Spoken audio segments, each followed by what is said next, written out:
2个部队将穿梭阵地碾碎敌人的野心。真理是在导弹射程之内。注意，敌军来袭，全员开战！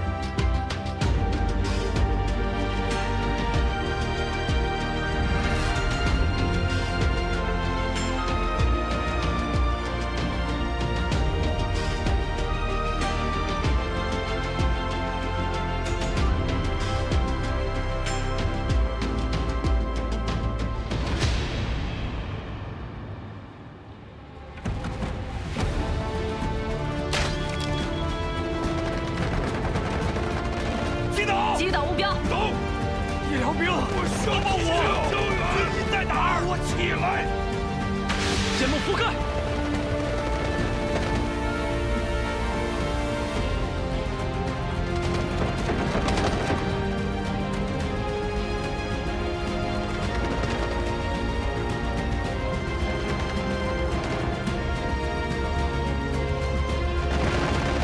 目标倒地！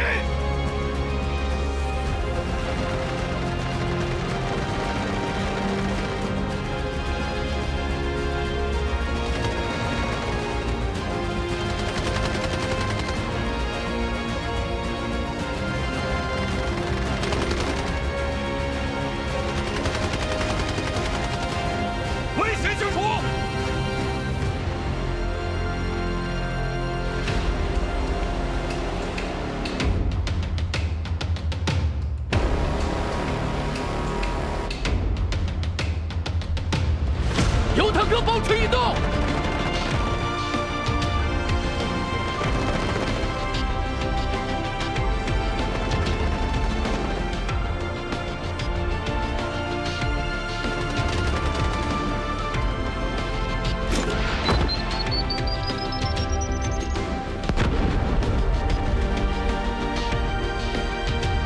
战略信标已部署。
通讯正常，摄像头运作正常。正在监视宾客动向。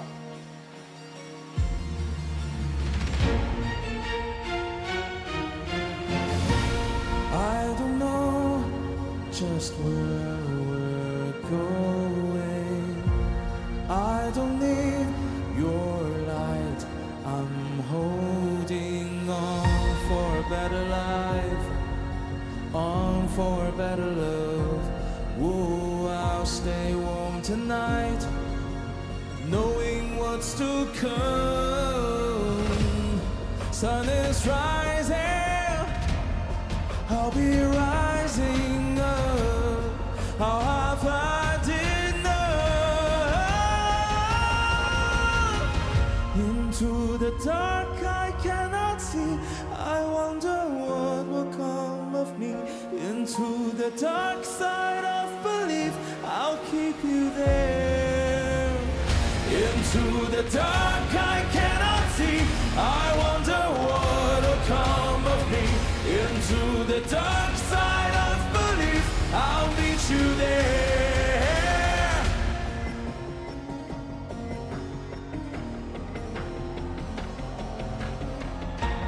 I don't know just where we're going. I don't need your light. I'm holding on for a better life, on for a better love. Whoa, I'll stay warm tonight, knowing what's to come. Sun is rising, I'll be rising up. I'll have had enough.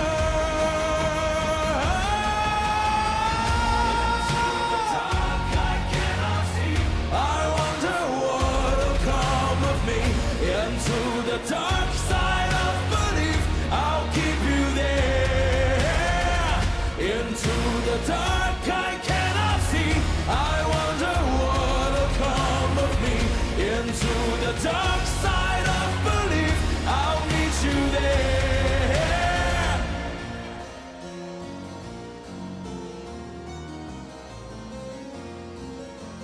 Into the dark side of belief, I'll keep you there.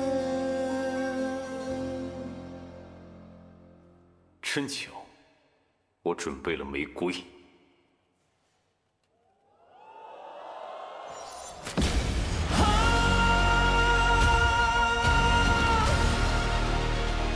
Oh, I need you there.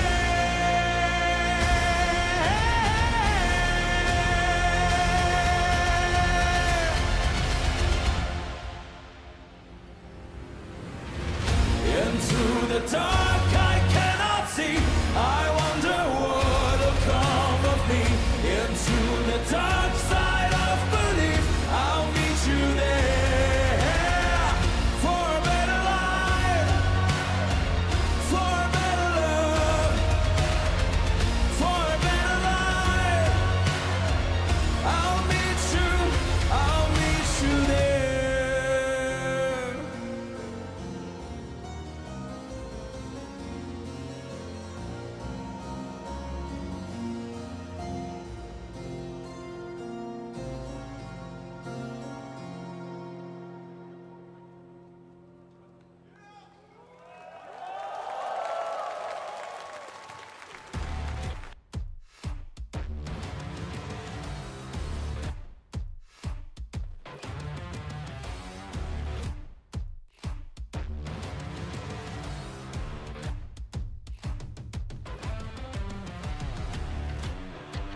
该上了。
MG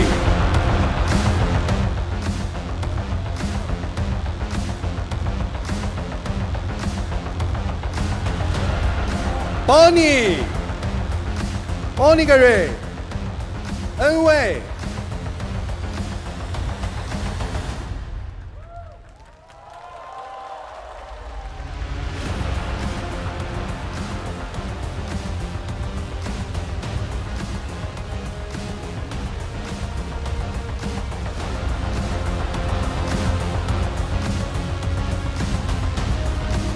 INK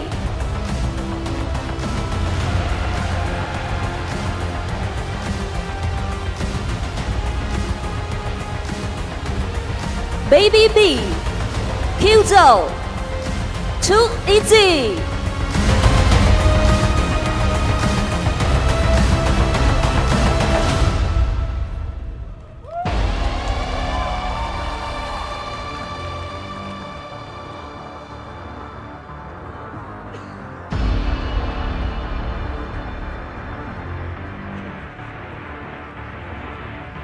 FN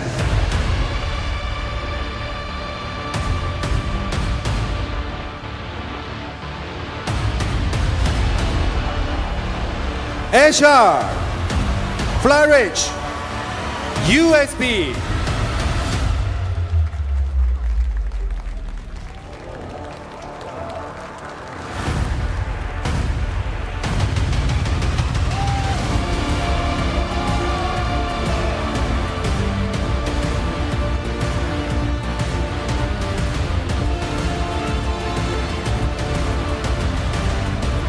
ESG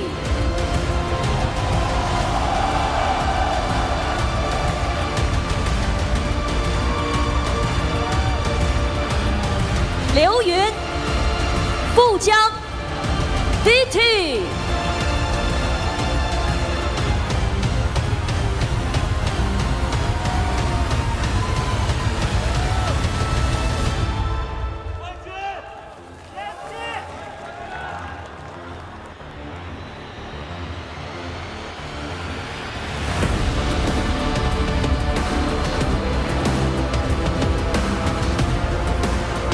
MBA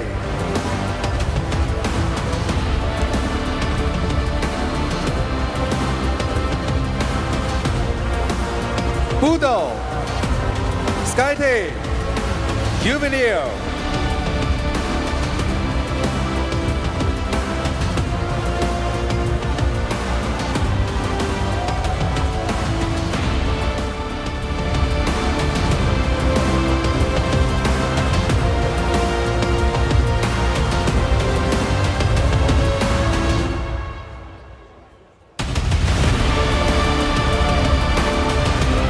Q9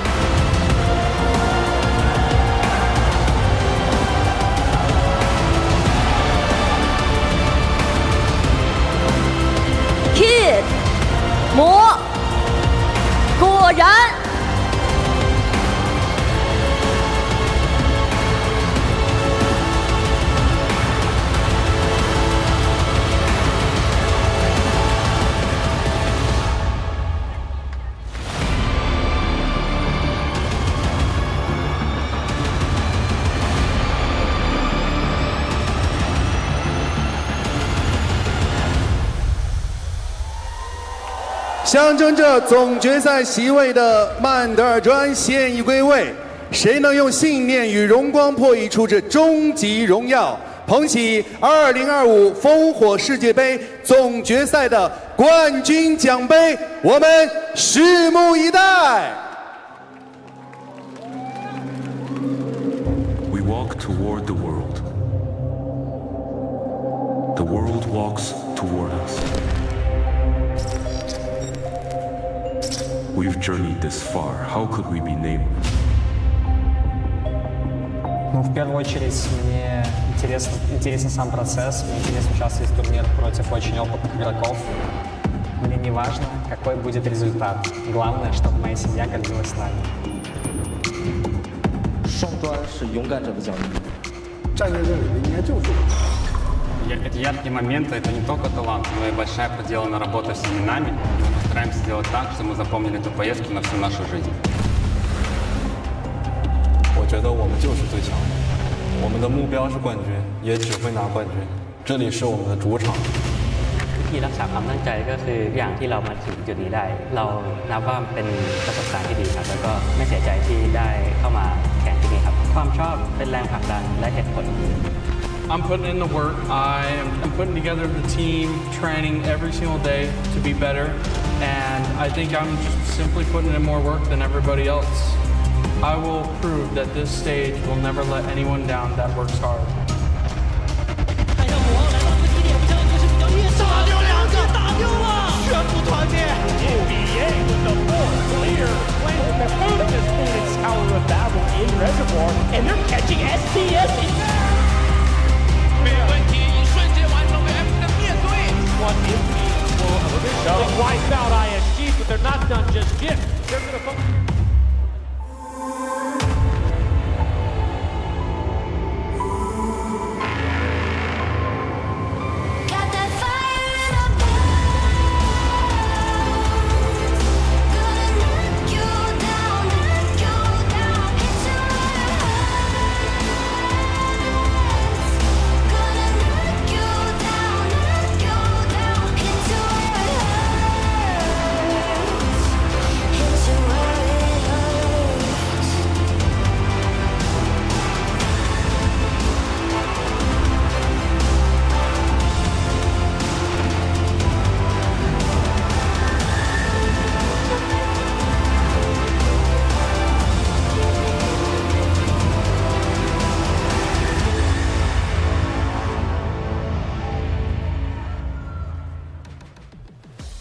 Good afternoon or good evening, depending on where you are in the world. Welcome into the 2025 Delta Force Invitational. I'm Goj, this is Taylor Reflections Noble, and we are back. It's day 3, man. One single best of 6. It's finals day. It is finals day. The first ever Operation Global Champion will be crowned by the end of our potential 6 games. Goj, this stadium has blown me away. I didn't know what I was expecting, but this wasn't it. This is incredible, beyond expectations. It is beautiful. I know chat was loving the intro. The fans are getting involved. It's going to be a wild day. Well, we got to talk about the rules, folks. You're just tuning in for the finals. You tuned in on a good day, but you've missed 6 best of 6s. Now, the way this works, leading up to this stage, all the teams had to qualify, and we've gotten down to the final 6 teams. But our rules are all about those mantle bricks, baby. If a team is able to decode 2 mantle bricks over the course of 6 games, they will win the tournament outright and be the champion of the Delta Force Invitational. That can happen as early as round 4. We have 4 total mantle brick rounds. Of course, that is rounds 2, 4, 5, and 6. On round 1, we will start on Zero Dam, and that will be an airdrop round. Round 3 as well on Brakkesh, an airdrop round. However, round 2 and round 4, if the same team decodes those mantle bricks, it's a huge feat. But we've seen it done multiple times in this competition, and of course that means they win outright on round 4, and we don't even play round 5 and 6. But this will be our map rotation. It's been the same map rotation since the very beginning of not only the last 2 days, but all of our online qualifying series. So I'm really pumped to see all 6 matches of these. So Taylor, I gotta say, to start things off as we get into it, we got to Space City several times. That's right. But the fact that we haven't seen round 6 ever happened. So 4 insane. or 5 on Yeah. land is crazy. Now, the way this works in terms of starting supply, it's all customs, of course, but these players are going to be playing like pubs. If you lose your gear, then you lose your gear. It doesn't come back to you in any way. Every player does start with a million Technic alloy to get their kits going at the beginning of the tournament. They have a 3x3 safe box as well that works the same way as it normally does. There's also a 12-slot card holder. They get all the cards they need to be able to play the maps. After every round, the players and the teams will get compensated for just basic fixed round supply to make sure they're not broke. But the big one is that every single elimination, every kill nets that team an extra 400,000 Technic alloy. A huge boon. You wipe a full team, that's 1.2 mil going straight to the bank. Now, in terms of what you can buy, we have our pre-match phase. That's before round 1. You can only buy level 3 or below ammo, level 4 or below helmet and armor, level 5 and below repair kits. Everything else is good to go. For round 2, we scale up a little bit. You notice round 2 is a super important one. That is a Mandelbrick round, and as you can tell, you can get level 5 gear, but only level 4 ammo. So the folks that can afford level 5 gear absolutely are going to have an advantage in round 2. Of course, a little bit of risk there. If you die, if you don't make it out, even with that advantage, you do lose all of that gear. You can get level 6 repair kits as well, and then we scale up from there. You can get level 5 ammunition selection pack. Now, on the special rules, you can never get a level 6 helmet. You can't purchase them. You can only find them in airdrops or otherwise. And the other big one is that in those airdrops, the second airdrop of each of the maps that have airdrops on them, you can get an AWM. And that is the only way you can get AWM ammo as well. So pay attention to those airdrops. They are super important. Another key factor about the Mandelbricks are a couple timers that I want to break down. First and foremost, when you grab a Mandelbrick, you will only have 5 minutes. That's what we call the torch timer to put it into a decoding station. If you ever lose it, if it gets to a place nobody can pick up, or you just simply can't get to a decoding station in time, it will respawn. Now, at the very beginning of the map, on a Mandelbrick round, it doesn't spawn immediately. 2 minutes and 45 seconds until anybody can pick up that Mandelbrick. So those are the main timers. The other big one, though, is once you start the decoding, it is a 4-minute timer. Every time it is stolen, it will reset 30 seconds faster, 3.5 minutes, 3 minutes, etc., even if you sit there decoding for 3 minutes and 55 seconds. Now, the other key rules that, if you haven't been paying attention, maybe you've missed, every team can only use each operator twice. This is a super important rule, so you don't just stack your favorite operators every single time. You better be good at all of them, especially if we go to round 6. If a team uses Stinger, for instance, they use 2 operators, 2 Stingers in the very first round, you will not see that team use Stinger ever again in this best of 6. Really cool stuff. You're going to see Tempest as well with our update. We got a lot of operators to choose from, but those run out quick. The other key rule is our spawn system. We have 6 spawns that are dedicated, and they are tiered, Tier 1, Tier 2, and Tier 3. You cannot get a Tier 1 spawn in back-to-back rounds, so we'll continue to break that down as we get into the games. Now, as we take a look at our operator combos here, some of the operator choices that people have been using, take a look at our Zero Dam operator combo. We've got, I believe that's Hatclaw, D-Wolf, and Viren, and they have an 80% extraction rate with that combo. Pretty interesting stat, but look on the right-hand side, on Brakkesh, Saniva, D-Wolf, Hatclaw, anytime a team has used that operator combo, they have gotten out of the map 100% of the time. That's kind of insane. It is insane. Sanivas, we knew were going to be very impactful coming into the competition. And when you think about Mandelbrick round specifically, you want to utilize the Saniva as well as you possibly can. It's been big. It really has. Now, D-Wolf, by the way, has been insurmountable, especially if you start thinking in regards to Mo, right, from the side of Q9.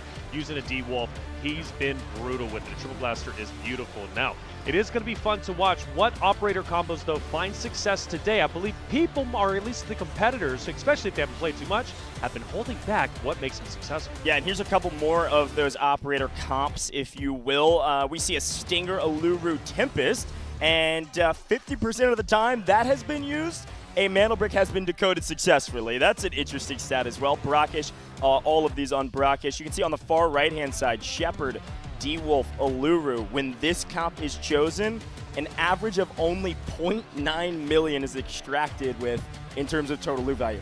That's bad. Gio, I want to say Tempest is beautifully used, but it's not used enough in my honest opinion. I'm expecting today during the finals for those who haven't been utilizing Tempest to the fullest extent to maybe utilize it today. Uluru, by the way, we knew it was going to be powerful. We heard it even from the competitors going into the, of course, landing events on day 1 and day 2, and it has been wonderful to see. Uluru has to be used properly, but if you don't use it properly, you get wiped out early with it, it's a total waste. Yeah, it is worth mentioning about Tempest, Uluru, and some of these operator comps is that we have moved forward one patch, okay? So if you watched our online qualification series and maybe you're just tuning in for the finals, you didn't watch the last 2 days, Tempest is available in our tournament server now, which is really cool, and Uluru has gotten his buff. So you're 100% right, Taylor. Uluru has been a big factor in a lot of teams' success. Let's take a look at some of these stats, though. On the left-hand side, we've got Luna, Uluru, and Toxic. 40% Mantle Brick decoding success. Not too shabby overall when that is chosen. And then over there on Space City, for all of these, we've got an extraction rate of Luna, Uluru, Stinger, 42%. Now, this is an interesting stat for a couple reasons. Namely, that comp right there on Space City is gotta be used like 90% of the time. Almost every team that we've seen play this competition over the last 2 days has been saving this comp, at least one of each of these operators, for Space City. When we get to Space City, and we assuredly will at least one time, potentially and hopefully 2 or even 3 times, that comp will be seen by probably every single team. We know why. There's a really long sight lines. You've got to have smokes and information, and what better way to get information than shooting Luna recon arrows, and frankly, Uluru's missile as well. Exactly. Let alone his incendiaries, mollies, whatever you want to call them. The fire damage from his lethals are unbelievably oppressive and have been difference makers going into Space City. But don't say you can only use them twice. You can only use That's them right. twice. We've got 4 Mandel Brick rounds. We start talking about our players. K1DE has been sensational coming out from the Q9 side, qualifying alongside that Mandel Brick addiction from day number 1. We haven't seen them, right? At least in the past 3 series that we've had. But he, we know, can make big, impactful plays. He knows how to come in with a very little amount of loot, but still make big, impactful plays, which is going to be beneficial, especially if they find themselves into the blender early on. Yeah, and I want to talk about some of these stats as we kind of cycle through these players and these teams. Q9 is the #1 seed going into this because of what you just said. They got here on day 1. They didn't even play yesterday. Yesterday were the eliminations rounds. They got one of the 2 spots straight to finals, and it was namely because of this guy. Rush rate is an interesting stat. It is based on your ability to win 1v multiple situations. Even if you're last alive, it is how good are you in some of those firefights when you're at a disadvantage. And look at what Skydie's numbers are. This guy is maybe one of the most balanced players on this entire battlefield, and I gotta say Skydie is a favorite to watch for a lot of people at home. Skydie's incredible. We had a chance to interview him going into his final series when he ended up qualifying, and he just was pure dedication. I mean, we're talking about a 2.83 KD. He is the highest when it comes to all of the players competing. That even includes the 12 that were competing yesterday, plus he's one of our rare Tempest players. On paper, this is the best player in the lobby based on stats over the first day. And again, Mantle Brick Addiction was a team from Europe that shocked the world on day 1, beating out everybody besides Q9, also getting a spot straight to finals. But we move on to ESG, which going into the competition, this was the top seed. They won the China Regional Finals. They qualified to this position in LAN over Q9 originally, but Q9 got the better of them later with Mantle Brick Addiction. ESG started slow but finished hot, and Fu Zhang was definitely a difference maker. I love Fu Zhang. I mean, this man knows how to make incredible plays, and on top of that, he knows how to penetrate sites. That's where he's going to find the most impact, the #1 when it comes to that stat line. Watch out for him. If Fu Zhang is on the map, he's going in for a Mandel Brick. More often than not, he's going to find success. If he's trying to penetrate, for example, the Tower of Babel or the S-tier loot, he's going to find success. You got to shut this man down in all regards, and you cannot allow him to get to the site early on, because if you do, you might get shut down. Well, super interesting that we go straight to Fallen, because Flarich was a difference maker for Fallen, yes, but this team as a whole is one that a lot of folks are scared of if you're competing in this competition. A lot of teams were scouting this squad, and they said, how did they get here? What are they doing? What's their play style? And namely, Flairich, their IGL, is a huge difference maker for the team. He's got the #2 extraction rate overall throughout the course of this competition, and #3 KD. This guy plays the game extremely well. Now, you might be asking the question, what is EDC rate? This is a stat that some of these players have had a really high number on. Flairich is somewhere in the middle. This rate is based on the amount of loot value you're bringing in versus the damage you're putting out. So if you bring in cheap gear and put up crazy number damage, that's going to go hugely up into the stratosphere. And if you bring in really expensive gear and do medium damage, it's going to be a low number. Flairich is middle of the pack because these guys always have a crazy amount of cash. And I want to point something out, by the way. #3 when it comes to KD, Skydie #1. When we talk about EU, they know how to slay out because traditionally their region is highly aggressive. But speaking of aggression, Inc. solidifying their spot in the last moment. Double Mandel Brick. Also the boogeyman for STS, knocking them down a peg, bringing MG up to play on that very stage today. Killzall is huge and very vocal on the roster. This man knows how to get two pieces. He knows how to stay alive, but when he's alone on the map, he is unleashed and set free to slay out. Yeah, and some of these numbers that he's top of the charts on, rush rate, obviously, #3. One of the reasons for that, the other thing that's calculated in rush rate is those first bloods. Also the 1v multiple situations. Killzall's the guy they leave on the map and they go, hey, we're going to get out with our loot. You go figure it out, man. Go get your kills. Killzall's that guy, and he's been able to do it in an insane fashion. And you're right, harkening back to yesterday and what this guy was able to accomplish, what this team was able to accomplish, a brand new team coming into today with a lot of momentum. And rounding out our rosters, this is such an interesting player and an interesting team. Right. MG barely made it here, and it's what you just mentioned. Yes, on the back of this player right here, but also on the back of Inc.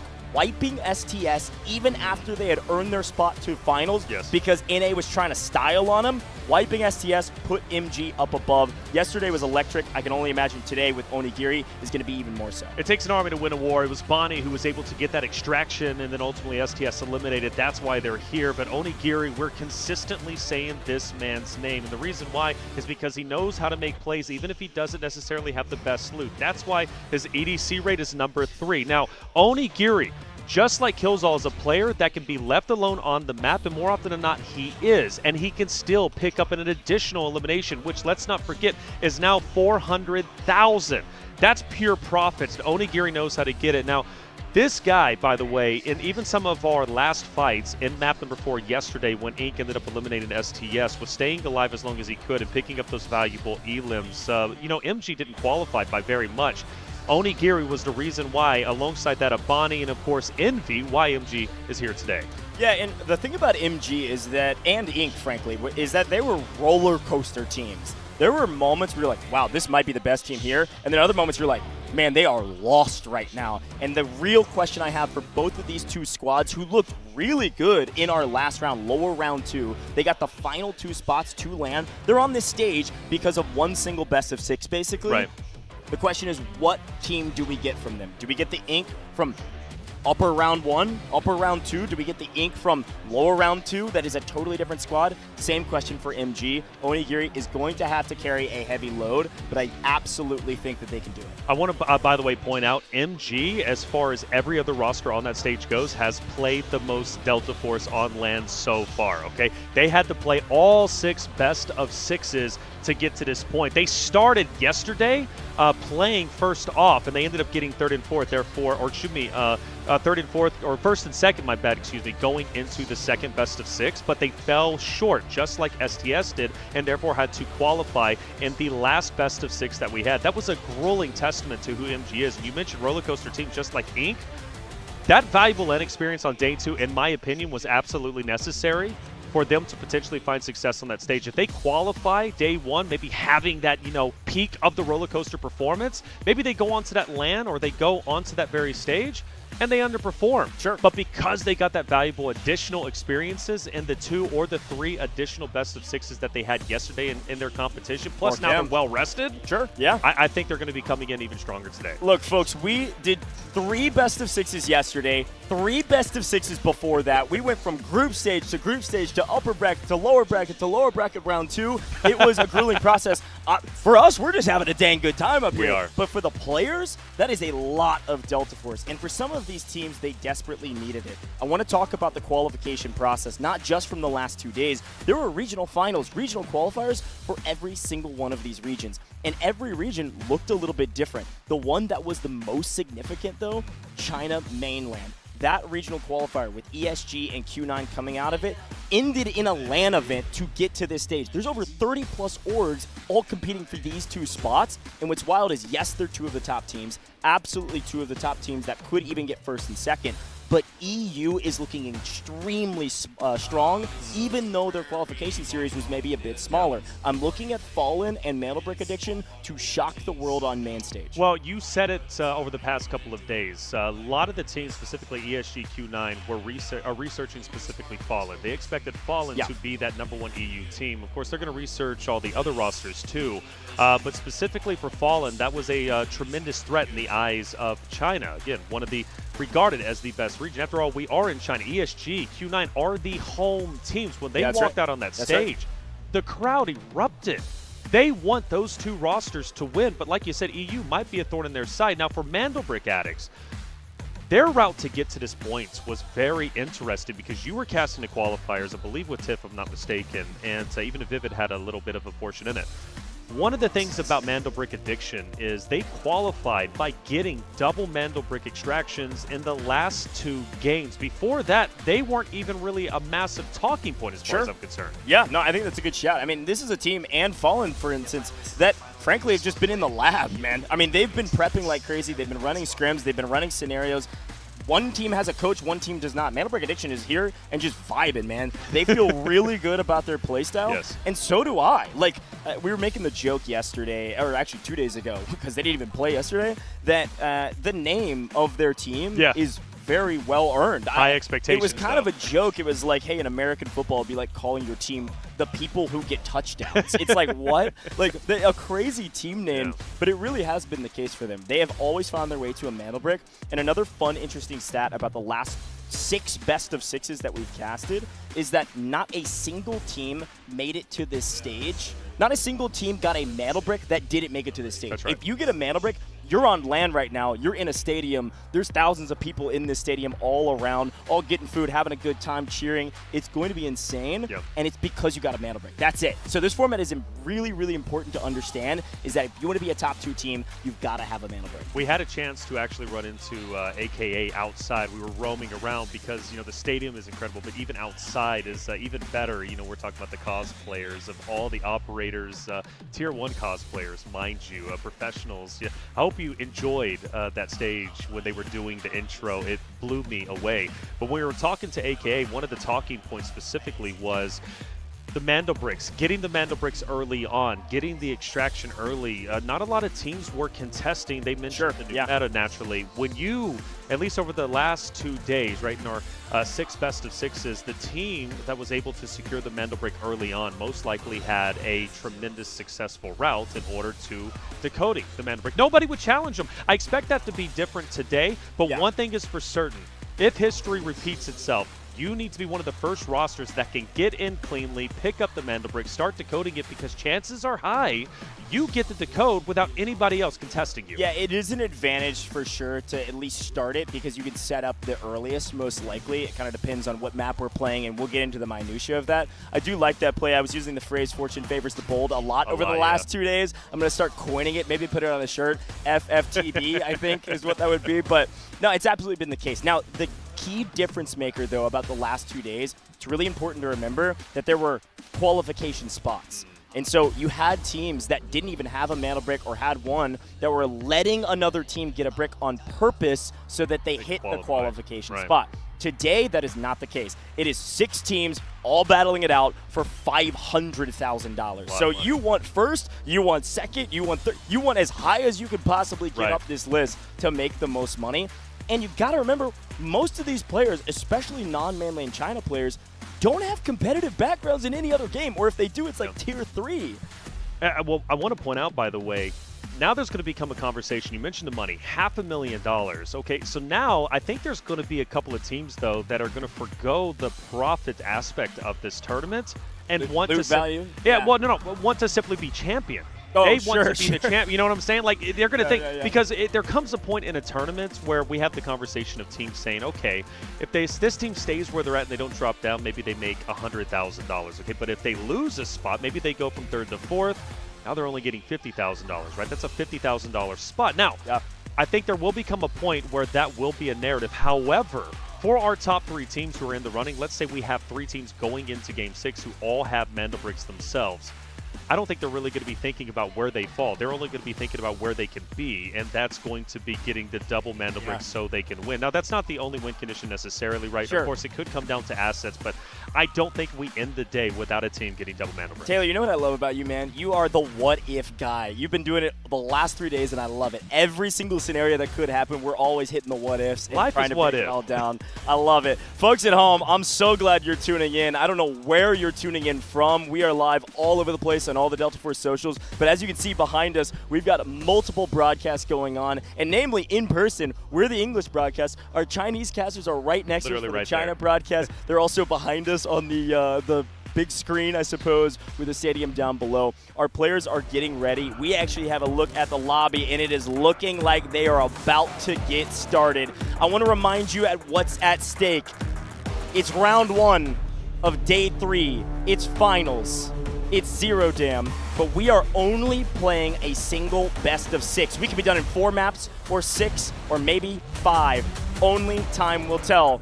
And a quick look at some of our teams as they're about to load in, discussing their strategy. Taylor, I am so excited to kick things off. There will not be a Mandelbrick to start things off. No. This is an airdrop round. It's time to get your money up. And speaking of money, take a look at Q9, some of their stats. Well, I want to look at Mo, for example. Mo, we were getting DMs about how good this player is and how he has been. If he brings what he brought in day 1, in my opinion, Q9's unstoppable. I understand from our broadcast sake, Fallen is going to be the heavy favorite when it comes to Twitch chat. And by the way, get your predictions in. They'll need your support. There they are. Speaking of which, Fallen on your screen, the #1 EU team outside of Mandelbrick Addiction. Fallen, a lot to prove, and HR has been a big talking point. The young gun, 19 years old, but playing like he's been doing this all his life. Yeah, I mean, these guys are different, and it's a really good call-out. HR, 19 years old. Baby B from the side of Inc., also 19 years old. Those are the 2 youngest players in this tournament, actually by a pretty sizable margin. Watch out for the young guns, man. There's a big question on whether they could perform on LAN. They were able to perform in a studio with a lot of pressure. This stage, maybe another question. We will see. Here's ESG. We mentioned them before. Reminder, they were the top seed going into the tournament, but going into our stadium LAN, they're technically seeded 3rd. A great stat line from these guys. They oftentimes will not only find kills, and they can shoot their guns dang straight, but they also tend to find the most loot. They actually had the best looted game, the most loot value game out of any team out here, with well into like the 15 millions yesterday. And I understand ESG, right? They didn't necessarily qualify first. Q9 did along with NBA, but ESG got valuable LAN experience yesterday. So I think they're coming in with a little bit more knowledge than that of Q9. But MG, the team that quite literally got blessed their spot, representing the APAC region. If it wasn't for Inc. eliminating STS and Bonnie in that first slot, getting out with the extraction, they would not be here. Now that they have been blessed, how far do they really want to go? It's a great question. Again, I'm asking the question for these 2 teams. Inc. now on your screen. Can they perform? Can they perform like yesterday when in theory the competition's even harder, man? These are some of the best teams. They are the best teams in the world, not even some of anymore. Here's Baby B, Too Easy, and Killzall. Obviously, you're seeing an average KD from Killzall that's pretty substantial and some solid loot, but these stats don't tell the story of this team. They struggled throughout the course of the first couple days, but yesterday was insane. This was a totally different team, and namely, speaking to their coach, one of the big things they changed was we have to play aggressive, and they just ego-chowed everything, and it worked out for them. Couple small other stats here. FN, obviously you saw there, had the best extraction rate out of any team. Fallen always prios getting out of the map. You know what's special, though? You look at the average loot value. We also just witnessed the extraction from NBA. They have some of the highest numbers, but they also have some of the highest KD numbers. We looked at Skydie, #1 out of everyone competing today, but they're doing that while also encoding the Mandelbricks. They've got the best of both worlds, and that's what makes them so strong. Skydie on your screen. Again, we had a chance to speak with them, and you could see the determination in his face. One of the things we asked him was, well, how are you feeling? And one of the things he said is, well, the job's not finished just yet. We've got a lot more to accomplish. By the way, I want to shout out, if you don't mind, Ink, Baby B, family in the house. He's got his mom and dad here. Wonderful, wonderful supporters. Having that support system, having them in the venue, especially Baby B, I believe being 19 years old as well, right? Being one of our youngest players outside of HR. Having that support system is going to be invaluable. I cannot wait to see how far Baby B goes and see how proud his parents, they already are proud, but imagine if he's lifting that trophy at the end. Yeah, well, here's a look at our map rotation, and what this means is that the players are loading in, ladies and gentlemen. We've had a dang good couple days, but Taylor, this is going to be the best one. I can feel it. It's all about Zero Jam to start things off, folks. This is going to be an airdrop round. There will be 2 airdrops on this map. And Zero Jam, yes, hard, and frankly, there's going to be a lot of loot. But the first airdrop will be high-value loot. The second airdrop will be an AWM and its ammo. And you cannot store that ammo in your safe box. If you get the AWM, the goal is to get out and take it into a Mandel Brick round, folks. We are dropping in to our very first game of the day in the stadium in China. $500,000 on the line. The stage has been set. The first opportunity to become the first ever Delta Force Invitational champion in 2025 is here, and we have the first look at our spawns, the first opportunity to showcase you are ready to take the moment by storm. We look at admin immediately. It's going to be ESG, and I believe Q9 going head-to-head. Both China teams, both home teams about to duke it out. Super important, remember, tier 1 spawns, you cannot get them back-to-back. ESG and Q9, they race to admin. They will likely fight at admin early, or at least look at each other and probably get the most loot, but they will not have tier 1 spawns in the Mandel Brick round, which is arguably much, much, much more important. But already finding some solid loot here from Fallen, HR off screen, finding a CD for 229K. Quick look at those spawns. If you didn't see everybody, here's a summary. FN, they're in Visitor Center. Everybody says it's the worst in comp. We'll see what they can do with it as Q9 finds some loot. And already we're trying to take down Saeed on screen and pick up some extra loot in admin. Ink up in barracks. MG way down at the bottom of cement, and MBA in substation. One of the things I want to say for Q9's sake, obviously they're going to fire some shots. They're going to take down Saeed, but that is most likely going to bring in the aggressive roster of ESG. This is a team that loves, or traditionally loves, to push rosters. We take our first look at our operators. Yeah, and the big question in my mind is how many people changed it up. Most of these teams have all of their comps pre-built going all the way to round 6, or at least to round 4. A quick look at Ink, double Viren and a D-Wolf. They are all gas, no brakes. An unreal start for them. Definitely changed things up. And, well, I don't know if you can hear the crowd behind us. I assume you can. But we love production when they find the loot before the players do. We'll see if anybody's able to pick that up. That's a lot of money sitting there waiting for somebody to find it.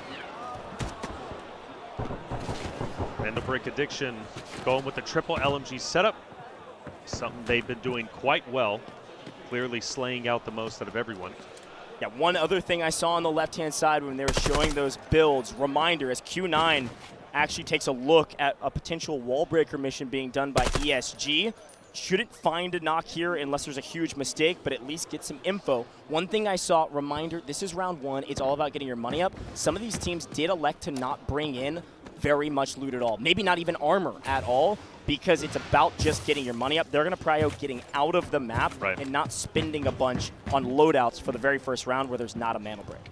Both teams that are here in the last chance, it's Ink versus MG, start to converge together. A potential fight brewing, not only between Q9 and ESG with Mo, keeping a line of sight on where ESG is currently at doing the wall breaker, but also Ink versus MG. Now, Ink and MG have got history. Of course, the reason why MG is here is because of Ink, but Ink, the boogeyman, might be looking to shut them down too. Something they did to SDS yesterday.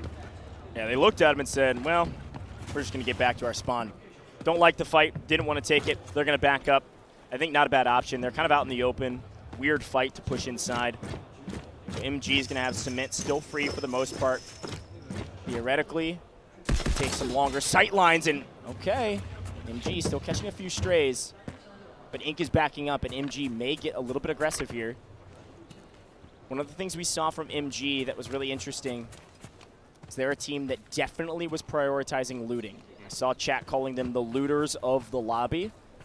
They would run around and loot and then try to get out, and that was what they're prioritizing. Nice gold bar there from ESG. They are currently doing wall breaker.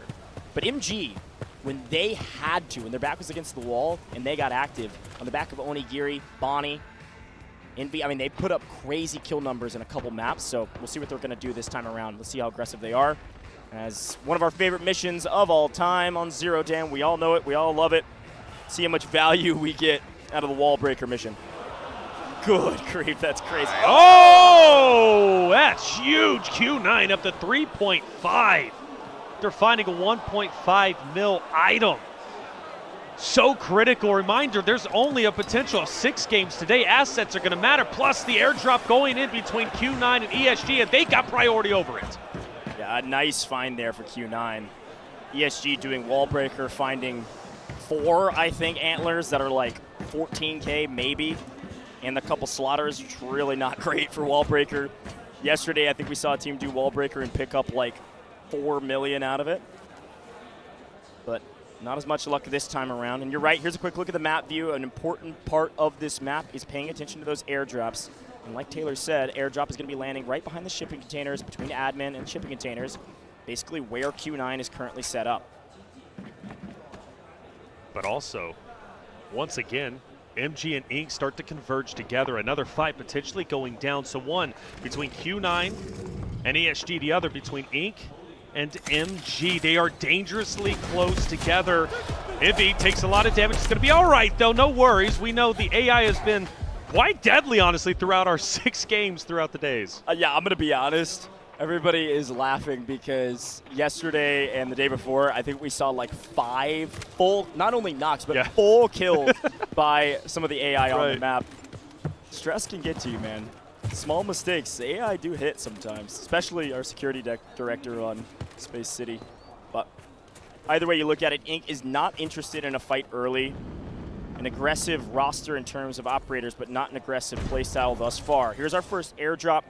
This could be pretty beneficial, especially for a team that's already got a nice early lead.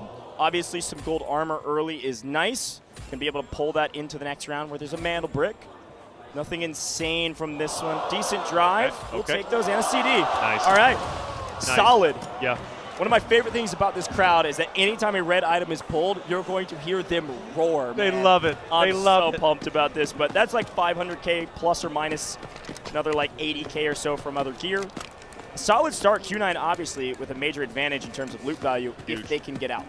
And that's the big question, if they can get out. Okay, big moment though. 45 seconds left on the extraction timer and dam extraction. ESG, they do wall breaker and they're intending to get out. As per the usual, we got to fight around it. And it's going to happen very quickly. Yes. Q9, FN, all converging on this extraction. Everybody wanting to get out. But it's going to be ESG with a clear advantage. Q9 starts to drop south towards admin, right below where FN is currently at. All they need is just a sign of a member up ahead from Q9 for them to pump the brakes. The question is, do they understand somebody's going to be just off to the right for ESG? You would assume so, right? Given the wall breaker task. Once again, MG Inc. start to rotate down. We take a look at Baby B. MG just up ahead. They're getting out. And they are. No one can test them. Frankly, I wouldn't either. I don't know how you win it, but here's a fight on main. All of a sudden, MG is in trouble. Kills all. Living up to his name, and as per the usual, finds the first blood. That rush rate going crazy, but too easy. Sets up the flank, sets up the angle, and all of a sudden, it's a 3v1 against a Saniva who is just dead in the water. Kills a all. Knife to the back, a knife to the face. Tickle his toes, I don't care. Inc. starting off with a bang. Starting off with a bang indeed. They were tiptoeing around each other for the longest time, but Inc. finally was able to secure the eliminations, and from one fight potentially to another roster going to be rotating down to their current location. That's going to be Mandel Brick Addiction from the EU side of things. So EU versus North America. Well, a couple key timers, obviously you can see it on your map feed. That is our second airdrop, and this airdrop is nowhere near anyone. Inc. theoretically coming up from the south could get it first. That airdrop will have the AWM and its ammo. does look like Q9 and FN could get good and fight really early. All of a sudden, Flarich is down first. It's a brutal fight, especially with HR down. Is just Uzbishka by himself. Gonna have to do God's work to get out of this one, and I don't think it's gonna happen. Q9, strike down, fallen. Q9 going to control the extraction.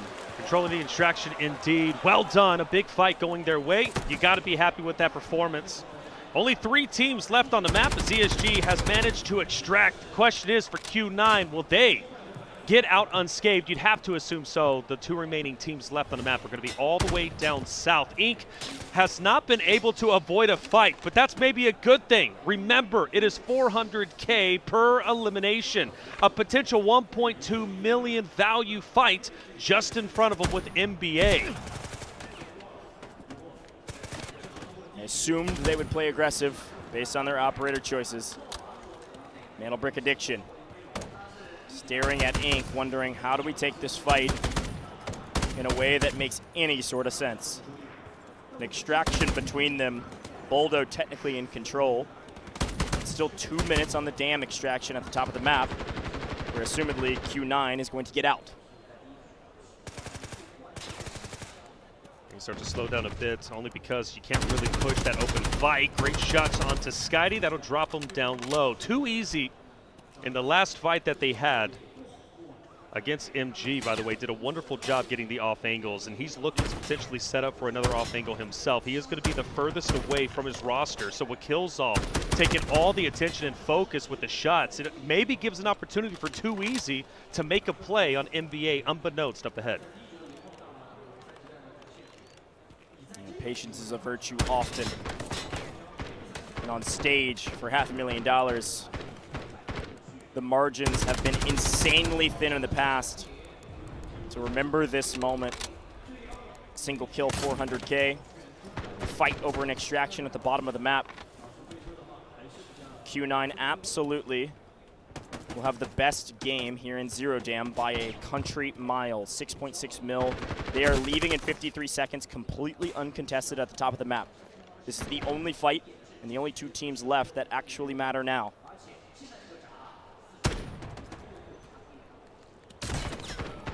Boldo being a nuisance with the shield up ahead.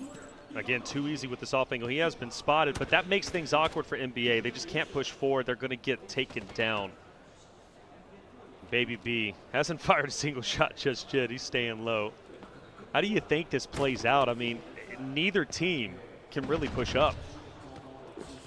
Yeah, this is brutal. I mean, playing for that extraction point,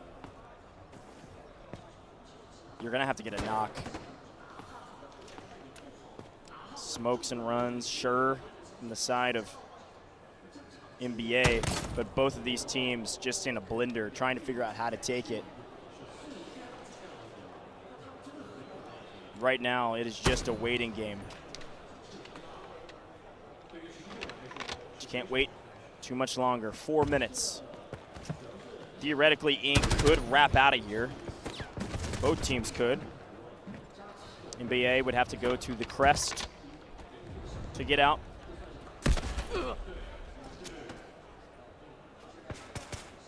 Inc. I guess they'd have to go repair passage. But a slow roll, and Mantle Brick Addiction is sending Skydie out by himself. Could make a full wrap. Oh, go for a flank. Well, Killzall and Skydie meet wow. up. They're making the same play. Look at our mini map on the left-hand side there. You can see a gray dot holding this off angle. Killzall is reading him like a book right now. He's going straight into him. Killzall's just holding the angle. He's not actually playing for a flank. Skydie has no idea that Killzall is playing for this. Killzall's got to spot him pretty soon, though. And it looks like maybe there has been a perfect setup, a perfect read. Killzall has been on that Rosetta Stone, man. He is learning every single language in the book, including how to read his opponents. Well, now it's a 3v2. The man advantage over to the side of Inc. They have fought tooth and nail. Good positioning. And now, for the last remaining 2 members of NBA, Boldo, Uval, how do they decide to play this? They do get relatively close to the extraction point, but as we've been saying, Inc. has free line of sight to mow them down if they do push forward. Yeah, 2.5 minutes, but this extraction is dead center between these two teams. Frankly, Uvalier with NBA is in the best position to actually try to get out, but problem is you're going to get gunned. That's why Suniva can be so valuable in some of these early rounds, these non-Mandelbrick rounds. You can make some weird plays. But remember, folks, all of these players do have a 3x3 safe box. It's very, very valuable. And theoretically, a couple kills, a couple items in your safe box, the gear you bring in is a complete wash. You get all that money back. So you could see these teams stall out if they do have anything in their safe boxes, or frankly, all of their loot in their safe boxes, which is possible with some low loot numbers. And again, Taylor, to recap, the only two teams that get out of the map are our two China teams. Right. But even still, I think Inc.'s had a wonderful game already. I mean, what, 3 eliminations to their name? That's going to be an extra 1.2 million.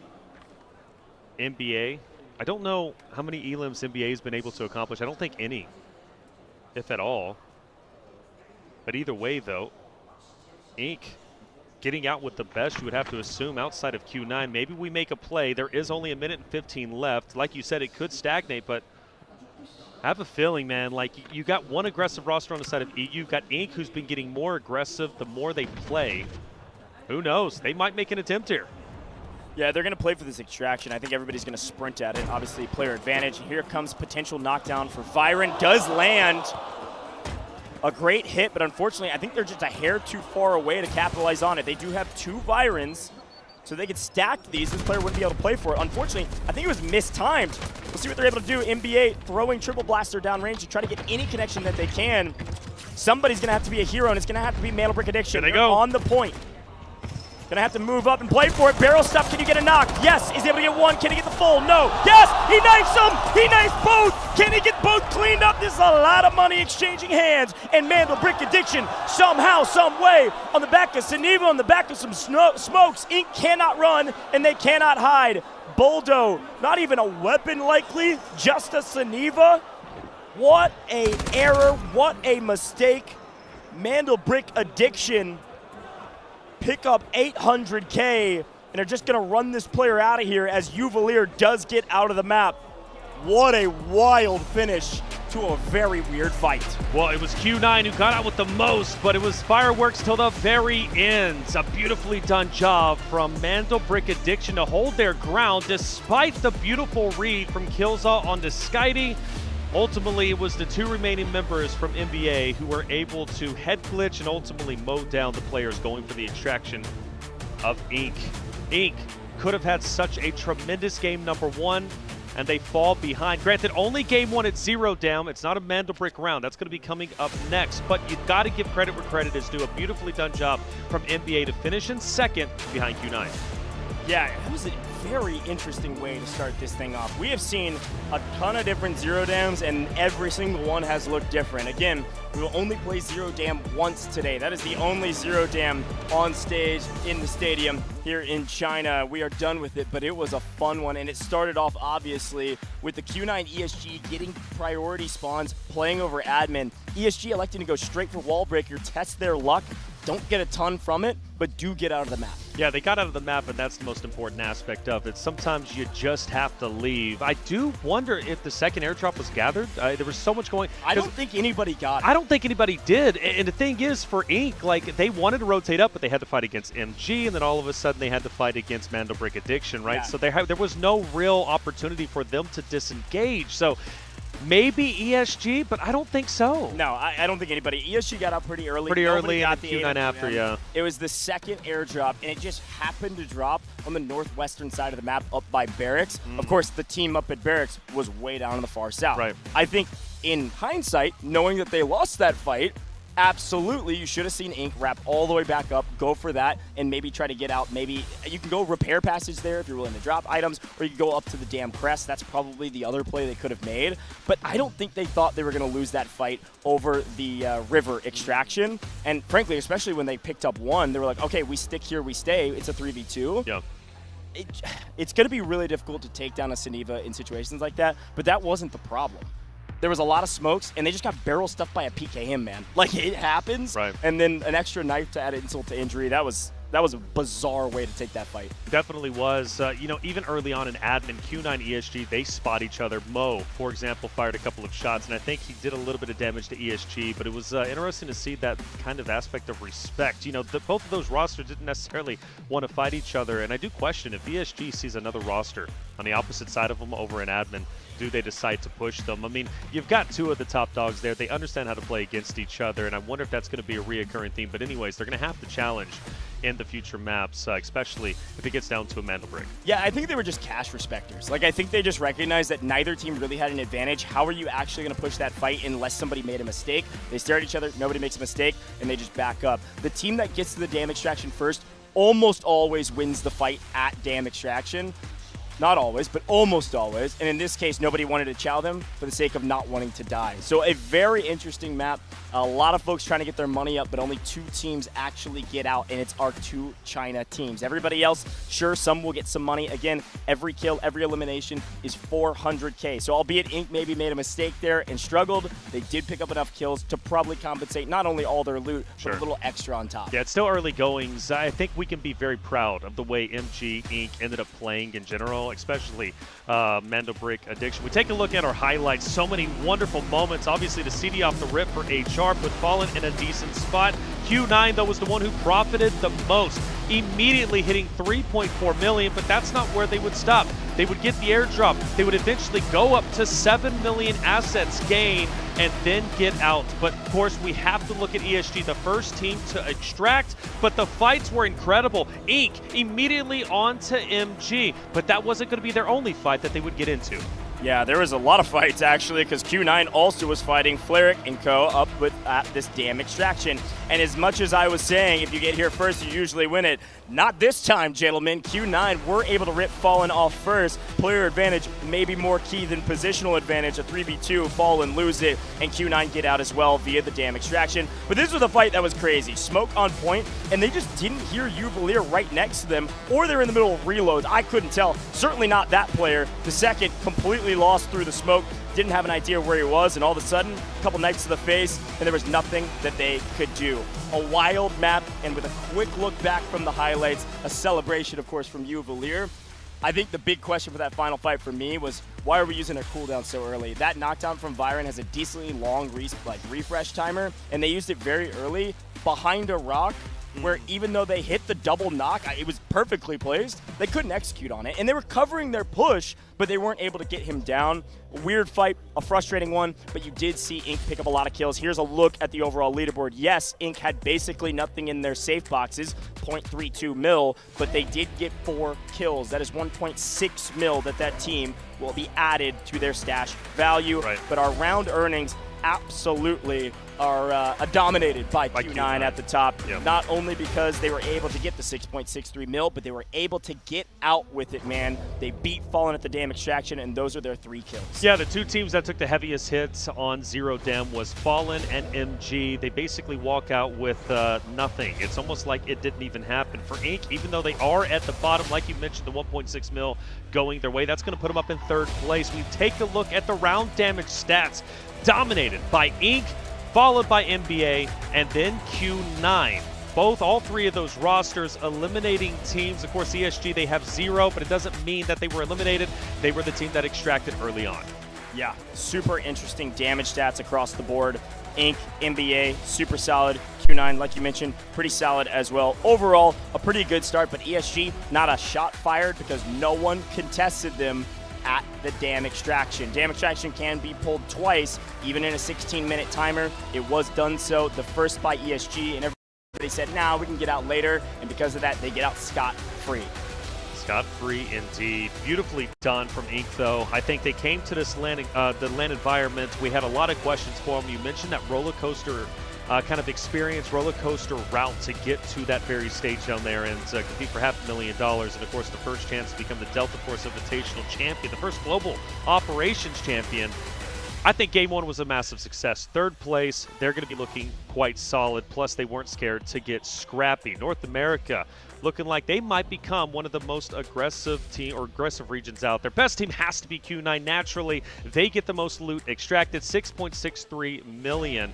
Guar, Mo, K1DE, all three of these members so incredibly intelligent. And Mo, mind you, again, keeping ESG at bay. Who knows if ESG wants to pounce after the wall breaker attempt? Do they want to go back and double back into admin? Well, no, because Mo was gatekeeping them. And of course, on the side of Q9, the rich get richer. Guar is going to be your round MVP, 2.0 round KD, 2 kills, 2 assists, and 205 damage dealt. What makes Q9 so strong is not only can they get the assets and slay out, but all three members of the team can pick up where the other left off. Yeah, and again, that fight against Fallen was a very difficult one, and Guar getting an entry knock, being able to play with his squad, get the fulls, be able to get extracted. This was a masterclass in how to play Zero Jam and what we call basically get your money up round. I mean, that's what I call it at the very least, man. You gotta have loot value, not only for our leaderboard and tiebreaker, but also for the sake of getting better loot in the next round. Bring in better loot so you got a good chance against the Mantle Brick. As we begin to turn our eyes to the next round and to our first Mantle Brick, before we get there, let's listen back to the comms from this last round from our best team. 哎，出货，出货，出货！啥货？我们得高速列阵，高速列阵。牛逼，那得拉点走了，拉点走了。他没吃完。我知道，你那个什么，能过来帮我把架一下，我把民宝吃吗？民宝。不，先听我说，MO 过来拿，因为下半你要虚5套，你拿，我有红，快拿速。我们直接速去车里点，我们得快去，因为可能。我知道。对，可能这队吃完破标去车里点。来了。1楼还要搜吗？不用搜吧。不搜，不要。想办法闸拉的，被他不捡了，直接拉。放架，直接拉。 拉从中间走，收到。军营那边炸雷，听到了，没闪到。有，我倒了，扎到一个，没事。好杀，牛逼。倒一个，我残废。我知道，最后一个。别接，炸死了，漂亮，走了。下把可以2个5。我没有，捡了1个5，捡了个5头。我是5。是5哦，对，你是5。对。我是这个 FS 轻型，我还能扛。可以。逗你没人扒梯子。15秒的时候你过来，果然我给你丢烟。我开大。丢烟我丢闪。 15秒的时候过来就好。OK。15。过来。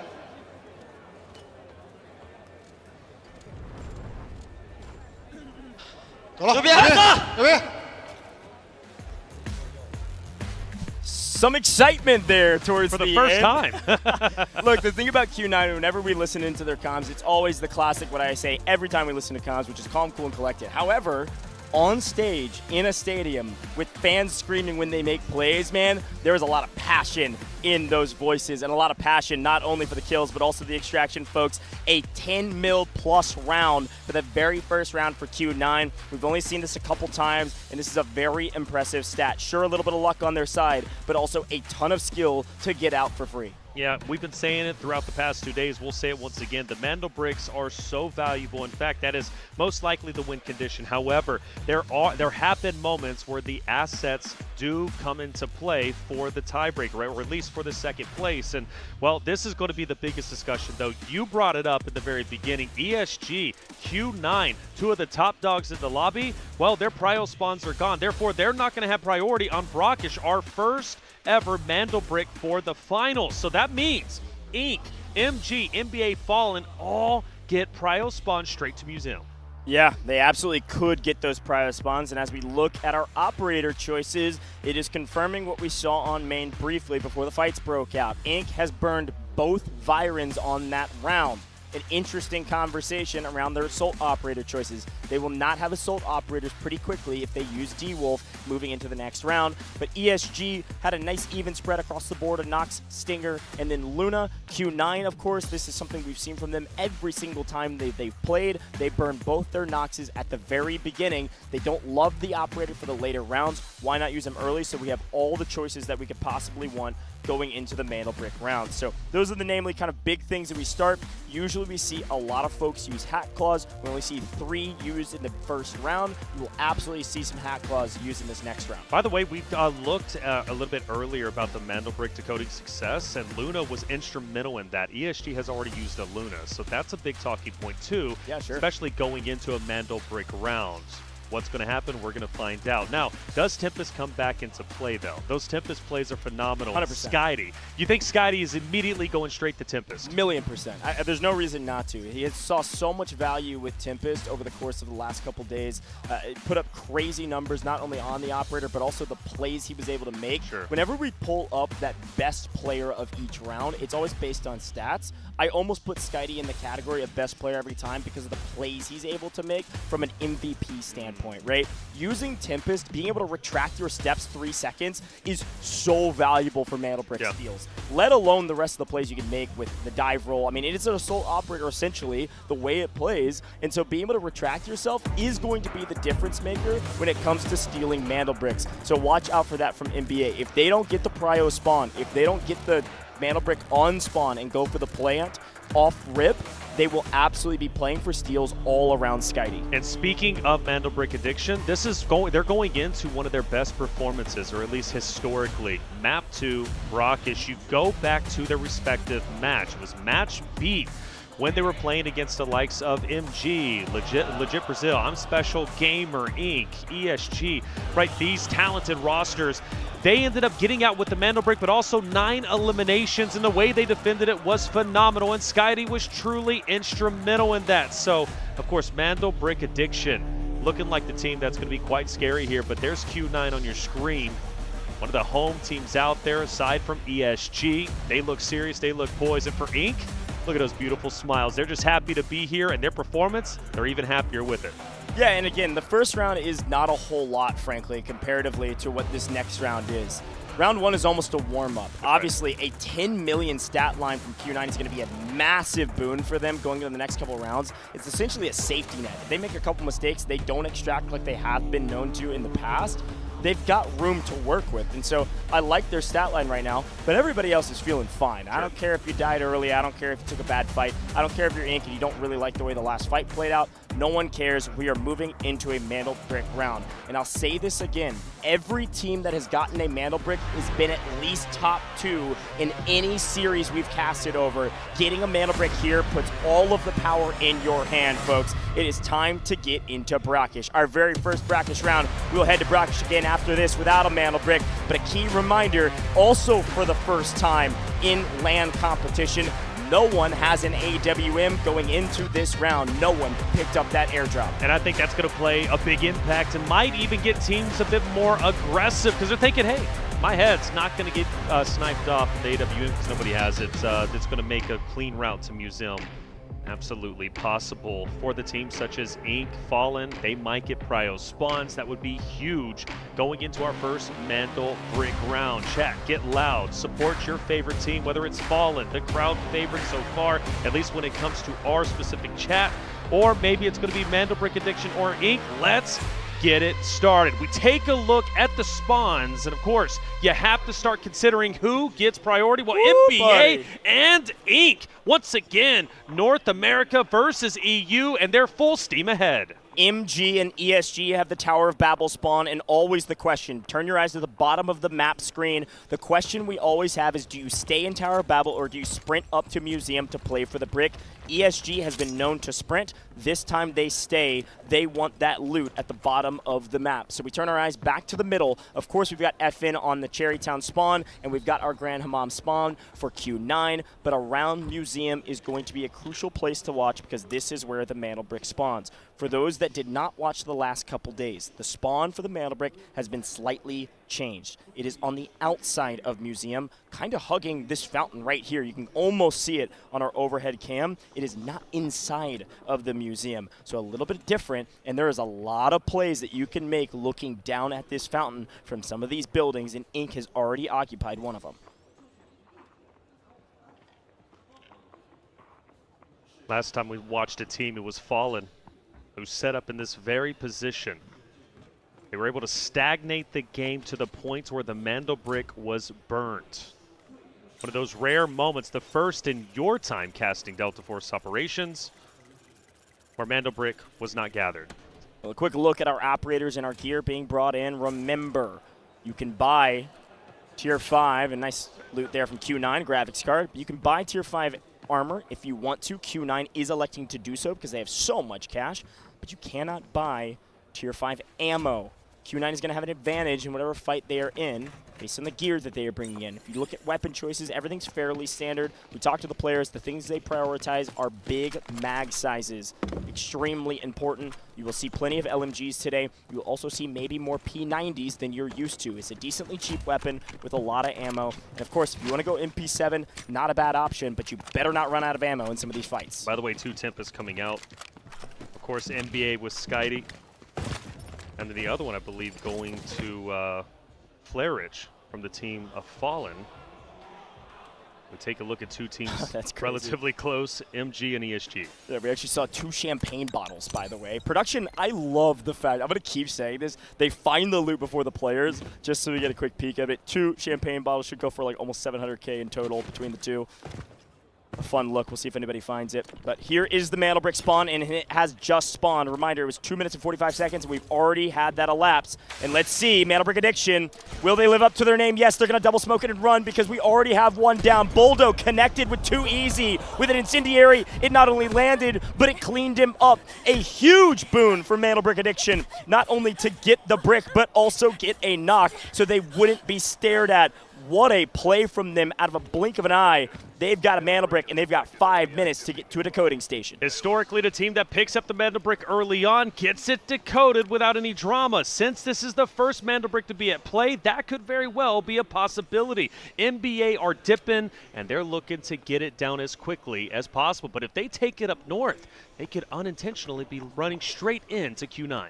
And of course, Inc. will get their revive. Mantle Brick Addiction, they got their kill. It's been netted to them. Remember that Easy will not be able to go to Yellow Timer again. There are 3 decoding stations on the north-hand side, and as you go sprinting at Q9, you know that they're headed to market. Haven't seen this on main in a little while. MG off-screen does find that champagne bottle, but they're about to run into the hottest competition they've seen thus far. Q9 about to fight Mantle Brick Addiction over the decoding station, and they do start it. Q9 doesn't get Overwatch position fast enough, and all of a sudden, NBA has spotted them, NBA is ready, and NBA is decoding. NBA's got to play this appropriately. Last time they were here on Brakkesh, they were able to hold it down with 9 eliminations. Q9, though, is a different beast, a different animal. They already have the most assets. Them getting a Mantle Brick in this moment could be quite devastating to the chances of anyone trying to become the first ever global operations champion. Quick look at the map view. Inc. obviously in the area now that they've restabilized. They will eventually pinch, most likely. FN have been chilling at Hotel in Cherrytown. They've been known to be a very patient team when it comes to these Mantle Bricks. They will wait for this decoding timer to get much lower and then try to come in and play cleanup if they're not the ones, of course, decoding it. Q9, NBA still kind of staring at each other while Inc. is protecting their flank. Inc. likely expecting here a team from the Tower of Babel to maybe come up this eastern side. Of course, on our screen, we know that that is not even kind of the case. So Inc. will try to figure out what angle do we want to take. They could go up from the town, Azure Town, top right. Swing over that direction, maybe pinch Q9 instead of coming in the backside of NBA. We'll see. Oh, wow. Just a free steal. Mo just walks up, steals it, and walks out. Didn't quite have it fully locked down. Plenty of time. It's not a huge deal, but obviously a small power position swung over to Q9. Now that they've got the brick, NBA is going to have to be the one to make a play, and Mo's just sitting basically on it. Skydie, Boldo, Uvalier maybe potentially gearing up to make a push. Now K1DE could have high ground and potentially an angle down low on the decoding station. The longer this goes on, potentially the more teams that start to join, but surprisingly, nobody has started to make their way up. We do notice on the mini-map, Inc. is going to be going into ESG over at Museum.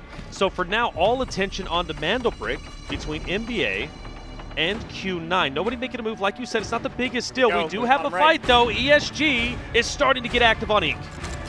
Fight happening off screen. Of course, we pay attention to the Mantle Brick, and we will.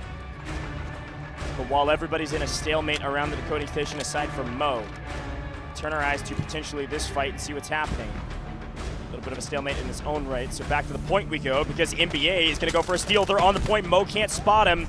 There's a nice overwatch position for NBA. Can't get on it, but also can't steal it. There it is. And, I told you Tempest is valuable. There's the steal we expected. Mo, opposite of Skydie. Two dominant players for each respective roster. Two players that know how to make moves, but so does Guar. And Guar has Skydie potentially in his line of sight to the left-hand side. The question is, can Q9 get back onto the Mandelbrick and start decoding it for themselves? The good news for this fight, Goj, is no other roster has started to move in. However, off-screen, maybe Fallen is making an attempt from the northern side. But a couple minutes before we get there, Mo fires some shots onto Skydie. The question is, does Q9 want to take him down? They don't really have an angle to double chow this. Eeyore and K1DE are set up on Overwatch, but NBA smartly is backed way off. Now that they've got the decode going, they only need one looking at it to get some information. Mo slightly isolated. And Skydie right around the corner. Saw the barrel. Should be able to hear him. He's gonna go for the chow right around the corner. Here we go. Skydie hears the footsteps, but a P9 to the face. Skydie has no chance. Can't pull back from that one, Tempest. Mo with the barrel stuff. Mo with the kill. And the takedown. NBA still have the brick. Q9 with the advantage. Uvalier most likely going to be the next one to try and stop Q9 from getting to the decode. Great shots from Flarage. That's going to drop one. In the name of K1DE. Mo, though, is connected. He's got to run away. However, Q9, they do get the decoding process started. NBA is going to have to sit back for a little bit. They don't have player advantage. They have no advantage, frankly. And there's also a couple other teams in the area. Fallen and HR, like I said before, they played nice and slow, let all the chaos ensue. They're trying to come up to clean up the mess. Unfortunately, it's not as messy as they would have liked. They picked up one player from the side of Q9. Q9 down to 2, NBA down to 2. Q9 still with the decode as of current. Here's an overlook of everybody around this decoding station. Even MG is in the area technically. 1 minute 45 left. A touch is all that's needed to reset the timer, of course, with 30 seconds less. 3 teams have now joined the fight. ESG now also in the vicinity. So ESG, NBA, Skydie's still down, mind you, along with Mo. So Q9 and Fallen, such a critical moment. It looks like NBA might be making an attempt. Smokes are going to be down. NBA going for their teammate to try and get Skydie back into the fight, and they should be successful. Grabs the body and backs up. Mo running D-Wolf. Triple Blaster can zone off pretty aggressively, but unfortunately can't get the bounce correct. NBA down below, but 60 seconds on the clock for Q9. Mo, as per the usual, playing Intraman. Mo! Couple hip-fire headshots. Mo's gonna clean them all! Mo! Mo takes all 3 down! Do you not understand? Mo's rush rate, first bloods, multi-kills. Mo is him, but the job's not done. No, it's not. ESG is starting to push up towards the Mandelbrick, but they want to get a couple of downs first. Ink might even be able to join the party, but only 34 seconds remain. A touch is needed. DT's going for it, and he will be successful. Q9 has to steal it back. MG's lost 2. Q9 still down 1. Fallen lost 2. NBA full wiped at the hands of Mo. ESG down to 2. There was a trading of blows that was the largest amount of kills we've seen in a span of 14 milliseconds ever, not only on land, but just in general in operations. What a way to start off this tournament. The first brick still able to be grabbed. We've got 9 minutes left in this match. This can be stolen over and over and over again. And right now, Q9 are the only ones around the brick. ESG just reset the timer so that they could breathe and try to get their player up. But now North America has a chance. Inc can move in. They're the strongest team so far on the map. If Inc fully commits to this, kills off, maybe repositioning for a potential flank, that could be massive. Q9 has stolen back the brick. A reset of a timer again. Now this timer, every time it's stolen, cannot reset lower than 1.5 minutes. Every steal, even if it gets to 5 seconds, will go to 1.5 minutes. So many bodies around the Vandal Brick. A minute left. Things might be quiet for now, but they're about to explode, erupt into chaos. Shots from the street. ESG versus Inc. Lee Yoon. Warning shots, nobody dropped just yet. 40 seconds remaining on the Mandelbrick. Q9 desperately trying to hold it down. ESG now knows it is time to start pushing forward. They've stolen it once. They're looking to steal it again. Information gathering. Anybody around? No. It doesn't get anything. We're now down to 25 seconds. And ESG knows they have to push forward. Mo's got the P90. Mo's going to make the play. Saw the smokes go down. He's going to push the equation. Where is this body? Where is he? He's proned out. Mo misses him. Mo walks right over him. He steps on his head. Dior's going to try to come play trade, but he gets cut down. Inc. is there to cut down Q9. Q9 started hot, but they end cold out of this map. And Inc., the only team with not only 3, but even 2 players. ESG may have the brick, but Inc. have the advantage. Inc. have the distinct advantage, and they need to utilize it. They cannot allow this to go to waste. I go back to yesterday's matches. They take too much time to flank around. They don't make a play quick enough, and the Mandelbrick is decoded right before their eyes. That mistake cannot be made. 50 seconds left. They've got to make it happen, but DT, Baby B, potentially about to get into a fight. The smokes are down. DT off to the right-hand side. Baby B makes an attempt, but he baits him out. He doubles back. He's going for the touch. DT is out of the way, and Inc. might be able to do this. Not only might be able to do this, a well-placed incendiary rips DT off any advantage he could find. Not only 3 players, not only player advantage, but also the brick at a minute and a half. Now, during this chaos, FN does what FN does best. They sit back. They rely on everybody else to fight each other, and FN are trying to restabilize. You will not see their third rejoin the party. It is going to be a 2v3, but we've seen Fallen do unbelievable things. This is not a miracle they need. They just need to play well. Let's see who can get first blood. 45 seconds. Need an opening pick. That's going to be the most important aspect here. But HR can't really peek. Killzall's got that line of sight locked in. As time starts to run thin, 35 seconds remaining, Fallen starts to move on your screen. Straight towards the Mandel Brick. HR though, HR has been dropped. Use Bishka, the last one standing for Fallen. They know where he's at. The pickup. There's not enough time, though, for the Mandelbrick. You'd have to assume only 15 seconds remaining. 3 members from Inc. Inc. is about to take the first Mandelbrick of the tournament. And they're going to do it! 3 members up. Mandelbrick going to Inc. North America, 1 step closer to becoming a champion. What a lethal. We talk about the efficacy of Uluru.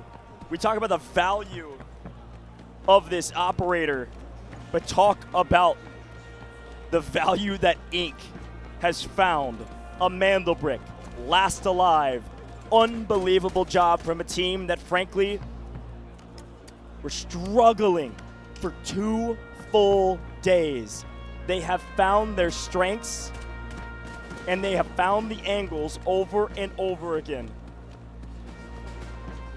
The game changer in that fight, besides player advantage, was too easy, finding the craziest angle that we didn't even see it on broadcast. We saw the body on the ground afterwards. We're gonna see it in the highlight package, but my goodness, opening things up, knowing where you knocked them, knowing this map perfectly, knowing how to lob a grenade in there, and getting the information from the Uluru rocket. We're 1 patch further, and we know that Tempest is now in the mix. We've seen the value of Tempest, but Uluru's buff, holy cow. You gotta have this operator on Mandelbrick rounds. For the first time, many first actually, I'll run through them. That's the first time we've seen a Mandelbrick decoded without a single member left on the map outside of the team that gets it. Every team eliminated for the fight for the Mandelbrick. Also, that's the first time we have seen a team come so late into the fight and still the Mandelbrick for themselves. It finally pays off. Goes so many times teams have been punished because of their inactivity, because they didn't want to make a move early on. We see a replay. This is when DT steals it back. DT does get the down. That was one, and DTS, so there's the down from DT. But it was Baby B getting the trade. Oh, that was such a beautiful placement, too, in the corner. It's just so strong, man. The incendiary from Uluru is game-changing. Of course, if it connects, you burn out so quick. But even more than that, it is such a valuable zoning utility. And there it is. Yeah, it lands over the top. play. They knew exactly where they were. There's the excitement, of course, from Ink and Killzall. Probably the most animated player on that stage. And vocal. Consistently. Yeah. One of the most vocal and just well-placing of those lethals, man. Man. Ink going to be your leader on the leaderboard no matter what. Reminder, folks, if you're somehow just tuning in for the very first time, it is all mantle bricks all day. Our first ranking metric on our leaderboard, no matter what, is mantle bricks. You could have $1 to your name. You could have a single Technic alloy. That's right. You could be as broke can be, but if you have a mantle brick, you're at the top of the leaderboard, and everybody else is ranked accordingly from there. Now, of course, it is not all done. We are just getting started, but that is a gigantic advantage for Ink. And I know the boys are buzzing right now. Look at the smile. I mean, there it is right in front of your face, Killzall. He can't stop smiling since the Mantle Brick was fully decoded. You do bring up a great point, though. Mantle Brick obviously is the first asset we look at, the biggest asset indeed. However, for Ink, they were already in 4th place, just behind ESG by like 0.03. When it comes to assets earned, they should be in 1st place, even in the assets category, which is going to be instrumental if it comes down to a tiebreaker. Just so big. So big. And I mean, dude, Ink's route to get here, one of the teams on that very stage, actually, other than MG, who played the most out of everyone, right? So I mean, they had to go through day 1's competition. They fall short. Day 2, they get a little bit better each and every round. Finally qualifying, knocking STS out, giving an opportunity to MG. North America, a region that is looked at as not necessarily the strongest. And you pointed out a couple days ago, I think it was, you know, when it comes to North America specifically for this roster, it's like, hey, yeah, okay, we'll play together. They don't have the history that others do. Yeah, no, that is a really good shot. I mean, these rosters, some of these rosters hadn't fully played together almost at all before the qualifiers. That's the thing you got to remember. They qualified with a brand new roster and said, all right, we'll figure it out when we get to LAN. Hopefully we do. This team is one of those. And what's wild about this squad is they bring in not only an amazing sub, but also a fantastic coach. And apparently it's all paid off. My goodness, round 2 completed. Brakkesh, a banger as per the usual. And somehow, some way, North America is on top, Taylor. Baby B. Mom and Dad, you got to be proud. You got to be proud. Your son is doing it here. Hangzhou, China, one of the biggest setups we have seen for Delta Force. Yet now your son is on top of the world. North America, proud of this Ink roster. One more quick note everybody's got to remember that didn't tune in yesterday.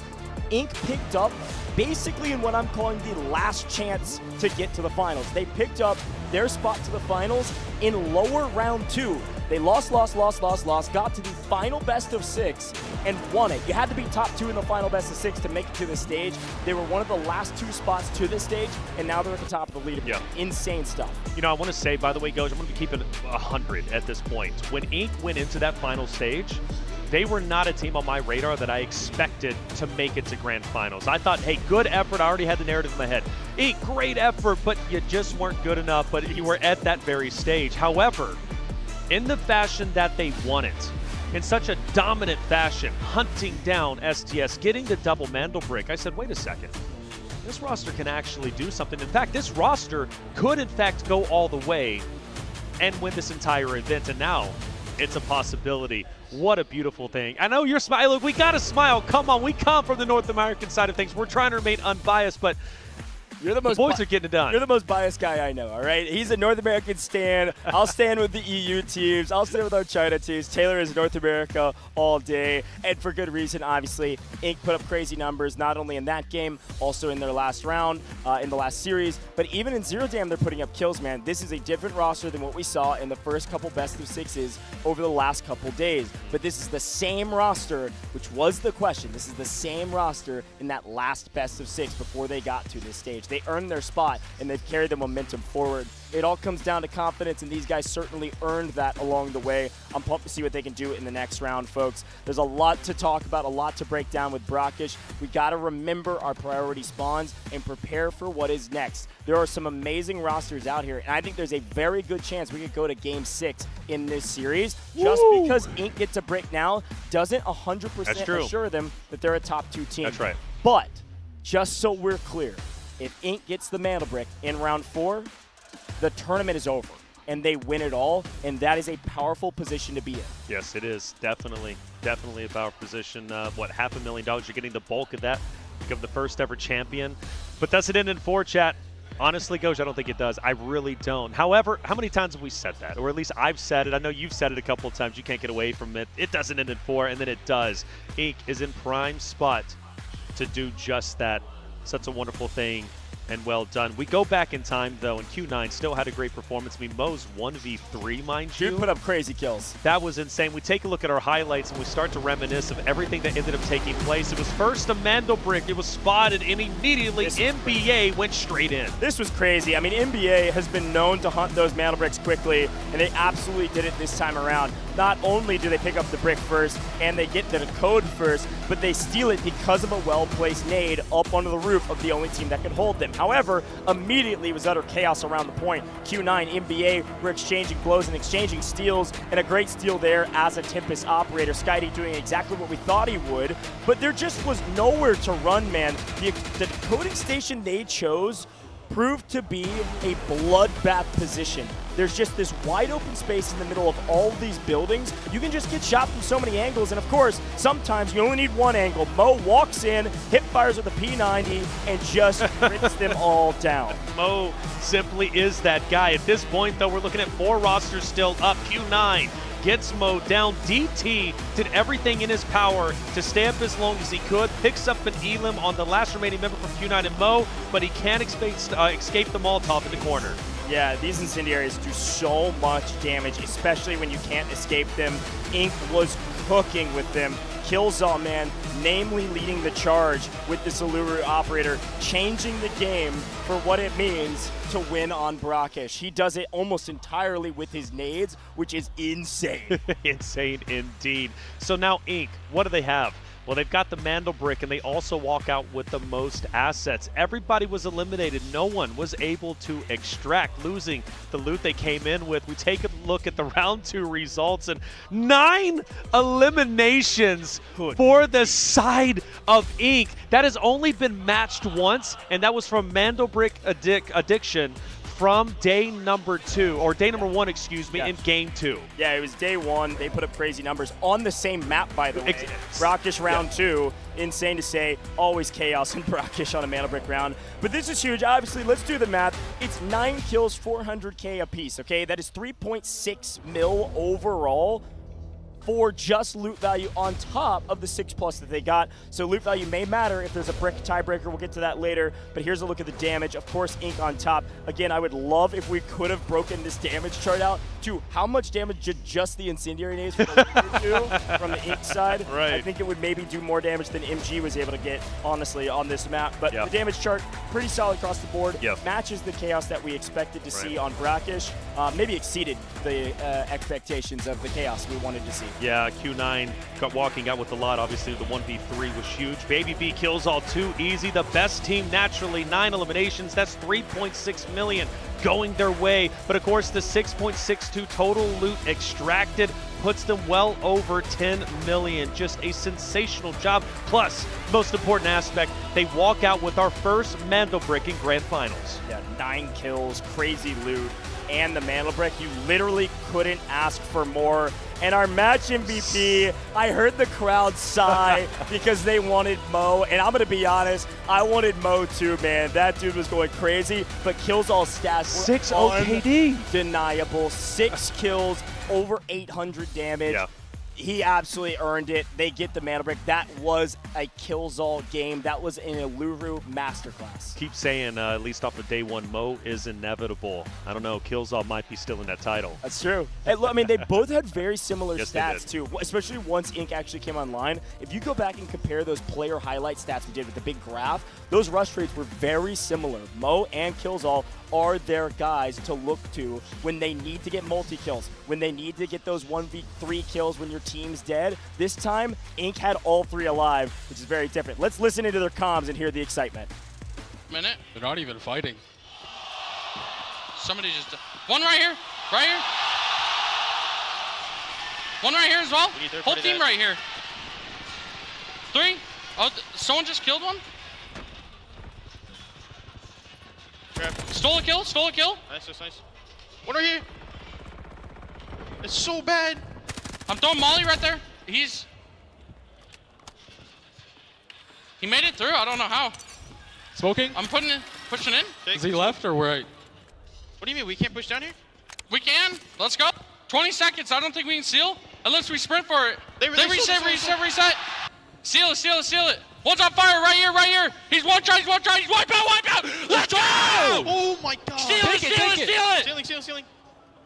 Are you still here running? One more team. It's falling. Okay. Watch the right here. B. Hold this. B, don't use a laptop, bro. Come on, Hey, it's focus money. up. 40 seconds. I missed the rocket. My bad. He's on the other side of the wall. Resing. Do we want to push this? No. I got Molly. Play faster. I got Molly right on him. Nice. I'm playing up. He's on one. Yeah! Let's go! Woo! Ball. We need money. Go. I'm going to ball. Yeah. Okay. Let's go! Come on! I cussed in our thing, bro. Yeah, so that's my bad. That's my bad too. And we knew they were going to be excited, all right? We knew there was going to be some excitement in that, and it was about what we expected. Right. 2 funny moments from that, and critical moments. I think they said, don't loot the laptop, focus up. That's me for real, dude. Goblin. I have a loot goblin. Yeah. Rick was up. They focused up on it. Look at this leaderboard. Unreal stat lines right now. Of course, Q9 on the back of their 0 damn game in second place overall with over 11 million in assets, but Ink at the top in loot value, Ink at the top in bricks. Yeah, you have to give respect where respect is due. Ink is doing everything right. They've got the best of both worlds, and they are in the driver's seat to becoming a champion, but they've got someone right behind them, Q9. Q9 gets a Mandel brick, all of a sudden the match earnings become dangerously close. So if I'm Ink, next round I'm trying to get my assets up, obviously. I'm trying to get the AWM, but more importantly, I'm setting myself up with everything I possibly can so I can close it out in 4. Yeah, and I think it's really important that we turn our eyes to that next round. This is a non-Mandel brick round, and because of that, it is all about getting your loot value up. And because of that, it's all about also playing for those airdrops. You have to. Yes, the first one will give you some nice loot. The second one gives you the AWM, maybe a big moment for some of these teams to turn the tide in their favor. Looking at our T1 spawns, this is an important topic because, yes, NBA and Ink got T1 spawns, but the boon for them is that they won't get a T1 spawn on a map that doesn't have a Mandel brick. Folks, the only limitation is that you can't get T1 twice in a row. And so you could see which teams could get Tier 1, which is our red spawns in the middle of the map. Why are they Tier 1? Because that's where the Mandel brick spawns. But on a non-Mandel brick round, yes, there's a nice POI there. You can play for Museum. You can kind of play wherever you want on the map. But in my opinion, the best spawns are going to be Tower of Babel. We're trying to get our money up, man. Definitely Maybe so. farthest away from some of the airdrops potentially. Yeah. But even still, we got to play for our loot. So we're going to be playing for Tower of Babel. This spells good news if you're an NBA or Ink fan. That's right. And even for the next one, because you mentioned a priority spawns, they don't get it here. They might get it in the next round, right? In round 4, where it matters most, we take a look at our operator picks. One Viron's going to be burned out from the side of Ink. Still can use a Tempest if they do so decide. Now, for Fallen to NBA, They're the only two that have prioritized the Tempest, which have been incredibly valuable with getting in and out with the Mantle Brick. They're still going to have one for a little bit later, but of course, they're going to have to use it at the right time. Yeah, I mean, the thing that my eyes are drawn to absolutely is going to be the fact that Q9, MG, and FN have not touched an Uluru yet. That is good news for them in the later rounds, especially if we don't close out in 4. There's a pretty good chance Inc. is going to use their last Uluru on round 4, not in this round. I expect to see some Noxes in this round. I expect to see maybe a Tempest or 2 in this round just to not use it later in Mandelbricks rounds if you're not comfortable with it. I expect to see some Toxics in this round. This is the most Hat Claws we still have left in a while in this competition. People are valuing Hat Claw in later rounds from what we can tell. And MG, by the way, has already used their Hat Claw. So That's right. while everybody else can, MG cannot. And also for ESG, they've already burned 1 Luna. Yeah, and it is worth remembering what we talked about at the top of the show with some of our stats and some of those comps. The most kind of normal comp that we see, the meta comp, if you will, for Space City, especially in our competitive tournament, has been Stinger, Luna, Uluru. When you can pull that comp for Space City, you're going to have a nice value add. Some of these teams are going to run out of some of those operators if they're not careful. Of course, not a lot of folks using Luna yet. They're all saving them for Space City. Space City going to be coming up very, very shortly after this last Brakkesh, or last, by the way, out of the 3 days, this will be our final airdrop map. Man. Crazy. It is. I feel like we have been casting Delta Force for a long, long time at this point in time. I start to get excited.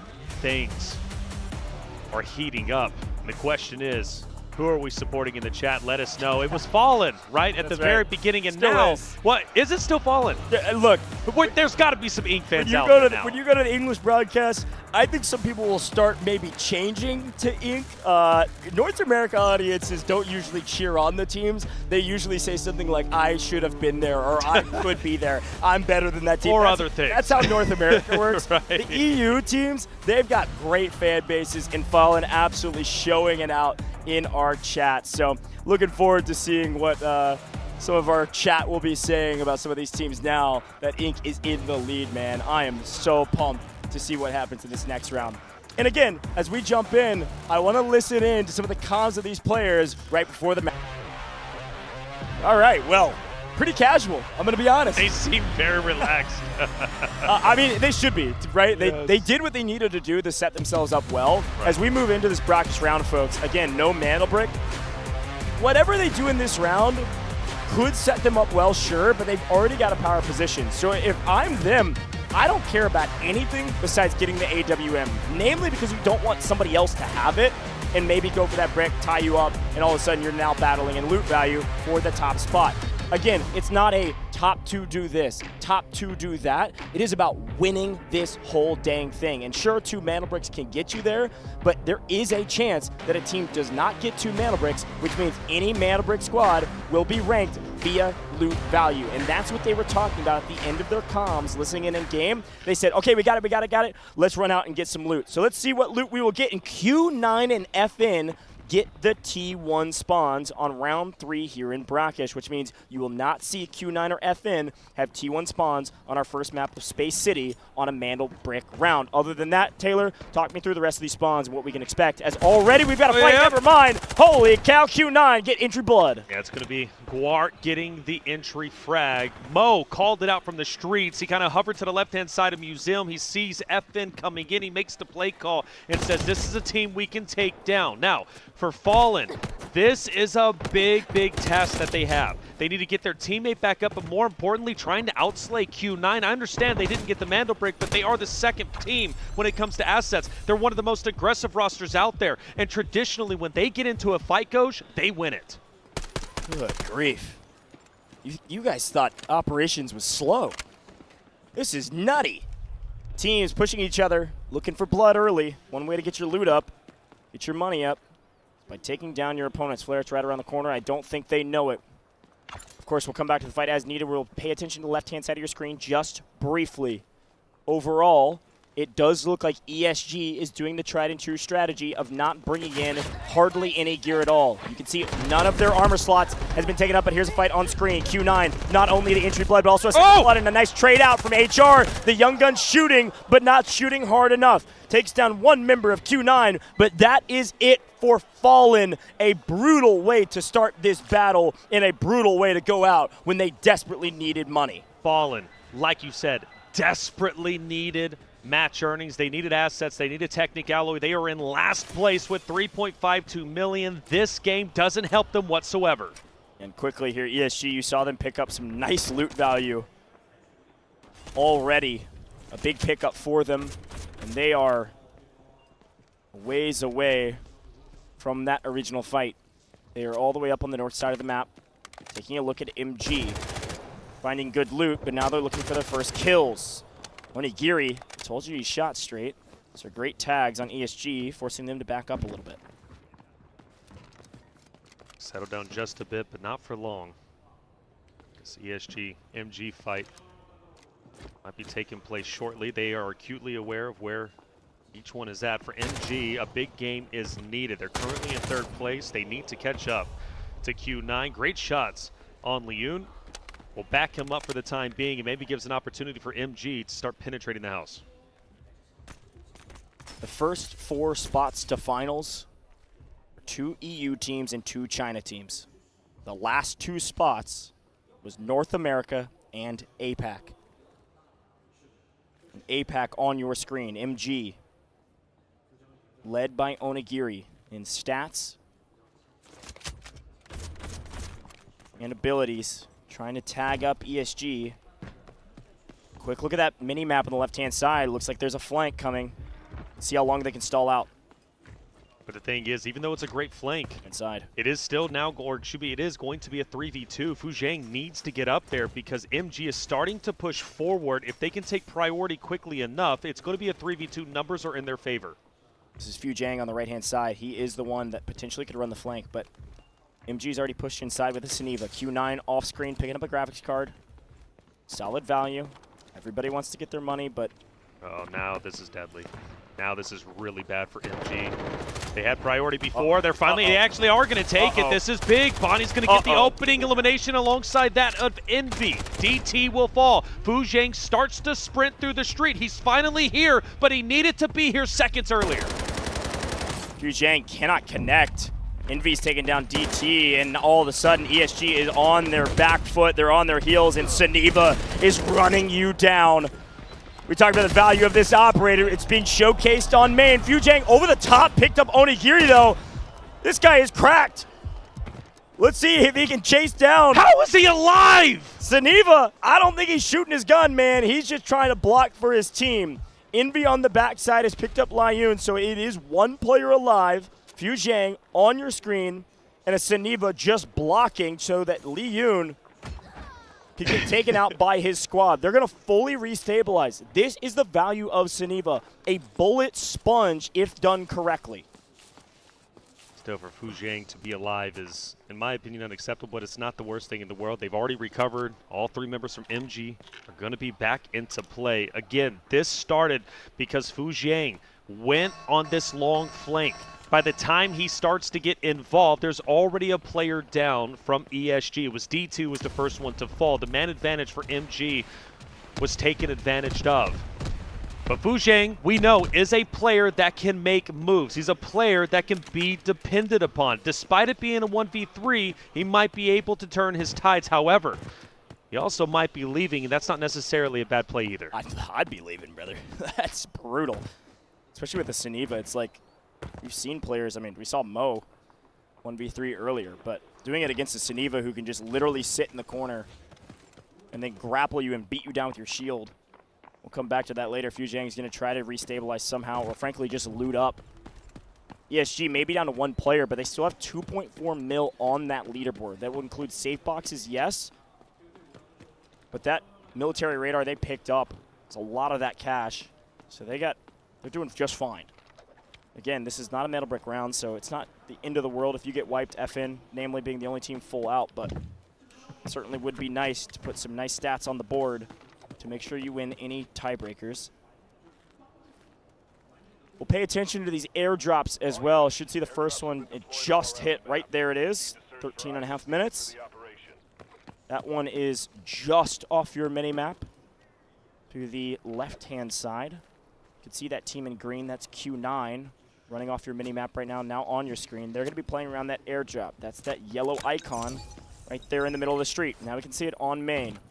60 seconds till it lands, and Q9 is taking full control over our first airdrop. This is not the AWM airdrop. This is just high-value loot, usually gold armor, and then a modicum of other things, whether that's fossils or random other items that sometimes add up to a lot and sometimes not so much. That's right, sometimes not so much. Always fun to hear how tilted you get when you do see an airdrop that just simply doesn't have a lot of value. Happened a couple times throughout our 6 best of 6s over the past couple of days. Ink back on your screen.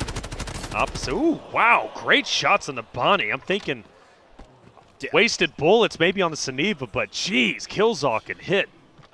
We've been saying this for days. This guy's got a straight shot. The fact that it's been all worked out to where they also have the strategy, not just a guy that can shoot straight.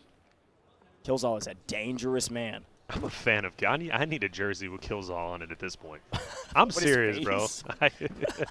That's crazy. Yo, with his face. What do you? Oh, you mean on the back of the jersey? What are you talking? Yo, this guy wants Killzall's face. Honestly, I'm down. Look, Fuzhang on your screen. As expected, 2 teammates down. He's got some decent loot value on him. He's going to protect what he brought in. He is out of here.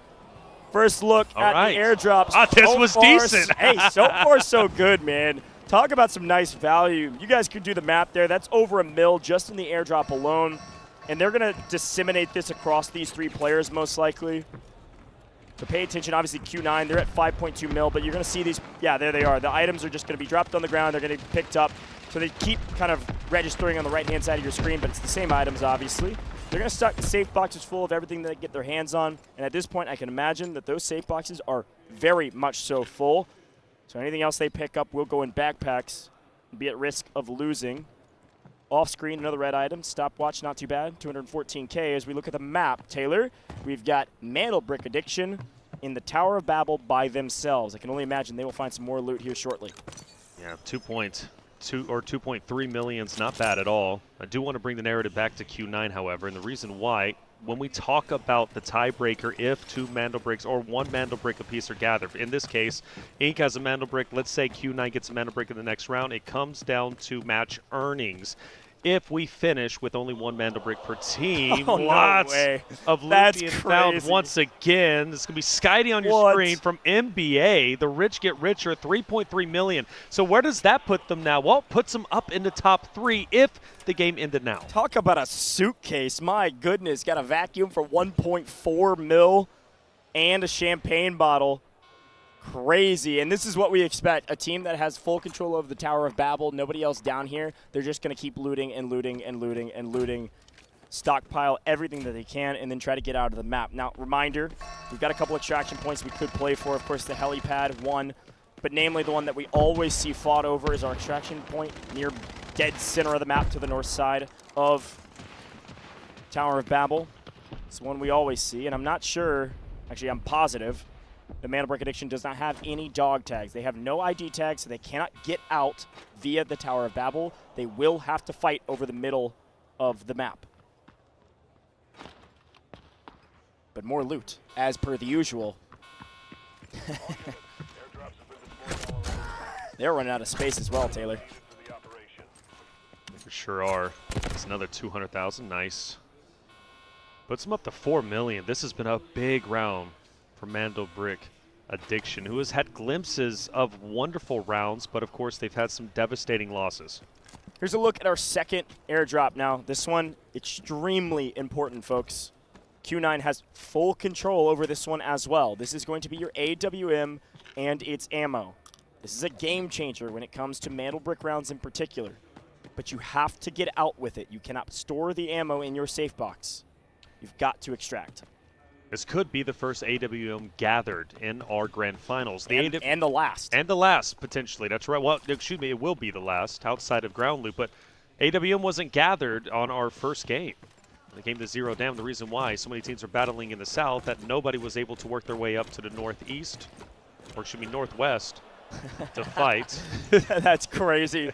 We got a Sonic Trap on the front of Seneva Shield. I respect the heck out of that strat.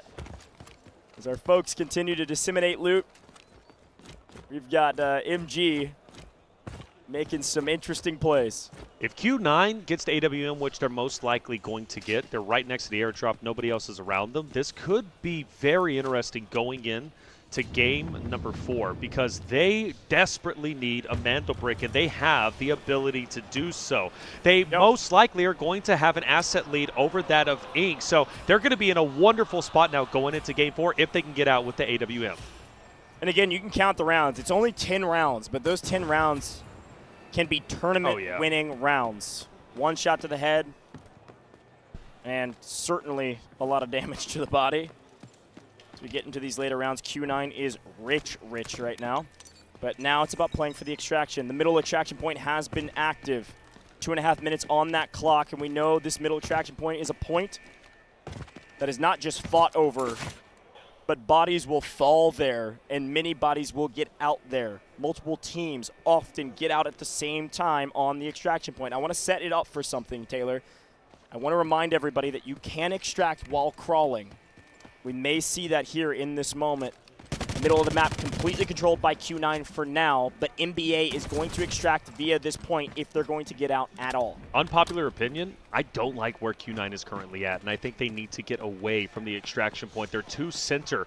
They're going to be isolated in between Inc. on the north and then NBA on the south. It's definitely the best position in terms of getting out of the map, but you're right, they could absolutely be pinched. Right now, they are trying to gain as much information as possible. You can kind of buy some time around those boxes. There's a solid amount of cover around this extraction point, and you can see what K1, DE, and Mo are doing. They've backed off. They will not extract if this timer hits 0. Obviously, you've got to be within range. Ink's moving in. But I like this trap that they've set up. This is pretty standard. Most teams will know this.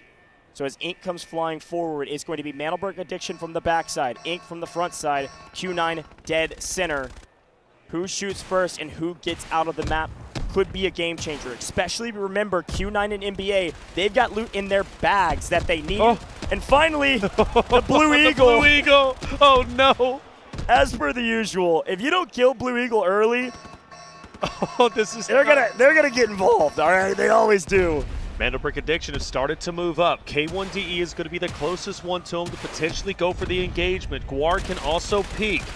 Now 38 seconds for the extraction. The Blue Eagle is distracted because it's going to be focused on Ink, so that's not going to be a factor at the moment. Finally, NBA starts to throw some utility. K1DE stands on his 2 feet. Guar is staying as low as he possibly can. He doesn't want to overexpose himself. Look, for Q9, they don't need to fight this. They just want to extract 7.3 million assets obtained. 15 seconds. Everybody's going to just sprint for it and close their eyes and hope that they don't get gunned down.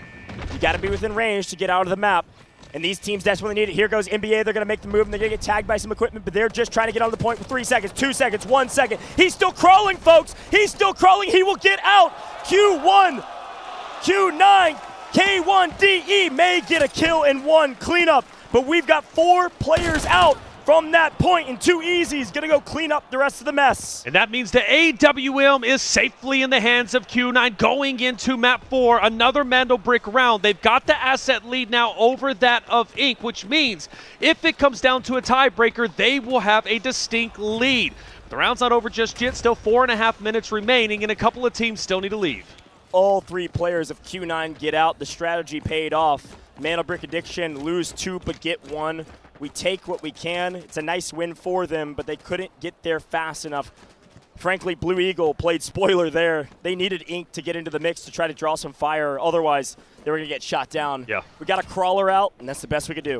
Blue Eagle. Blue Eagle doesn't come in. That fight gets a lot more deadly for Q9, so thank goodness the Blue Eagle is there if you're a Q9 fan. Now, for MG, they started this round in 3rd place.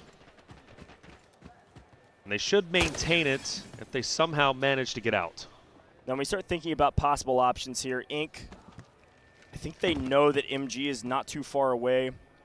Obviously, there's enough time to actually re-pull the mid-map extraction that we just fought over. look at the top left-hand corner of your screen right next to the mini-map. Game timer, 3:32. Extraction timer, 3:23. Just enough time, barely enough time to play for this mid-extraction. Now, there's enough dog tags on the ground that you could theoretically grab those and get out via the Tower of Babel if you need to. But you're not going to be able to get there in time if you miss this one. You've got to choose to go there early if you've got the tags to do so.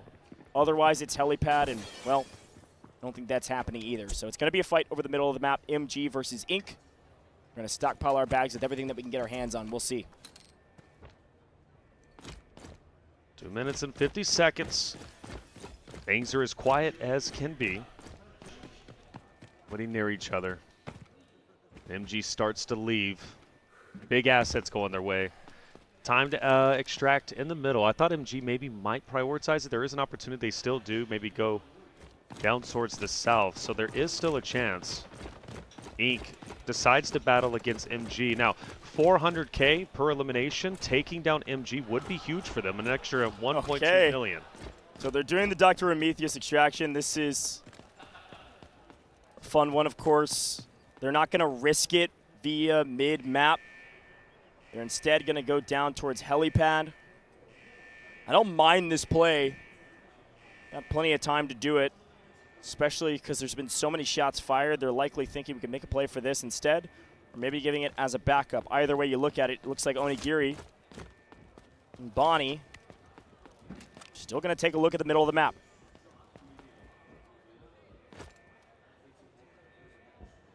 Triple blasters in hand, maybe could make a play. We'll see, but it's an interesting choice. Kind of giving themselves an exit strategy potentially, but they won't follow it for now. We're just looking for kills. Reminder, every single kill is 400K.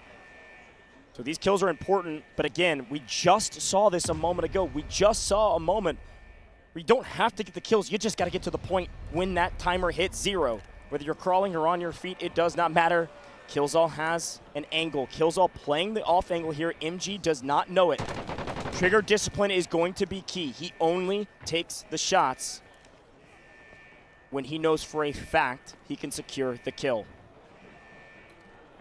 Maybe has been spotted. No. Siniva would be the perfect takedown here to open things up for his team.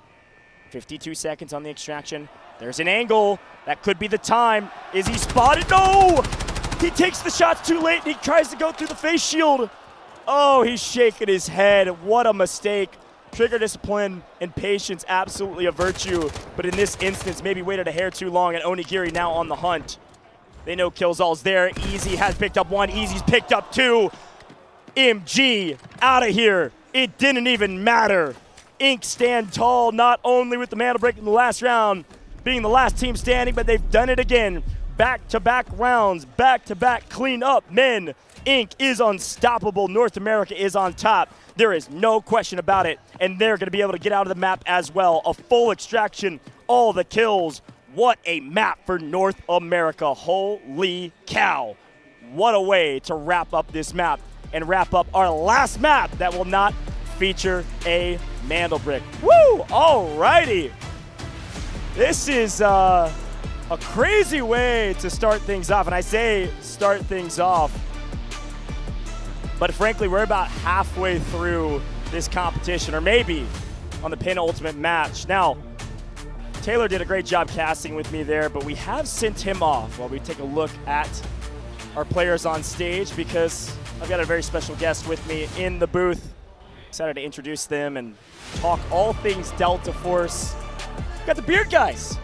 How's it going, my friend? Hey. Can't see you yet, but it's great to have you with me. It's great to be here, Coach. Thank you so much to Delta Force for having me out there. We've been out here for a few days as guests in China, taking it all in, now experiencing this incredible tournament.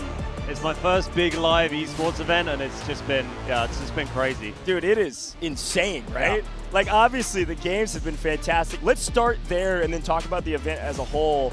I mean, how are you feeling? I mean, this is your first big esports event.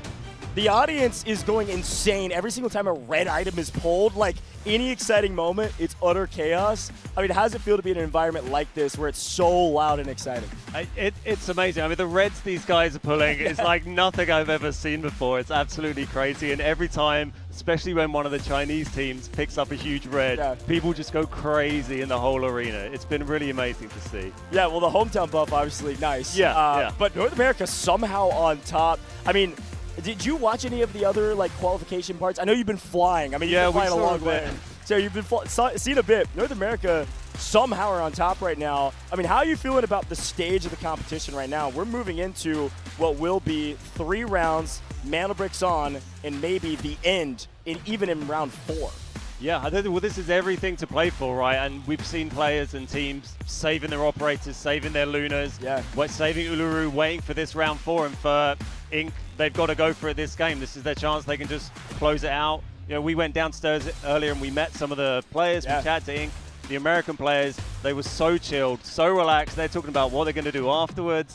And, you know, now they're crushing it. So it's great to see. I'm really happy for NA. Well, I want to turn my eyes towards you, man. Obviously, you make some fantastic content. You do a lot of streams. You've got a lot of hours in the game as well. What's your strat? If you were to play in a tournament like this, now that you've seen how hot the competition is, are you a guy that's like a highly aggressive player, or are you somebody that's going to play a little slower and focus on looting? I'm more like slow and tactical. You know, I'm a bit of an older guy. I'm not going to be competing with these. I don't have the reaction speeds for this kind of thing. But yeah, I'd be out there trying to get the loot, trying to play the angles. But yeah, I couldn't. This is way above my level. I love it, man. Well, I want to talk about you, man. Talk to me about your content, what you've done with Delta Force. Obviously, a huge event here. But tell me a little bit about yourself and maybe some of the people at home.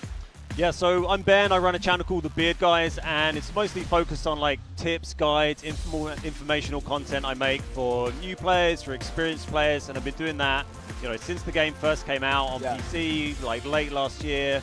Now I've been doing a lot of console content for the new players joining on PlayStation and Xbox. Yeah. So if you've got anything to learn about maps, tips and guides, operators, The Beard Guys, got a lot of content on YouTube there. Should be able to help everyone out. So. Dude, that's super, super cool. Well, we love, obviously, our content creators in the Delta Force ecosystem. We've done a lot of show matches in the past. Are you somebody that might step into doing some more competing where you can?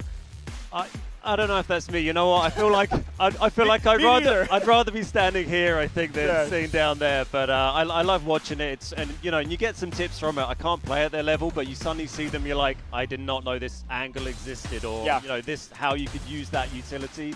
So there's a lot to learn from it. I can't play in the way they do, but you can still get some tips. Yeah, trust me, I can't play like them either. I'm more your speed, man. I'm a looter. I'm a little bit of older. Yeah. Well, talk to me about favorite operators. Obviously, you make guides on everyone. What's your favorite operator, maybe right now? Right now, I'm kind of Hacklaw main. I had been lunaring for a while, and then since console came out, I've been playing on console, playing solo a lot more, and I really like Hacklaw as a solo operator. Is really powerful. So yeah, I've been Hacklaw main as of late. It's been working well. I like that a lot, man. All right, well, okay, what's the most recent guide that you've put out? What's the most recent YouTube video? What content are you grinding for right now? So I'm kind of prepping for the new update, really. There's been a few big beginner guides go out recently for console players. I did a Lyali Grove guide, but now we've got the new update, the new Season 6 starting Tuesday for Global. So as soon as I get back from China, I'm going to be straight on it, streaming that, making guides on that. We've got a new operator to cover. Nice. We've got all of the new patch notes, so I'm going to be going through all of that once I'm back home. Heck yeah, man. That's awesome. Well, hey, have you had a chance to explore China? I know you guys have been on the run, but have you been exploring China at all before you got to the stadium? Yeah, I came in on Friday into Shanghai, and then we've had a couple of days in Hangzhou. We've been around. We've been eating some amazing food. We've been seeing the big lake.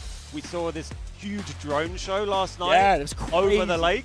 Delta Force themed drone show. None of us knew it was going to be Delta Force, and suddenly Demolin's face was up there. Space City boss. We're like, what? Everyone just went nuts. It was crazy. That's so cool. Well, while we've got you, we're going to take a look at some of the highlights from this last game. It was insane, and I just want to give you a chance, man. Talk to me about some of these highlights. What did you see from that last round that surprised you, maybe? Yeah, the last round was kind of crazy. It's been interesting seeing how different teams play when there's no Mandelbrick, right? You've got no Mandelbrick to think about this time round, so it's a different vibe. We saw Fallen go crazy early. They were taken out straight away. It was a shame for them, but yeah, Q9 have been crushing it. They look like such a strong team. Yeah, that is a good shot. I mean, also, airdrops totally changed the game, right? Like, a ton of high-value loot in there. AWM, do you talk about this weapon at all in some of your guides? Yeah, I mean, it's not really like a new player weapon much. Like, I think most people are scared to take it out with them because it's worth so much. Everyone like gets gear fear and it sits in their stash. Yeah, that's so true. Gear fear is real. On this stage, though, man, they've got no fear. Yeah. That AWM is huge. All right, this extraction at the end, we got to talk about it. Even the one in the middle, the one you're seeing right now, insane moments. Like, talk to me about those extraction moments that you've had in the past of, like, the timer is ticking, everybody's swarming. Like, what's that feeling like when you're like, please, that timer's got to hit 0, I got to be alive? Yeah, I love it. It's like the most exciting, tense part of the game when you're extracting, particularly when you're doing it solo or when you're going to share an extract, like you're on Space City, you're dropping smokes and you're running in at the last second. Yeah, those are the moments you live for. Well, some great moments. Inc, of course, on top. North America went crazy and continue to do so. But, man, what an exciting look back on those highlights and a great day thus far. So you've explored China. You've seen the stadium. You've seen the competition. It's now time where I have to put you in the hot seat, all right? It's time for you to give us your predictions. Woo. Before I ask you for the prediction, do you have a team you came in, you're like, okay, I'm going to cheer on this region. This is the region I want to cheer on? You know, I came here and I was like, I'm here representing Europe, I'm here representing EU, so I've been supporting the EU teams, but me and the Inc guys as well, seeing how Inc have been playing, and I'm here with a bunch of American creators. Yeah. I'm really happy to see them doing well, and you know, if Inc crush it in this next game, I'll be very happy, man. I love that. Well, look at our round 3 results. Q9 at the top in that round with 7.27 mil extracted with or in safe boxes, and that extra 4 kills, obviously a huge boon. Here's a look at our damage charts overall. Pretty even spread, a lot of fights, especially around those extractions. A fun map overall, and our last non-Mandel Brick round. I will say, Beard Guys, or Ben, I guess I'll call you Ben. Yeah, that's Ben's your channel. Ben's good. Ben, talk to me about it. If you were playing Delta Force and kills became a way to earn extra loot value, just straight up getting a kill is 400k, would you prio that more? I don't know, maybe. I feel like, but then you bring in so much extra risk, right? If you're playing with a squad, if you're playing with your boys, you got a team, you feel confident, you go for it. If you're playing solo, it's a big ask. Yeah, a lot to take on. It definitely changes this competition, and I love the change in a competitive setting. Maybe pubs, I agree with you, maybe not so much. 7.27 mil is what they extracted with. Absolutely the best team in this round, as Guor, Mo, K1DE put on a show for us with 4 kills as well, and it was K1DE as the top MVP from this round. 2 kills, 3 assists, 2 OKDA, and of course a 304 damage count. What a fun round, man. I'm so glad you were able to join me up here. That was a blast. Yeah, thanks so much for having me. It's been a pleasure to be up here talking to everyone, and really good to meet you, dude. Well, hey, last thing for you before we send you off. Plug yourself, man. Say it one more time. Where can people find you? You make great content, great guides, and there's a lot of people watching. Yeah, come find me on The Beard Guys on YouTube, The Beard Guys on Twitch. Loads of videos, loads of streams. Come watch me there. Come hang out. You can learn something, have a good time. I love it. Thanks so much for joining me, man. Hey, I'll see you later. Thanks for having me. All right, that was the Beard Guys. You heard it from him, man. He plays like me. He's a loot goblin. I like that a lot. Check out his guides. We've had a great round and excited about the next couple, but I've got Taylor, Reflections Noble, back with me. And while I've got you up here, getting all set back up, Taylor, what'd you think about that round? It was an insane round for a number of different reasons. First and foremost, let's just go ahead and talk about why, okay? It's got to be because of the fact that Q9 gets out.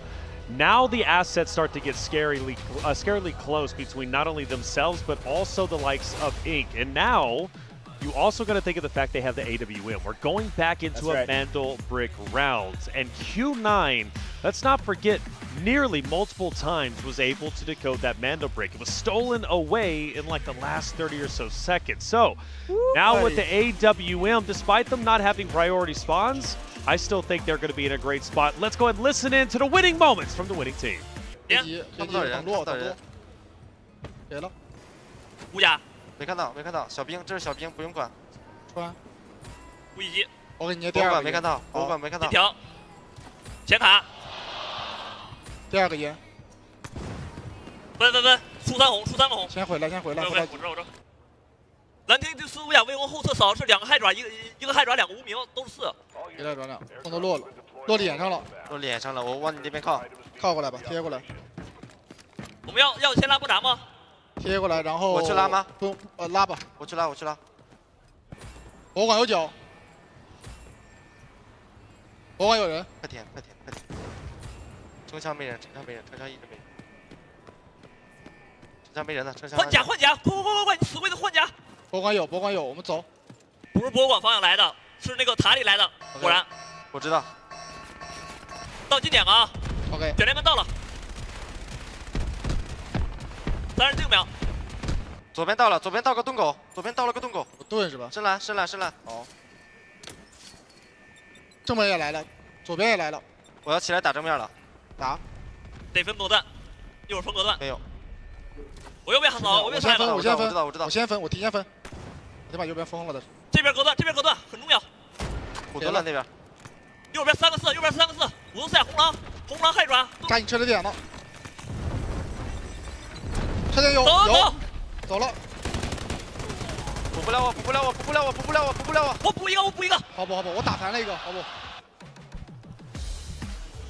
Great comms and frankly a great moment. That was probably my favorite moment of the entire map because there was so much chaos around the point. Q90 did a fantastic job, not just securing the AWM, but getting out of the map under pressure like that. We've seen teams fail at that in the past, right? And they set up early. And you said it wasn't a great spot. I don't disagree. It's very difficult to hold, but they were able to execute it near flawlessly. Well, let's take a look at our team rankings. Inc. currently in first place. A large reason for that is because of the Mando brick. However, I want you to pay attention to the match earnings. Inc. and Q9 are barely separated by just little over $1 million. That could come into play depending if Q9 is able to decode the next 3 Mando bricks. Now, there's a large drop-off from there. MG's been on the struggle bus. NBA, ESG, and Fallen especially, who came into this event as the fan favorite for our chat specifically. And man, Fallen has truly fallen all the way down to dead last. We've seen teams at the bottom of the leaderboard get the mana brick and leapfrog everybody. That is now the task for anybody down there in single-digit loot values. Anybody below 10 million, which is everybody besides the top 2 teams, you've got to play for the mana brick. It's not unattainable to pick up a double-digit game and get back into the mix, but even a 10 million game doesn't get you into second in loot value unless some of these other teams fail. Looking at our spawns, this is where things get really important to pay attention to. We are moving to Space City, and our prio spawns in the last round were Fallen to Q9. You will not see them land at either of those 2 red spawns. They could still, though, get our yellow spawns, which are Tier 2. And speaking of Tier 2, one thing we always see is that you spawn Central Command. If you spawn to the right yellow dot, you could make it to the mana brick first. We've seen teams basically spawn in, close their eyes, and sprint at the mana brick and get there faster than the team on the right side, the right red dot that crosses the pipes because that team is scared.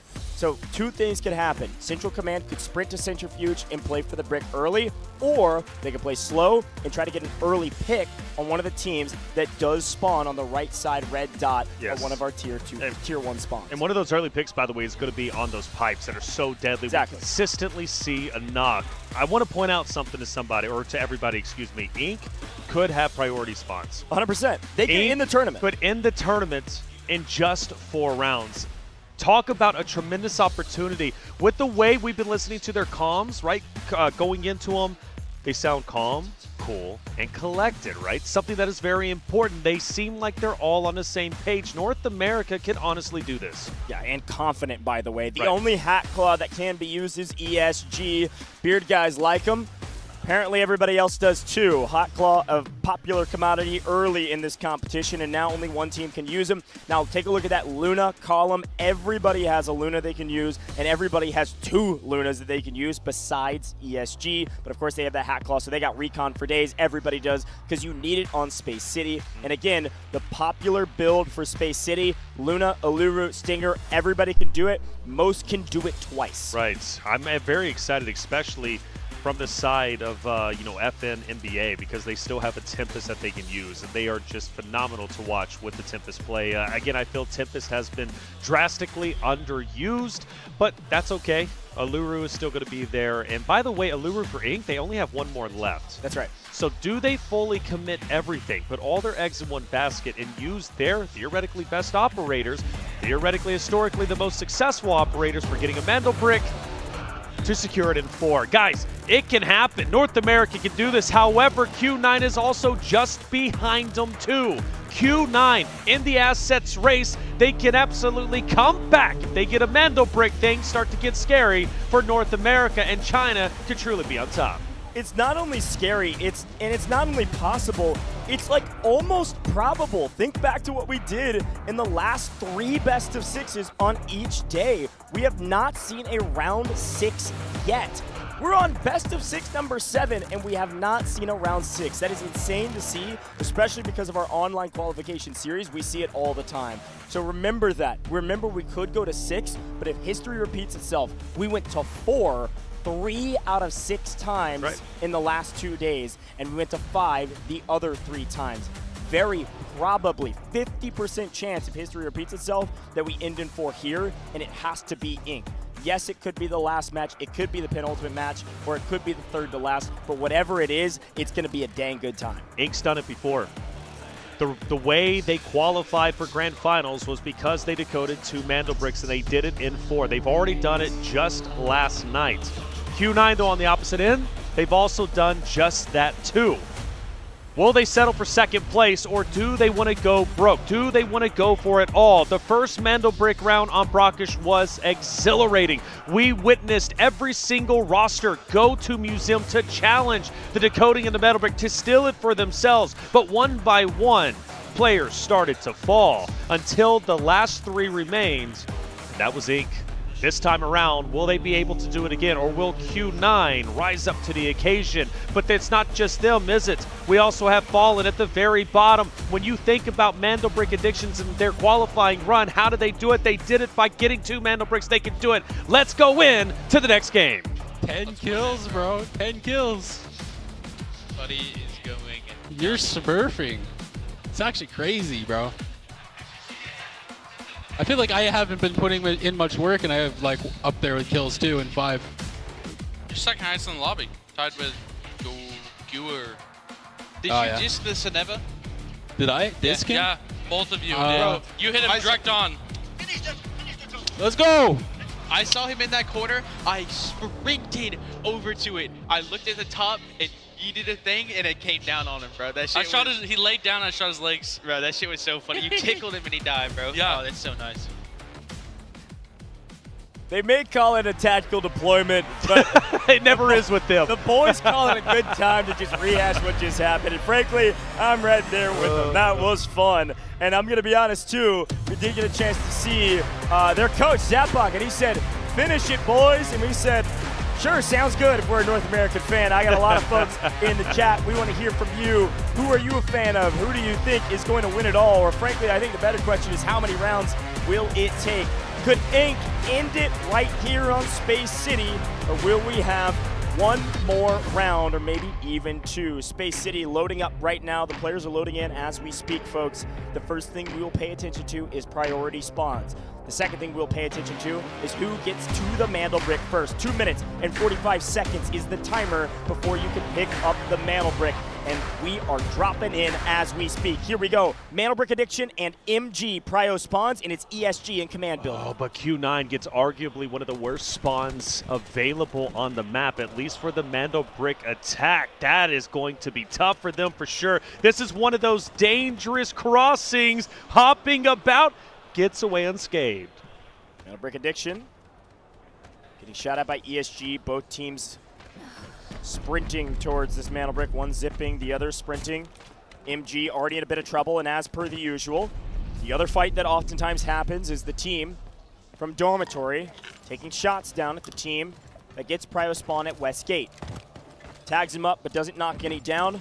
Shout out to my boys, AKA, missing out on land because of that exact same strategy. Missing out on the stadium because they get shot in the back before they can barely move. MG have made it to Centrifuge and should play inside of Centrifuge until this brick spawns. The decoding station right here in this alleyway is the one that has been priority decoded at every single time, aside from, I believe, twice. One time we went to the north around that passage that we've been talking around those pipes at T1 spawn on the right-hand side of the map. The only other time on Space City we've not seen this decoding station, wow, nice fuel there to start things off, was indoors. Now, look at operators, about what we expected. Fallen running quote-unquote meta. MG running quote-unquote meta. A couple other folks running 2/3 of quote-unquote meta. As we take a look at our loot, MG has picked up a stopwatch, but ESG has found that 1.5 mil fuel. No Tempest for Fallen or NBA. Inc. will use the last Aluru, committing everything in terms of loot as well, mind you. Inc. wants this.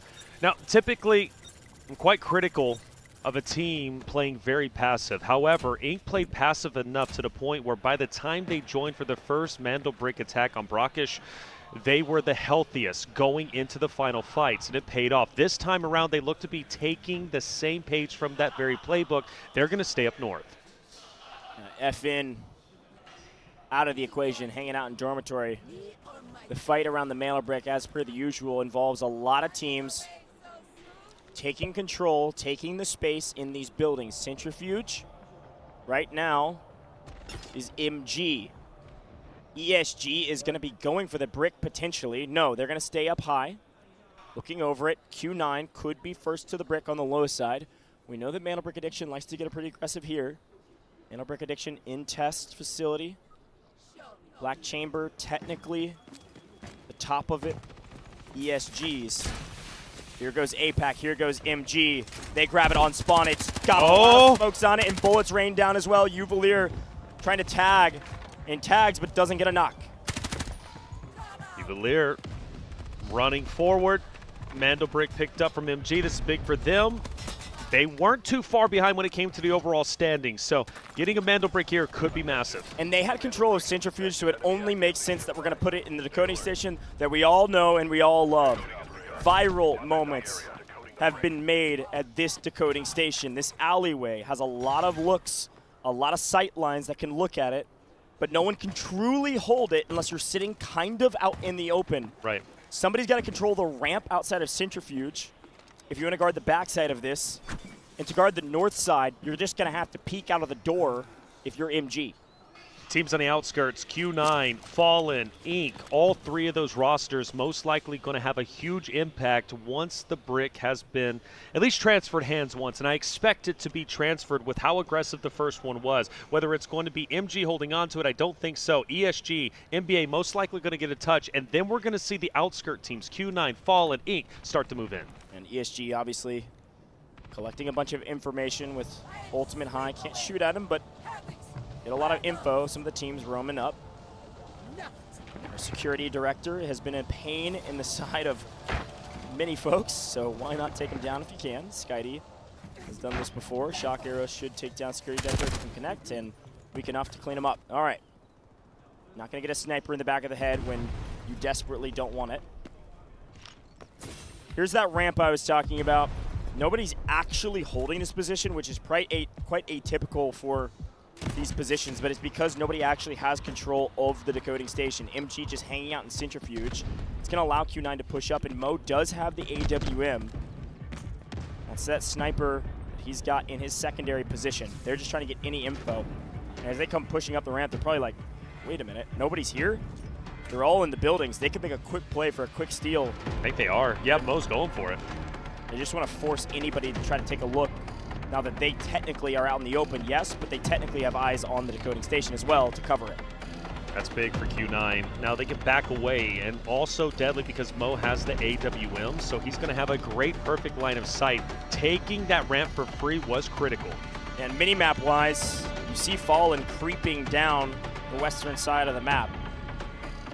So now that Q9 has control over the ramp, the onus of responsibility is going to come from not Fallen, who's going to have to go up the ramp to get to him. It's going to be one of these other teams, either MG trying to come out of Centrifuge, NBA potentially playing low side.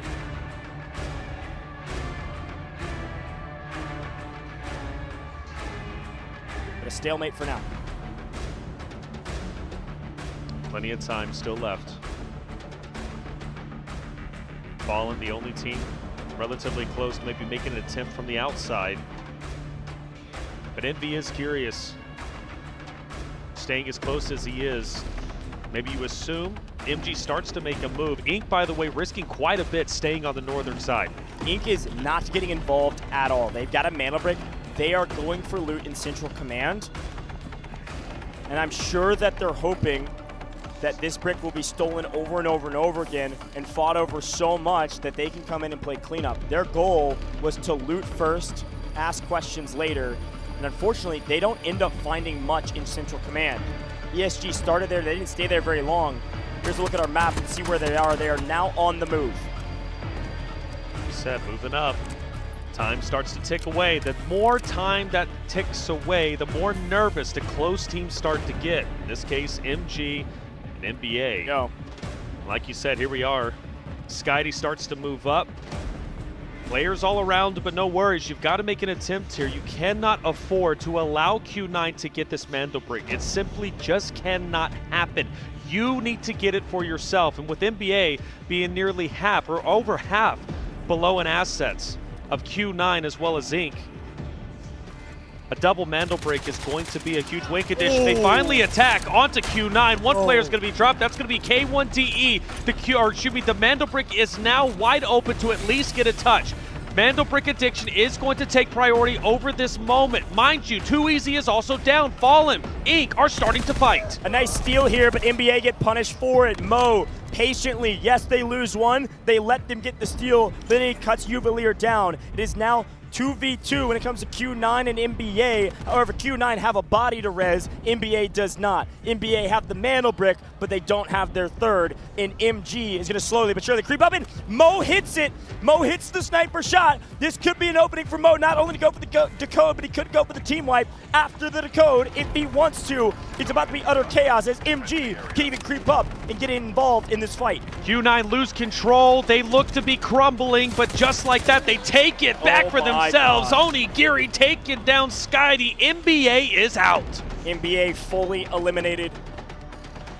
They went for the steal and they got it, but they're the only team to contest in that moment. Sniper shots ring true. It's no wonder Q9 felt comfortable in that position on the long angle. They knew they could hit their shots, and when they did, the tides would be turned back in their favor.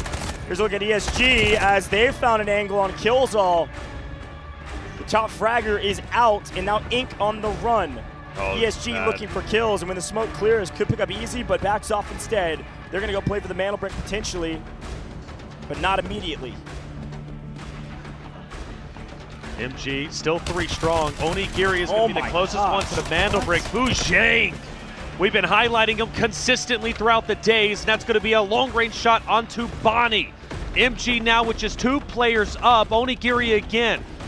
That's the one I'm looking at to potentially challenge the sight of K1DE, but it's going to be hard to get through the AWM that Mo possesses, but Fallen is making an attempt from the south ramp. I just don't know what that MG player was doing that far away. Maybe trying to play a flank, I don't know.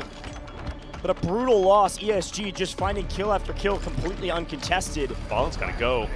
Fallen's got to go. They might be pushing up relatively soon. Mo with AWM is going to be instrumental, but they're also getting pushed from the opposite side of things. This is going to be great for Fallen, but Fallen is going to fall. HR is going to be down, but DT is going to drop K1DE. He's also going to get the full pickup. Fallen can still push up. Like you said, here they come. Mo is doing everything he can, but DT has got onto the site, and he's going to get the decoding started.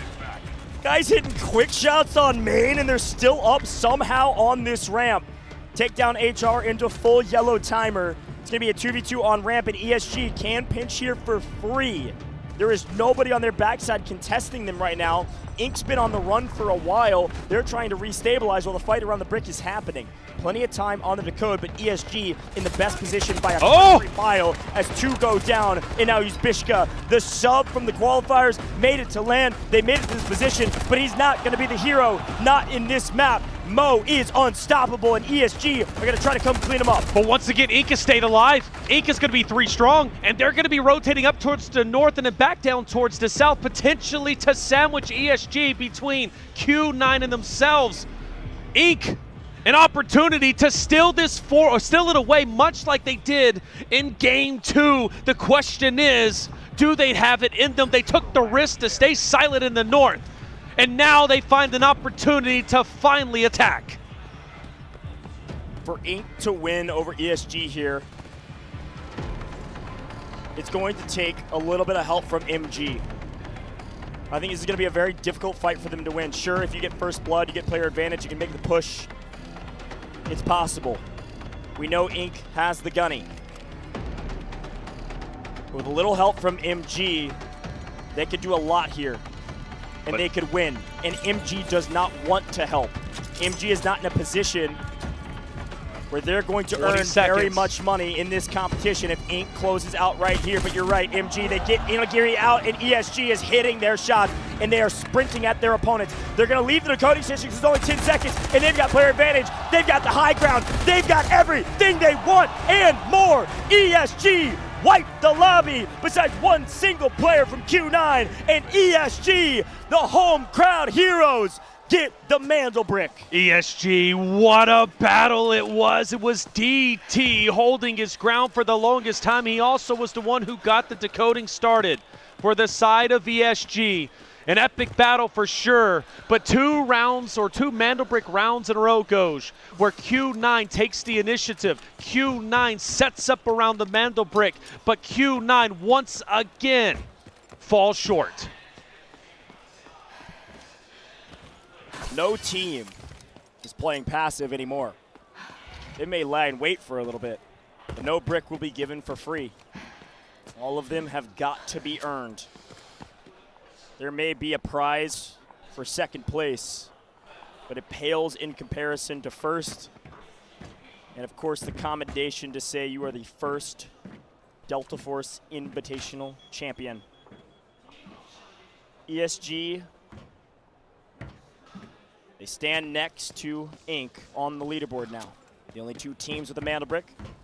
So regardless of their loot value, they will be 1 and 2. But the loot value now matters between those 2. You want to be first? You either have more Mandelbricks than your opponent, or you have more loot value, Taylor. And I think Inc. is technically, by a lot, winning in that category still. Inc. will be in first at the end of this map, but ESG leapfrogs to second. Picking up 8 eliminations this game. I don't know if they'll be able to chase Mo down, maybe. Mo still running around in the vicinity. There is an opportunity potentially to pick up 9. Surprisingly, Q9, Mo himself, he's pulled off 1v3s before. Does he tempt fate this time around? Does he go for the additional 1.2 mil in earnings from the elimination category? I would say for anybody else, probably back away. But for Mo, maybe he can make it happen. I believe he's got 1 bullet left in the AWM. That's good for 1 kill. Is there? I mean, how much value is there to stay back? Oh, nice satellite dish, sure. We'd take those. It's under 471K. ESG is definitely not going to take any chances. They're going to check all the angles. And yeah, I don't know. I mean, I think for Mo, it's not that he's not going to take these fights. He's going to take them. It's just a matter of when. And I think the answer is the win is actually going to be where. It's going to be around the extraction zone. It's going to be around this extraction point. We know the one that we're talking about. Mid-map, under the bridge. A tried and true classic. It's got 3.5 minutes on it. About a minute before the game timer closes. I can't imagine all 4 of these players get out on it. It has happened before. Oh, they're going straight into Mo. Yeah, I mean, they have to. This is the extraction point. They've set the trap. He's going to sit here with this trap. He's got to hit his AWM shot, I think. He has to. He's got to get a knock to make it a 1v2. Has to. But Mo's won 1v3s. But don't peek too soon, Mo. A couple of times, which is insane to say. Right. Peek too soon. Stay patient here, Mo. For ESG, already a big win, right? Getting the Mandelbrick is massive, but getting out with 6.8 million, I mean, come on. That's going to put them that much closer. Or even surpassing Inc. One down. Oh! This is the shot, but the down is still going to be big on Leon. An opportunity to take DT, potentially bunny hopping up, but doesn't get enough shots taken. But good news is, player hasn't been picked up yet. Nice shots, DT, very low. Leon as well. Mo standing up. There is no way Mo can get 1v3s 2 times in the grand finals. The res is starting to take place. Mo is running out of options, and I think this is where the heroics start to come to an end. He can connect on a well-placed grenade, get him weak. He could line him up and knock him down. But you're right, he needed to pick up Lyun on the rotation. They don't know that Mo has made this rotation, I don't think. Whoop, one shot fired, maybe they do now. Mo hears him advancing. Gonna reposition, take a fight from another angle, gets 1, gets 2. Can he line them all up? Mo will get his third 1v3. If he can isolate this one, here's the step from the right-hand side. He's got half health. He doesn't get it, but it was dang close. Mo almost a hero for Q9. Mo almost the best fragger this tournament has ever seen. He may still hold a claim to that title eventually, but not in this map. Holy cow, that was way too close for comfort. ESG was sweating. I'm sweating now, man. I say surely not, no way. Mo runs out of options. Once the reset happens, you think time is up. But Mo steals it right back and makes it exciting to the very end. Mo, arguably one of the best players in Delta Force competitive whenever it comes to operations. And the crowd has taken notice, the fans have taken notice as well. Despite him falling, he has still proven to be a factor even when the odds are stacked against him. Q9, Mo, ESG, Zhang, these are all players and teams the crowd here know well. But our global audience is starting to know who Mo is. Our global audience is paying attention, and I think Mo's fan base is growing. Here's a quick look at that replay from the last rep. Several replays here, of course, ESG. They get the first knock on Ink, and they know that no one can get to the decoding station in time, so we're going to wipe everybody else out. It's a signal flare, as it always is, to push the equation. Here's Mo's signal flare. He hits that AWM shot. I think Mo wins this. And then back against the wall, picks up 2 in a row, loses half his health, and almost wins this fight. It was a great effort, but also a great execution from ESG. As much as it looked like Mo was putting on a show for us, which he was, ESG did play it right. They get the mantle brick, they all get out, and they get the kills. ESG just put up a gigantic round, a round that was very similar to what Ink was able to do. ESG gonna be top 2, and it's actually gonna be fairly close at the top. Very close indeed. In fact, I think they might have done enough to get within striking distance to overtaking that of Ink, and that puts the pressure on North America. That puts the pressure on Ink because no longer do they have that distinct advantage of being the only team with a Mando brick. ESG joins the party. And we've got 2 more space cities left, or a potential of 2 space cities left. Let me reiterate, we have gone through 2, or this is now the 3rd day of competition. This is officially our 8th best of 6 at this point, man. And you have to consider, we have never gone to a game 6. That's right. We have always ended in either game 4 or game 5. So the chances of this tournament coming to an end in the next map are incredibly high. 100%. You're 1,000% right. We've broken that down. The stats are insane. Interestingly enough, though, online stages, at least that we have casted over, that I've casted over, it's been about 33% across the board. It's been about 33%. 4, 5, or 6 being our last round in these best of 6 matches. We've been playing underneath this format for a while, and it's usually about even. That's right. On LAN, it has not been at all. However, the gameplay today in the stadium is very different than the gameplay that we saw in the stages leading up to today. The last 2 days have played totally different because of the qualification process of getting, hey, if we're top 2, we make it. Hey, if we're top 3, we go to the next round. When you're playing for first, I think it's a high likelihood that we go all the way to game 6. Very much so. Very much so. Nobody's giving bricks for free. No, not at all. I mean, this has been the most aggression we have seen on a Mando brick throughout the entirety of our competition here at the Delta Force Invitational in 2025. Before, I mean, again, it was getting the Mando brick, getting out for free. We weren't seeing basically any fights take place. Now we are. But the stakes are also higher. And nobody wants to play for second place. Everyone wants to go for first. Now, I go back to ESG taking that win in the fashion they did. Phenomenal. DT was a large reason for their success. But Q9, as I said during the commentary, I'll say it once again, they were the first team to take the Mando brick. for themselves. They desperately tried to hold on. In fact, they stole it twice in total. But in the end, they couldn't hold on to it. The same thing happened in Game 2's battle for the Mandelbrick. Q9 has gotten so close, yet impossibly far away. Yeah, and again, it's not something that we saw as much during the lead-up stages, the first 2 days. It's a good call-out from you, Taylor. And again, I think it still comes down to that same topic, is that because they're only playing for first, people just got to get more aggressive. And because of that, the team that plants the brick isn't always the team that's getting the brick. We've seen that in online stages. We're seeing that here on the stadium. I don't think we'll end in round 5, but it is absolutely possible and even probable. But as we look forward, we go back to Space City, and it will be a Mandelbrick round every round going forward. There can only be a maximum of 2 more. Will be Space City and be a Mandelbrick. So of course we got to talk about spawns. We got to talk about some of these teams and what they need to do. And right now, the only thing some of the teams at the bottom of the leaderboard are thinking is, how do we get the Mandelbrick, man? Let's take a look back on that map, some of the highlights from that round. What went right, what went wrong? And I think the big question in our minds and a lot of people at home is, what's going wrong for EU? Both of our EU teams struggling a bit.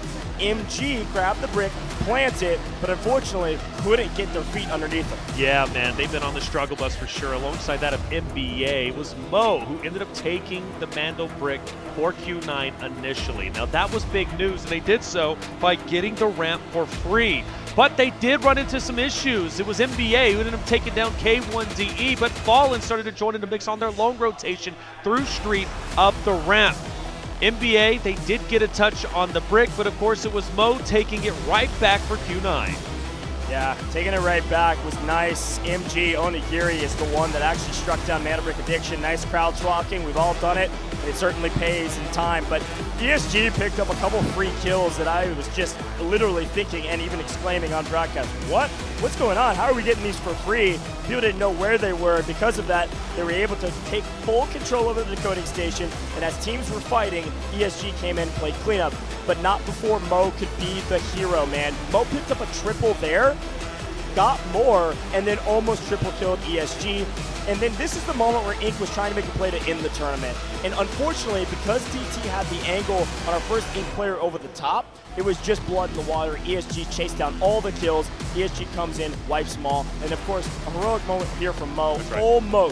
Almost the best highlight we've seen thus far. Oh, definitely so. Almost. Well, why almost? Well, it's because Mo ended up getting the best highlight so far with the 1v3, right? So he's gotten 2 incredible plays, but once again, same narrative. Q9 once again falling short. How many times can this continue to happen? But it does make things incredibly exciting going into this next Space City, because Q9 has been so close. This time around, if they could just get over that hump, get over that hurdle, we could have an exciting 3 teams with the Mandelbrick leaving it up to Game 6. Yeah, and that's something we haven't seen on LAN yet. You got to remember, we've been talking about this all day. Only ever seen 2 teams with the Mandelbrick in LAN competition the last couple days. Here's a look at our round 4 results. This is just last round, which is insane to say. Q9 did pick up their 5 kills on the back of Mo almost entirely by himself. But ESG get 9 mil extracted. All 3 got out. Ton of loot value. Mandelbrick and 9 kills. 9 kills is our kill record in 1 round. Again, that is 3.6 mil.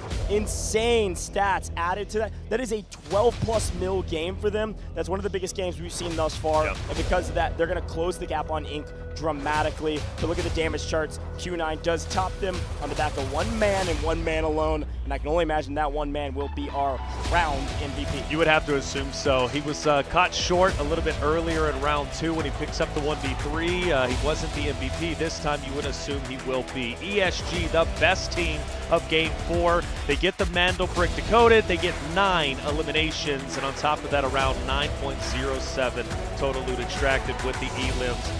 Total that brings it up to around 13 million, which surely is enough to catch up to Inc, if not be just behind to Liu, Fujang, DT. Also your match MVP. Now, I'm actually okay with this. 5 total, yeah, it absolutely does. 5 total kills, 5.0 KD, 891 damage dealt. DT, the name that we were consistently saying with the battle for the decoding, right? He was the one getting in there and making the plays and opening up opportunities for ESG to successfully decode the Mandelbrick. DT, without him, they don't get it. Yeah, it's so funny because when I think of ESG, I think of a well-oiled machine. I think of a team. Of course, the individual players have all stood out and made big plays. What I didn't realize in that round was that DT did most of the work. DT was the one credited, at least, with most of the kills. Yes, it was a team effort, but he was the one that picked up a lot of kills in that last round. Makes sense that he's MVP. Let's listen into those comms from ESG. 建住，建住。这有人，倒了，这上面能去换装吗？能。快去啊！我再换，没事，我再换，报价。炸啥了？多久有缘？他们后面有人，他们后面有人，能退回来。别急。26，颠倒。我们这边有脚，不行。我就说你别。别打，得走。哎，让他卡斜坡。死了，新就死了。OK，帮他卡斜坡。里面有人。我知道。我去平台了。卡斜坡吗？死了。踩斜坡。OK，我在踩斜坡。别说，我要踩斜坡。来，我就蹲这了，兄弟，我不动。左边可能有，我来蹲吧。没事，我来吧。我来斜坡，就老要自行，没人的，我跟你说，没人，这边掉2个。对。小心小白门啊！听我说，现在是啥样？听我说。长边。对，2个长边在那个机大里面进去了，然后1个人在离心里面，懂吗？离心里面应该就是 M。别说话。身上有个脚。如果你被扫到了，我给你扔烟啊，DT，你那位置。哦。2个人对着，想来。我能打这个。我站，倒俩，那不打！来，我开到这套，等我，不着急，牛逼！全是后面还有一个斜坡，另一队吗？已经走上来了是吗？他应该想救人，懂吗？来，往前走，不让他救。DT 开大线，就他一个人，没救。听我说，我们还得拉闸。OK，那我们先去拉闸，情报 OK 吗？只剩1个人，全场只有电报上走了1个。对，全场就是1个人。That right there is aggressive communication. You've got to convey information quickly when you're under crunch time like that. One thing I picked up actually in those replays that I didn't notice before was that the kill on Ink was from the Shepherd Sonic Trap. Which I did not notice originally. Kind of crazy to say. A nice pickup for them. Here's the team rankings overall, Taylor. Talk to me about this. Obviously, ESG, the big story is that we thought they would catch Ink. I didn't realize they would pass Ink. Yeah. Ink lost a lot of loot value in that last round. Well, they did, but also you got to think ESG wasn't necessarily too far behind in the asset race. So getting over 12, 13 million elevated them up enough to put them in first place. The pressure truly is on for Ink, but also let's add in Q9. Q9 is right there in the running too. Easy. They're just behind Dink. They could pass them up easily if they could just get a Mandel brick. I think we're going to Game 6 with ESG, Ink, and Q9 all having a Mandel brick. 2 China's teams versus North America. We take a look at our spawns, and this is where the true test starts. Ink, ESG, Fallen, Q9 all have an opportunity for the priority spawn. Yeah, this is crazy to say. Mana Brick Addiction, MG had prio spawn, tier 1 spawns. Those are the red spawns in the last round. Couldn't do too much with it, albeit MG did get the brick first, planted it, didn't end up being able to hold that point. So, as we move into round 5, you're right. These are big names around these tier 1 spawns and absolutely could give them an advantage. Ink, Q9, ESG, Fallen, all an opportunity to go play for this first Mana Brick first. And I'll be very curious to see who gets Central Command and how aggressive they play. It's the same one we've been talking about. It's top middle. It's tier 2. Likely going to be one of those tier 2 teams or maybe one of the other folks that don't end up getting tier 1, of course. But as we look at our operators, that Hat Claw is still an opportunity for ESG to use it. Frankly, it's not just an opportunity. I think it's a necessity. Yeah. ESG is going to run Hat Claw. They need a recon operator. Without their Lunas on the board, watch out for a Hat Claw from ESG. We've still got 5 out of 6 Alurus. Of course, Ink burned theirs in the last round. Didn't get a ton of value out of it. So when I look at somebody like Ink, who's trying to close out this tournament now, absolutely going to see a Luna, likely a Stinger, and then it's either going to be Shepherd probably or Tempest. I don't think they're really a Saniva team. Could see it maybe just to get some extra utility, but I think they're going to be looking maybe for a Tempest play. Yep. I don't know. I'm excited to see what they decide to do. Yeah, because I don't believe we've watched them use a Tempest yet, at least to my knowledge. That's going to be new territory for them. Naturally, they committed. Or really Saniva. I mean, I don't know. No, not at all. I mean, look, Aluru, that was kind of their, they were banking on the fact they were going to win that game number 4. They fall short, so they committed quite a bit, but that's what you have to do if you want to win this tournament. Game 5. back into Space City. Another Mandelbrick round, 2 teams with the Mandelbrick decoded. We're talking Inc. from the North American side, and then ESG from China, the #1 team coming out of the China location. Will Q9 join the mix? Will we see a team from the bottom rise up? Will that be Mandelbrick Addiction, a team that qualified to this very stage by getting 2 Mandelbricks decoded in the last 2 games? That's true. When you think back to the qualification series, this is basically exactly what happened, not in the last 2 days, but in their regional qualifiers. In the EU regional qualifiers, they were at the bottom. Mandelbrick Addiction was not a team anybody was paying attention to in their regional qualifiers. They then steal the last 2 bricks and make it to this stage. But the last 2 days have been totally different. They were a top team. They didn't even play yesterday. And they were a squad that everybody said going on to the stadium, going on to LAN, now they're the team to watch. They're the team that could take down one of these China rosters. Without them really even in the conversation right now, it is absolutely something that we at least have to keep our subconscious on, keep a nod towards, is what can they do on this map? Can they do it again? Can they pull it out? We'll see if EU could be on top. Let's go down to the stage. 我们那对面其实会80%-90%的概率会拉到左边楼梯平台楼梯那一块架着，知道吧？那个很厉害。如果出现这种情况，我们没有露娜的情况的话，我们还真不好拿这个砖，懂吗？拿砖会死。就拉水池这边去吗？对，他们不是，他们会拉到那个中控桥下来的那边那条。啊，那个楼梯去拉。 Here it is, the map rotation. We've already seen 4 take place. Space City coming up next once again. That's all you're going to see for the rest of the day. Another Mandelbrick round. Inc. secured it on Brakkesh. ESG secured it on Space City. Can they go back to back? Will China steal the championship away from North America? The opportunity is here, but Q9 is also hot on their heels. Will this be the last map, or will we be going to Game 6? It's up to the competitors to decide. Woo, buddy, it's time for more Space City, and I am so excited to see these spawns. It could dictate everything, or it could be utter bloodbath around this Mandelbrick. Maybe a little bit of both, folks. We are loaded up. Our players are in. It's time to take a look. It's going to be Fallen and Inc.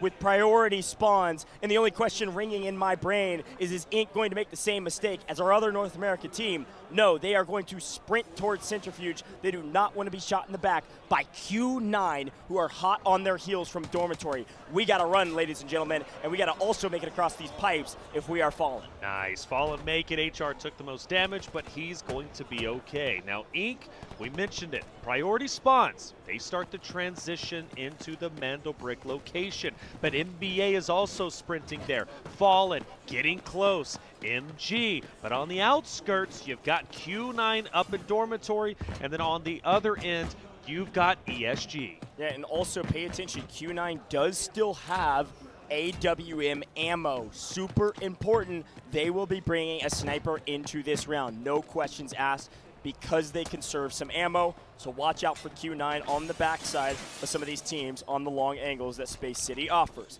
A quick look, though. You're right, Mandelbrick Addiction, they came hauling into the middle of the map. They're going to take Buoyancy Lab for now. They were the team that spawned at Central Command. They were the question mark team. I was wondering what they were going to do, and they came sprinting. Inc. Takes a little bit of fire, literally, from our flamethrower troop. But conserving ammo, doesn't even bother to deal with it. So we play for the middle of the map, too easy. They've got position in Centrifuge. Again, this is priority position, Centrifuge building. It's where MG started last time. They got the brick first. It's also where the decoding station is. It makes sense that they sprinted for this building first. Off screen, you don't see Q9 because they are still up in Dormitory, where they spawned, and they're going to play nice and slow. I agree, they don't have to get here quickly. They know they don't really have a clear path to get here quickly. So let's play nice and slow. So right now, story is Inc. and Centrifuge. Fallen in Test. MG has taken over Black Chamber. And Mandelbrick Addiction is in Buoyancy Lab. The 4 corners with the 4 horsemen all around the Mandelbrick. Brick up at 15. Who's going to take it for themselves early? Inc. sprinted here. As we know, man, There's just a lot of teams around them. That's the way it goes. This is by the way, this is the most aggressive we've seen Inc go for a Mando Brick yet, right? Yeah, they're going full send into it before. They've been taking their time. They've been hanging out in the outskirts and getting involved late, but this time they take priority, but they get punished. Too easy is down. HR excited about that knock. The young gun hits his shots. A big take on Inc, and also a take on the Mandelbrick runner. What a take, what a kill. He gets the Mandelbrick, and Fallen said, thank you very much. We're gonna take this the other direction. Oh, what a turn of the tables here, Taylor. A brutal moment for Inc, who thought they were free and clear. He almost made it to the door. But it's not the worst case scenario. Inc can still get their teammate back into play. All three can still be up, but they can go for a challenge a little bit later on. But for Fallen, a team that has been at the very bottom since the start of Grand Finals, has a chance to elevate themselves up. Playing patient though. They don't know exactly where they want to go with this Mandelbrick. As a reminder about the timers. Torch timer. That's the timer that you have to carry the torch, aka the Mandelbrick, to a decoding station. Look at what Flair's is doing. This is very common with an Uluru operator. Yes, it's valuable in terms of his kit, in terms of damage and all that good stuff, but that missile is so valuable for recon. Here they go. They spotted a clear path following the path of the guided missile. Smoke and run, and let's push to the same decoding station we've been playing for a very long time. Fallen are sprinting for it. They are. They gotta know what team's inside this building. There's the door open. They absolutely know it now. Smoke's out, bodies out, guns out, and Skydie hits his shots. It is EU on EU violence. And with one down, Mandelbrick Addiction absolutely have an advantage as they get the full. And now, FN on the run. They had the Mandelbrick, and they still have got it, but they are down to 2 players. So we're taking it down towards the south. Seen this take place before. 3 minutes. Plenty of time. No reason to rush this. No reason to lose a player too early. Talk about a story. If Fallen can get this Mandelbrick decoded, go into game 6 and get another one, potentially stealing the championship away. But they got a transition, and they're getting mowed down. This is brutal. That's a knock on Uzbishka. Q9, reminder, they were in dormitory. They're now all the way on the south side of the map, hunting not only kills, but the Mandelbrick. HR is running for his life. He's got the brick. Everybody can see him on the minimap. All of the question marks are, well, when's this guy gonna die? There's not a decoding station over here, folks. He could go all the way to dormitory. He could take it outside of Buoyancy Lab. But right now, he's playing for his buddy. They're gonna hear this beeping. They're gonna hear this revive. Just a matter of time. HR's gonna have to go huge. Going for early knocks, doesn't connect on enough shots. HR is out of here, FN is out of here. The Mandelbrick is in the hands of a match point team. The Mandelbrick is in the hands of Q9. Q9, who have fallen short now two times in a row, a chance to finally even up the odds, join the likes of ESG and Inc. with the Mandelbrick themselves. But they haven't got it decoded just yet, right? They've got to get to a station. That's the big thing to take away. Yo. And they are going to get into a fight. NBA, though, just in the outskirts, Boldo trying to stay up as hard as he can. Inc, though, continues to push in. Baby B leading the charge. He'll back away. Yeah, this is a tough fight, rather. Pay attention to the top middle of your screen. We'll keep updating you as well, so you don't forget. This Mandelbrick has to be put into a decoding station in the next 70 seconds, or it will respawn in the middle of the map. You don't oftentimes see this happen, but it does happen occasionally. It has happened one time in the last 6 best-of-6 matches that we have casted over on LAN in Studio and now Stadium. This torch timer will run out, and the Mandelbrick will respawn in the middle of the map in 45 seconds.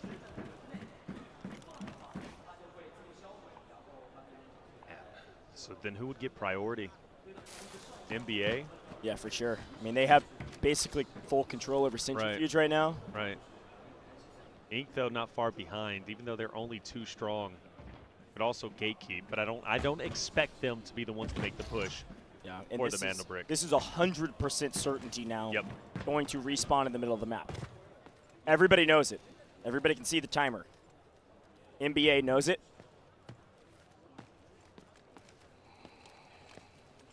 8 seconds, you will see that mantle brick move back to middle. It'll be just inside your mini-map. Now NBA is making the move towards it.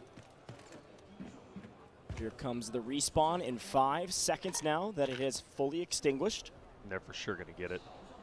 Nobody's in the line of sight to mow them down. There it goes. NBA goes for the push, maybe, kind of. They don't want to like just close their eyes and run at it. Well, they don't know if anybody's on ramp or not. Ink backed away from that position, so they don't know it's clear. I'm going to go down the steps here and skate over. Trying to get some semblance of information. No true sense of urgency yet, still 11.5 minutes. Quick update on the map. Obviously, you can see it on your screen now. Ink way up in dormitory, trying to restabilize with 2. Saw ESG on the north side of the map. They're actually traversing down from Central Command over the bridge now towards center. Q9 still on the other bridge over at Horizontal Test Workshop, basically on the extraction point right now, whereas MG's just been hanging out right here. Black Chamber. I want to point out, by the way, for Ink, they do break away to dormitory.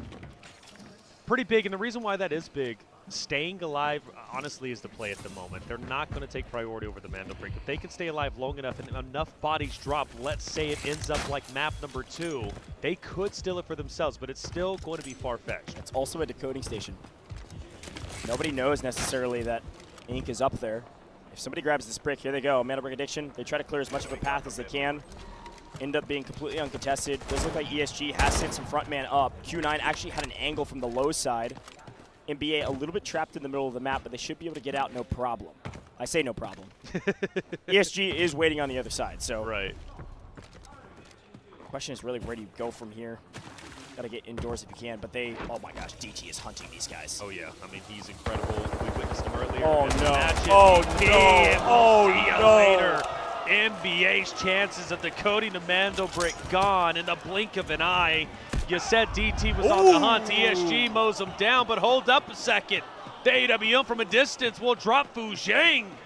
All exits from the center of the map, all entrances to any of these buildings were covered by ESG. A perfect trap. But what they didn't count on is that Q9 and Mo had a couple more rounds of the AWM. One goes down. They were able to get the revive, though. But the Mandel brick stays on the ground for now. Q9 want this. Over the top! Q9 want this. That's one. The second will hold off. That's DT. Maybe revenge for the 1v3 opportunity that Mo had a little bit earlier. Like you said, he's out. But he'll have to stay alive as a solo for the time being. Lee Yoon on the long side. This Mandel brick getting more ground time than we've ever seen in this competition. The stakes couldn't be higher, and because of it, the strategies more intense and yielding more results. Q9 with priority position over the brick on the ground. They don't know where Lee Yoon is. Oh my gosh. They're going to loot some bodies. They're going to get the brick. And they're going to try again. Q9 with the brick, go on the run. Oh, this is scary. Which decoding station do they go for? Onigiri. Slinking up, kills off from a distance. There's Ink. Once again, they went up north. They were at dormitory at the decoding station. They kind of realized it's not going up there. Too strong. Ink goes in. They're setting up to potentially third, fourth party this fight for the Mandel brick. They know their numbers are low. They can't make a full frontal push for the Mandel brick themselves, so they're going to have to still it away at the proper time. Too easy is the player out for this squad. He's the one that usually keeps them chill. Not chill here for Q9. Q9 in trouble. Look who it is. It's MG finally getting involved. Envy actually not only gets a knock, but a full on Gior. There's a decent chance that this Mandel brick could refresh one more time. Be the first in your time. Ever that I've casted over in any of our Western competitions. This has never happened if it does refresh again. And it might get burned. I mean, come on. At this point, 7 minutes and 36 seconds remaining whenever it comes to this overall match time. Teams not fully committing for the Mandel brick. They can't. They're getting mowed down every time they do. It's happened now twice. Centrifuge is off the table if you're Q9. They're going to get a full res here if they can. MG trying to play a little bit more aggressive and take control and take the space in the center of the map. With Centrifuge kind of off the table, I think Q9's going to get the revive here and maybe actually try to head indoors to Black Chamber before this timer hits 0. Oh. MG is getting aggressive, though. Oh, yes, they are. We called them the looters. Right. Sometimes they know when to put the pedal to the metal. They no longer hear the revive pings. They know that there's a full team of 3 inside. They know they actually can't open this door anymore. They were a hair too slow. Q9 starts to rotate back, distance themselves from MG. Rotating out, they successfully get away. MG's going to stay on where they're currently at. The fight shouldn't happen anytime soon, and they're going to have to. A minute left, they still have plenty of time, and they should definitely get this down. So what's at stake here? What's at play? Well, ESG still has Liu Young left. Inc has 2. Q9's going to have all 3, and MG is going to be the closest team to challenge. Finally, the decoding process will start. Time of the essence. Q9, for the 3rd time in Grand Finals, is going to have the opportunity to decode a Mandel break. They've fallen short twice. Is 3rd time a charm? Really important fact. This will be the first time that the game clock may come into play. It does not now, but if this gets stolen a couple times, if the Mandel brick decoding timer is longer than the game clock, no one will get the brick. We've seen solos go in, try to steal the brick at risk of losing their lives just to reset the brick, just so no one else gets the brick. Could come into play here depending on the way this goes. MG, full team of 3. Q9, full team of 3. Inc is duo, ESG is solo. ESG's goal, prevent the brick. They don't need to get it. Watch out for that last remaining player on ESG. Looking to be a bit of a disruptor. Liu from ESG's made plays before. Like you said, disruptor. Oh, it'd be phenomenal if he's able to steal it by himself as a solo. It's possible, depending on how these 3v3s end up unfolding. MG versus Q9. Each steal reduces the original timer by 3 seconds. It doesn't even matter about a timer, though, when Q9's shooting like that. Mo hits his shots again. Onigiri down. Q9 still in full control. Q9 in full control. AWM so instrumental as Mo continues to hit shot after shot. Onigiri full down. Huge cleanup. And K1TE is repositioning onto Envy. Onigiri almost crawled to safety. A nice cleanup, and Envy in trouble. Smoking and running and maybe trying to play a bit aggressive. And even the tide, they could play for this, but PKM hits like a dang truck. Envy repositions, Bonnie on the outside. They can't just push straight in. Guar's got the line of sight locked in, but they have to make an attempt. Keep your mini-map. Look at those gray dots. Inc is coming to get involved in the party eventually. It's just a matter of when. They know they can't go too slow. They could end the tournament here. Watch those gray dots while we watch the fight on our screen. There's also value, though, in letting the Mandel break get burned. The reason why is because it keeps Inc and ESG with the Mandel break, therefore securing a 2nd place finish, most likely. But that's not what they want. They want to go for gold. Mo, nice shots. Body's going to drop. MG down to 1. Mo is unstoppable.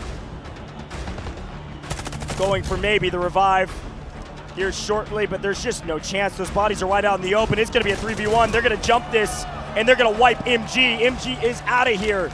Q9, a full team of 3. Inc, a duo. ESG, a solo. And Q9 with 60 seconds on the clock. Now hear this when I say it. Oh, my lord. If Liu gets the double here, it will be a 1v3. If this Mandel brick gets stolen, there will likely not be enough time on the game clock for anybody to get it. A steal nets nothing. Liu sets the trap. Question is, when do you want to spring it? When do you want to take down Killzall? When do you want to challenge Baby B? It's only good for Q9. If that fight ends up happening, 30 seconds left, Killzall going in. Q9 is ready for this. A player up top. That's going to be Mo.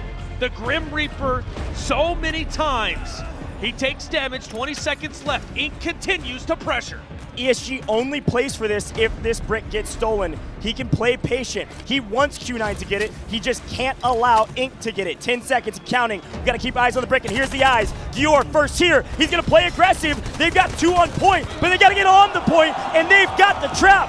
Q9 perfect setup, perfect execution. All advantages go their way. And Taylor, we are going to round 6. Job is not done for any of these teams. For the first time on land, we will see a 6th and final map.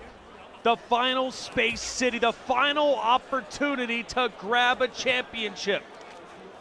3 teams with a Mandelbrick now. Inc., ESG, both teams coming from the location of China. The other, the outsider from North America, we're talking Inc., the roller coaster team. If anything is possible. If any of those 3 teams obviously get this next brick in round 6, that's it, they win. There is a chance that we could see 4 teams with the Mandelbrick, pending the way this last round goes. No one is out of this fight yet. This is best case scenario for every single team besides the 2 that already had the brick. If you're FN, if you're MBA, if you're MG, you're excited about this result given what's happened to your team on this map. After this, we need to pay close attention. I want you all in chat to also pay very close attention, maybe even screenshot it. The assets gains. But you can look. Well, you can look now, but that might come into play. Yeah. In the next Mandelbrick, if they, of course, as you said, if 4 teams get the Mandelbrick, that would be crazy. The assets, which by the way would be one of the first time, actually the first time on land that's come to fruition. Yeah, and I want us to take a look at the left-hand side of our screen right now because there's only 1 team left, and they're trying to do what they can to get out of the map. They weren't able to get there in time, so because of that, you're not going to actually see Q9 extract in time, which is actually best-case scenario for everybody else involved, especially those that do have a Mandelbrick. Obviously, best round goes to Q9. Obviously, they have a fantastic rep. They get their brick. They're going to be a top 3 team, but losing out on a ton of loot value is gigantic. Reminder what this said a moment ago. They were at 30 mil. That is overall. That is our total assets now on the left-hand side. They were at 30 mil that they could have maybe made it out with, but because the fight took so long, they couldn't get to the extraction in time. They will lose out on a sizable amount of cash, and therefore the top 3 leaderboard is going to be a lot closer than it could have been. Q9, a fantastic rep. It's not perfect, but it absolutely put them inside the top 3, if not in first. This is making out to be one of the best of 6s we've ever seen. The only best of 6 on land. The only best of 6 that goes to map 6. Grand Finals giving us everything we could possibly want.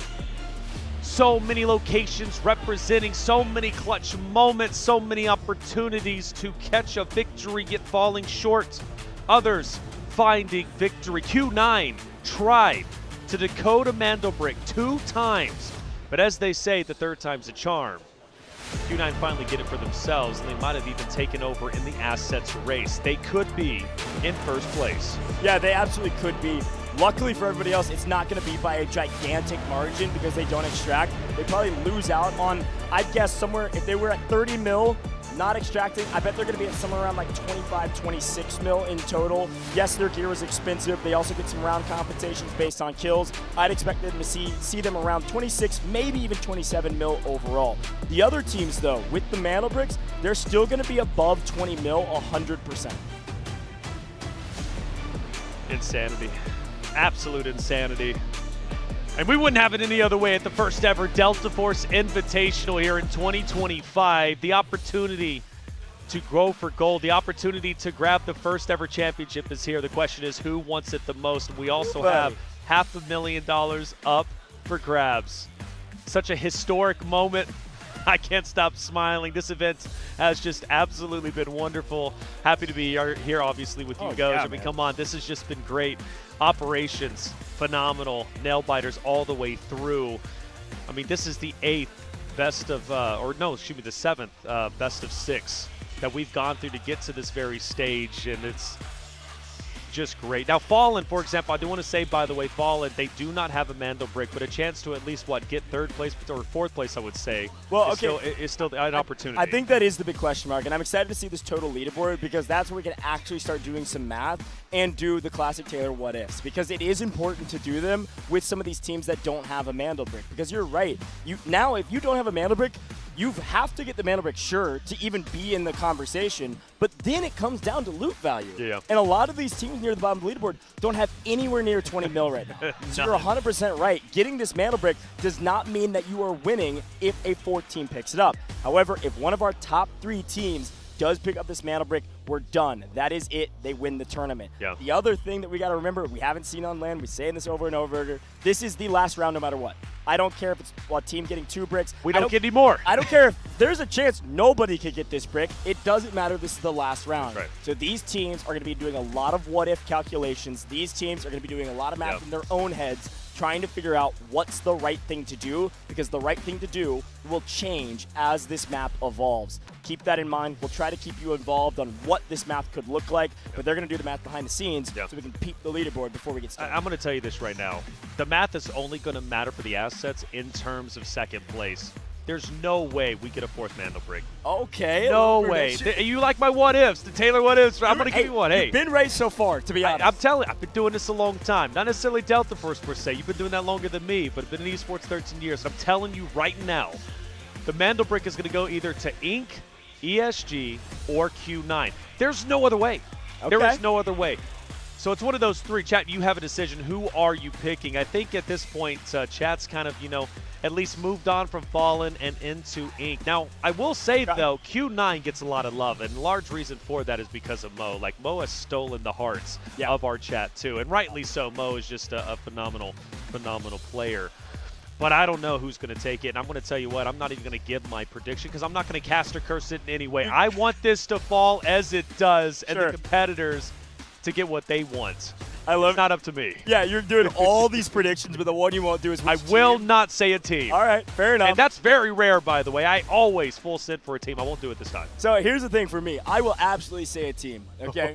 I'm saying we are getting 4. I think there is going to be a 4th that picks up this mana brick. They have nothing to lose. They're going to play with an utter confidence because they have to. Okay. There is no other choice. Okay. I think Mana Brick Addiction gets this brick. I think NBA is going to join the likes of everybody else inside the leaderboard. But I don't know if they win. They probably don't because of loot value right now. But I think they get a mana brick. And for the first time, maybe ever, or at least in a very long time, we will have 4 teams with our mana bricks at the end of 6 games. We only have 4 mana brick rounds. Every mana brick has been picked up by a different team. That's my prediction. And I think it's NBA. Well, you know what? I have to fully agree with that. I think if you had, no, I do. If you had to choose, I love you too, but if you had to choose between NBA, MG, or Fallen, I believe, NBA would definitely be the best pick in my mind. Okay. MG, though, did put up a wonderful fight that last game, mind you.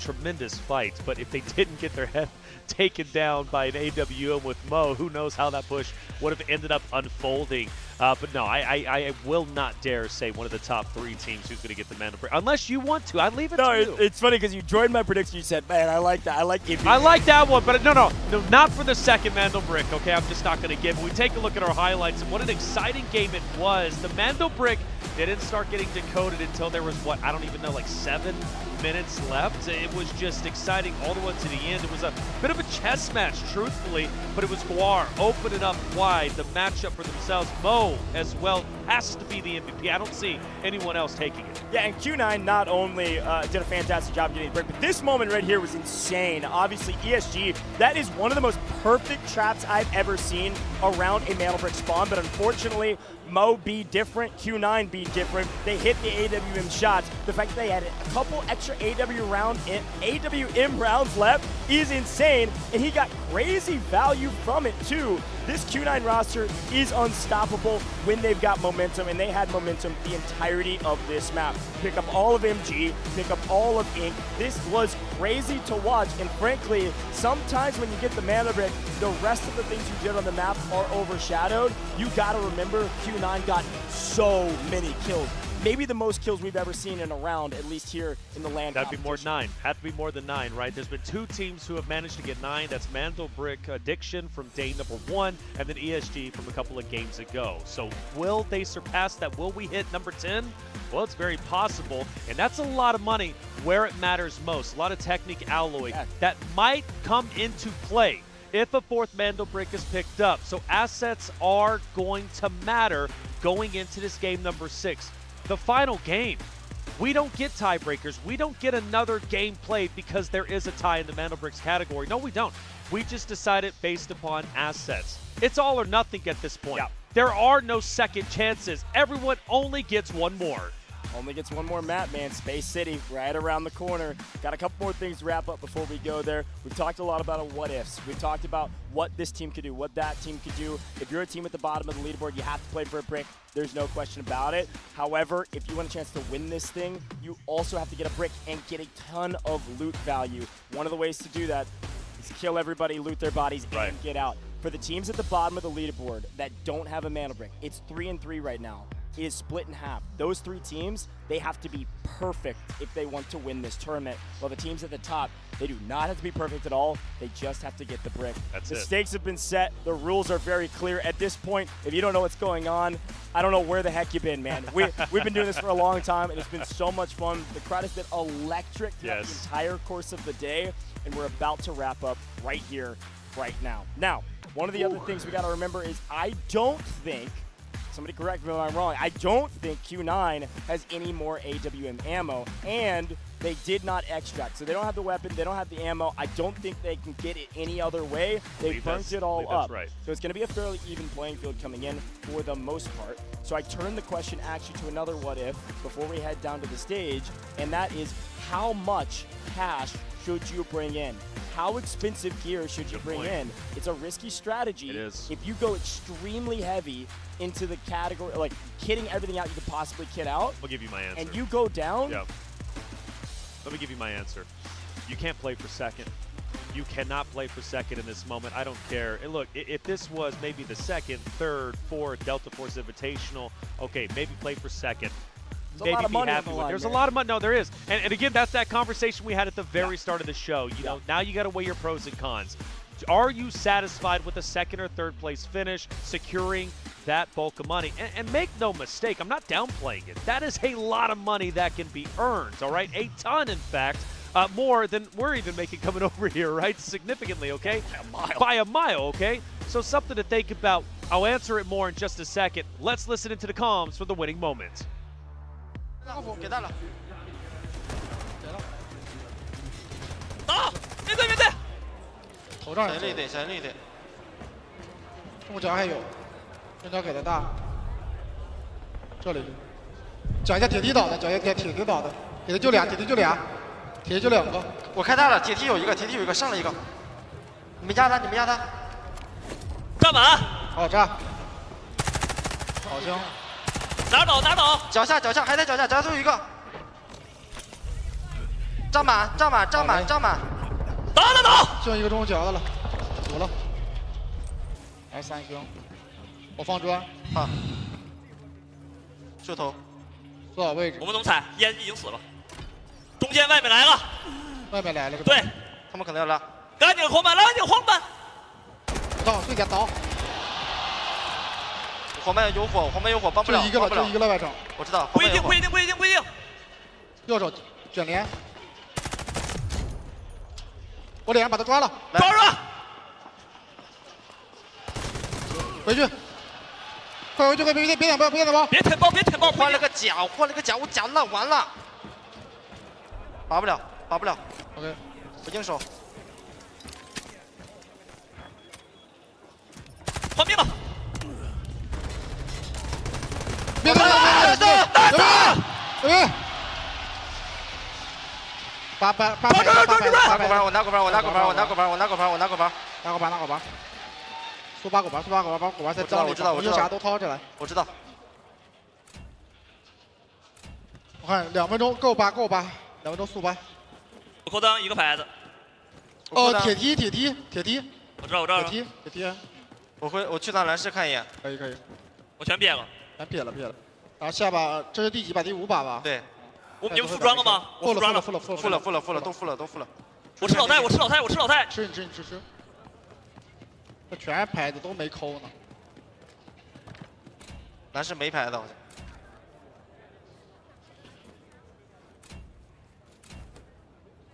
像。兄弟牌子呢，兄弟。他们扣了。OK，3个牌子，兄弟。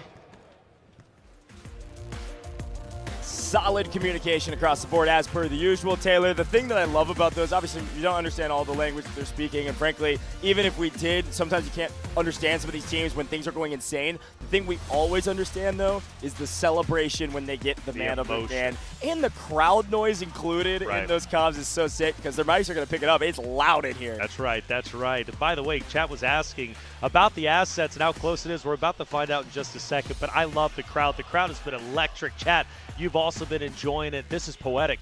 Game 6, 3 teams with a Mandelbrick. It couldn't get any better than this at the first ever Delta Force Invitational. Now, bringing up the past conversation, how much loot do you bring in? Again, I'm going to say it right here and now.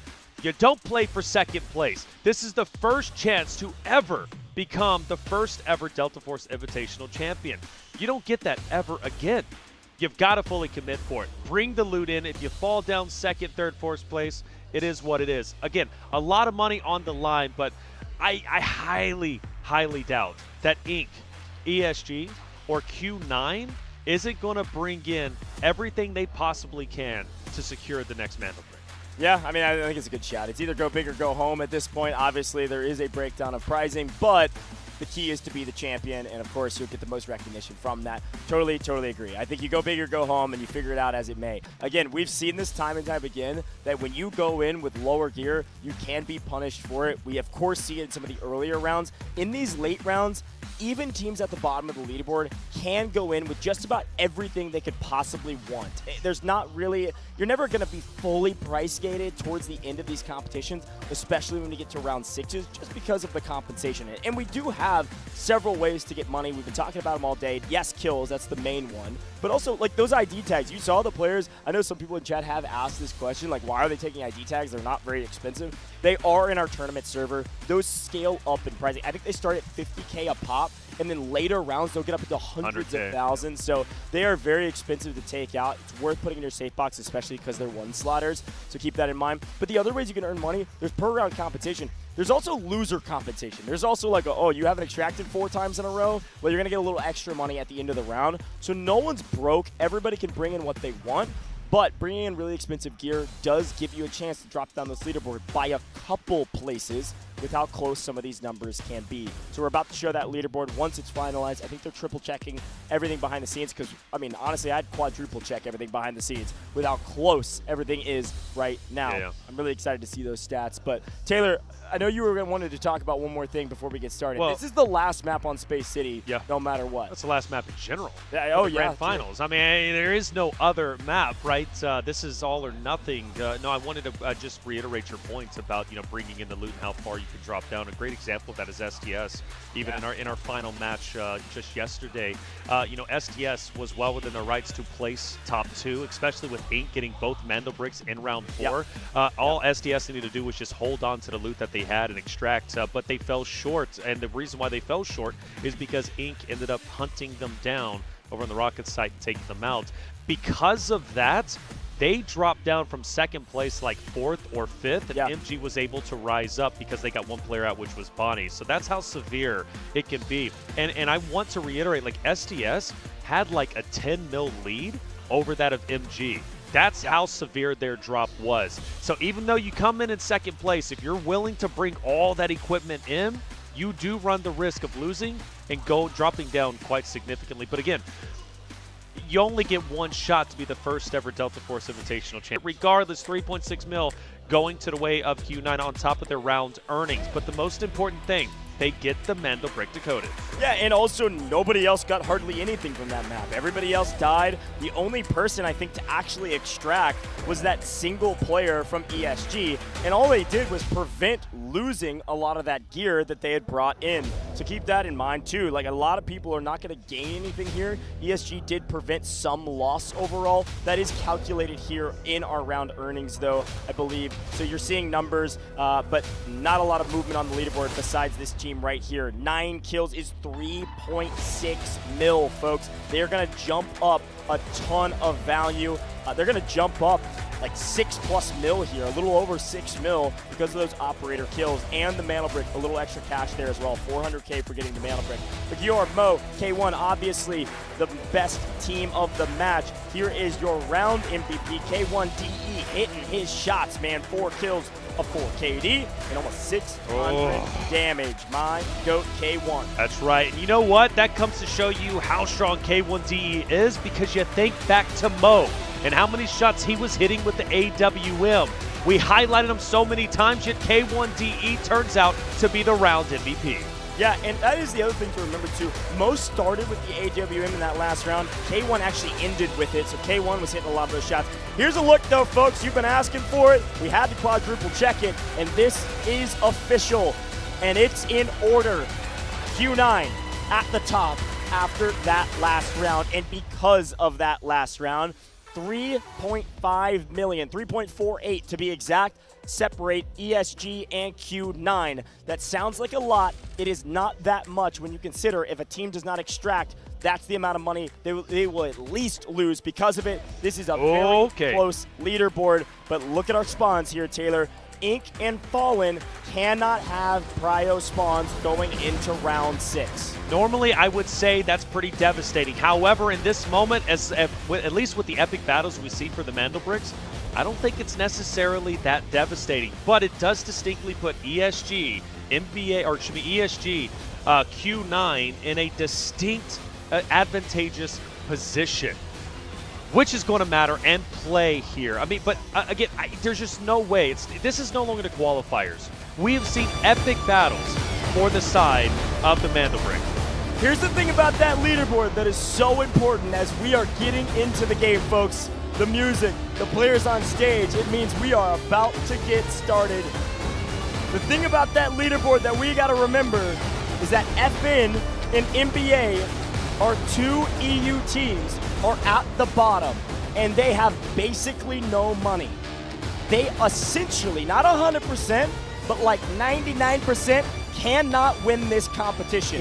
If they get a Mandelbrick and get almost, they would have to get a 20 mil plus round. Right. It is possible, we have seen it, but not on land, and it is very improbable. I am looking at the teams of the Mandelbrick already to win this competition, and MG, a little bit more reasonable, would need a 13 mil game and the Mandelbrick in order to secure a victory.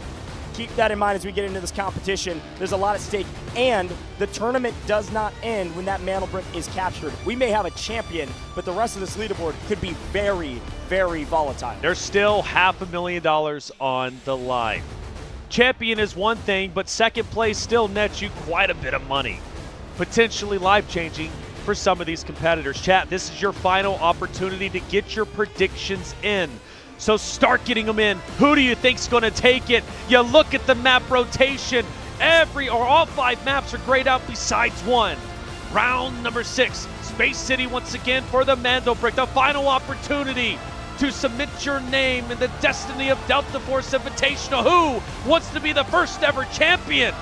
You have to grab this moment. You have to own it. It's up to the competitors to decide if they want it or if they want to fall short.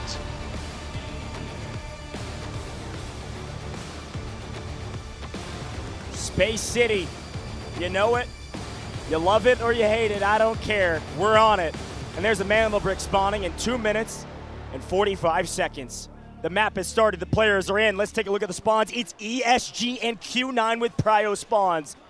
ESG, Q9, 2 teams with the Mandelbrick sprinting for the brick, and they will get there first. The only other team that is on match point is Inc., and they get Water Tank, and NBA are sprinting at them on the right-hand side of the map from Assembly. A fight potentially happening at a weird angle on the right. But on screen, we got MG from distance trying to connect with sniper shots. He's trying his best, isn't he?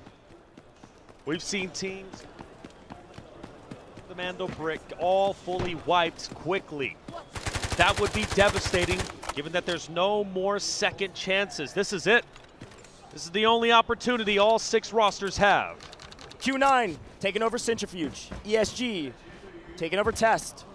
Inc. has come around, but still on the bridge near their spawn. They will likely come in late to the party. We also notice that FN is not moving towards the Mandelbrick immediately. MG rotates a little bit over. Okay. Security director is taken off the map just to make sure that Delta Force doesn't get the last laugh. I'm out here getting a little too antsy, Coach. I'm saying, I'm looking up top right. I'm thinking, who dropped? I love it. How could I not be, though? Such a big moment. Really important note already, though, and oh, thank you, production. I love it. Everybody look at Ink right now. They are not bringing in gold gear. They've elected to go a little bit cheaper to save some of their cash. They had plenty to spend, but they know this is a loot game potentially as well. They have saved some money. Let's see if it comes back to bite them. Also a Tempest for too easy. I believe the first time Skydie. we have witnessed Ink run a Tempest, but they have no choice. They burned their Alurus a little bit earlier, but you're right, Skydie with the Tempest is big because of the fact that he loves running Tempest and he finds so much success with it. Yeah, Q9, by the way, exact same story as Ink. They go purple, ESG goes gold. ESG gonna have a gear advantage slightly. However, we all know that everybody now with gold ammo, it's not gonna matter too much. It may be the difference maker. We've seen players live with a single HP. We've got Mo, sniper in hand again. There it is, Mandelbrick's up for grabs. Do we got any quick picks? Does anybody full send it? Talk about nerve-wracking to fully commit at this moment, to fall. Something that happened a little bit earlier. You go back to map 5, Ink took priority. They got the Mandelbrick in their hands, but they didn't get away. One was mowed down, and they had to go at it with just 2 players. Granted, they put a wonderful effort towards the very end, but they fell short. Quick look at the map. It's going to point it on your mini-map. You can see it now on big screen. Ink has made it to Black Chamber. As expected, NBA has taken over the bottom right-hand side of the map near Water Tank and now over to the bridge. There's pretty traditional rotations for each of these teams. FN electing to stay in Central Command. I wonder what their strategy is. Loot up, maybe. I don't know. We'll see what they do. Just play patient, wait for somebody to start the decode, and then figure out where to go. They obviously could have eyes on the employee passage decoding station, which you can see on your screen. Of course, there's a dormitory decoding station that's a hair off your screen, but you don't see people go up there that often. There is a world where the Mandelbrick gets burnt, and then it comes down to the top 3 teams in assets, Q9, ESG, and Ink, and it's already as close as it is. I mean, it could be anybody's game. What if Taylor strikes again? I love it. Hypotheses, left, right, and center. All that matters now is execution. Ink may be first to the brick. They're going to be playing the low side from Black Chamber. ESG playing patient as well. Nobody wanting to make the first move. 9 setting up a trap around Centrifuge. They've actually got one over by Buoyancy as well. Based on what we can tell on the map, Ink thought they were playing low. They're not. They're actually up above, hitting these safes. Should find some decent loot. They know it as well, Taylor. We talk about the what-ifs. Ink is thinking about all of them as well. They've got a good coach that's behind them. These players know it too, that loot is going to be incredibly important. It could be everything. Imagine a key card in this moment. Yeah, pull the 5.5 mil. Oh. Oh. Oh. Oh. If you I got pull, excited. yeah, I mean that would have been nasty. Gotta check. When this thing starts spinning, dude, my heart rate goes through the roof. Not bad. I think production's thinking the same as us. We want to see it. On the left-hand side of your screen, while they're doing this, that's total assets. That's going to be our leaderboard. That leaderboard is not final. It does not calculate all of the kills. It does not calculate every single way you can earn money, but it is current outside of it. So it will give us a lot, but it will not give us everything. So don't take that as the truth at the end of this competition if it does come down to assets, but it should be your guide to figure out what the stakes are. The game of chicken.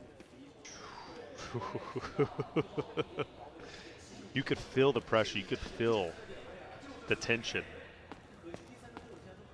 Everyone's so slow on the move. Nobody wants to overexpose themselves, potentially taking additional damage, potentially dropping.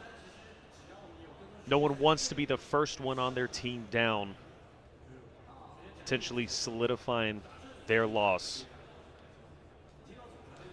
13 minutes left, still plenty of time. Who makes the first move? If I'm FN, this is the play. You don't have to play for the brick. Not immediately. You play insanely slow. Kills help, but looting these bodies will help the most if you want to jump up this leaderboard. They are completely out of the race right now. They will need to basically come play cleanup, get the brick, and loot every single body. So they are going to wait until somebody else makes the move. And these other teams may be thinking the same. Mana Brick Addiction in the exact same position. That's your team.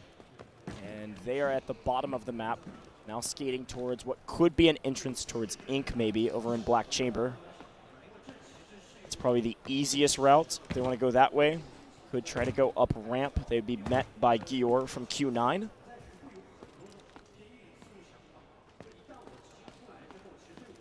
I can't stand it. What? Somebody needs to touch the Mandel Brick. Taylor's stressing in the booth, man. I'm sweating. Somebody make a move, man. I understand. I mean, make no mistake about it, though. I understand why nobody wants to go for it just yet. Especially if you're Q9, ESG, and Inc. I mean, you're so close to becoming a champion. So it might be these outskirt teams, NBA, FN, MG, who says enough is enough, we're going for it. But as of now, probably got another several minutes before anybody moves forward. NBA, though, is starting to come up to the north.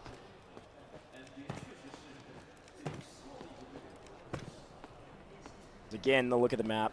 The only real thing that's slightly changed, MG, maybe slightly more forward position on employee passage. They've kind of been here a while, though. Everything else is the exact same. Q9 is just kind of dancing around in a pretty powerful position. Gonna smoke it and see if anybody takes shots towards it. The Luru missile as well, I believe, from Q9.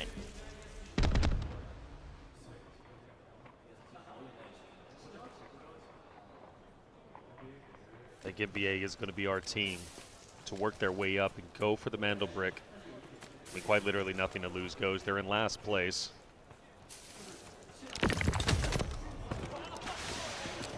Here we go. Yep, they're going for it. Why not? Commit everything for it. Skydie's on Tempest.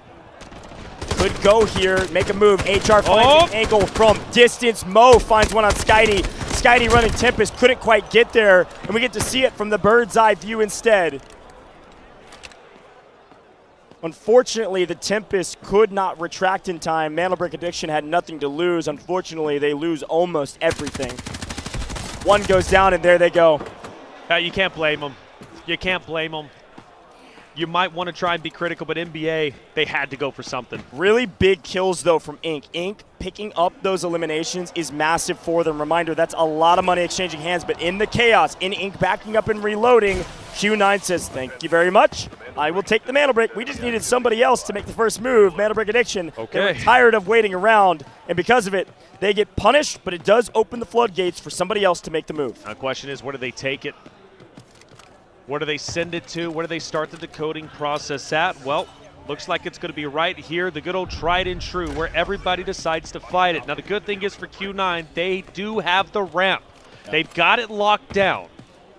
This is the power position of a T1 spawn. This is the power position, especially of the spawn they got. Getting to Centrifuge first allows you to take control of not only a position to get the brick, but also a position to put it into a decoding station immediately. They have full control over the outside area of Buoyancy, and now it's a waiting game. Who's going to try to chow on ramp? Who's going to try to chow on boxes on the other side of the CEO office? And what the heck is Fallen going to do? Up in Central Command. But looting on main for now. And oh my gosh, I guess Fallen's dying is what it is. Yep. They weren't expecting another team to play as slow as they were. MG has been sitting here in the employee passage for the entire map, essentially. And because of that, they've punished one. HR down and Flourish follows. Flairage, I think, thought maybe he could get around this box, but unfortunately, with 2 down, our 2 EU teams, man, they started so hot. EU was on top for so long. And wow, have the mighty fallen. EU in deep trouble. EU at risk of getting 5th and 6th in the finals. Surprisingly, too, because they came in looking so very strong. Ibishka from a distance.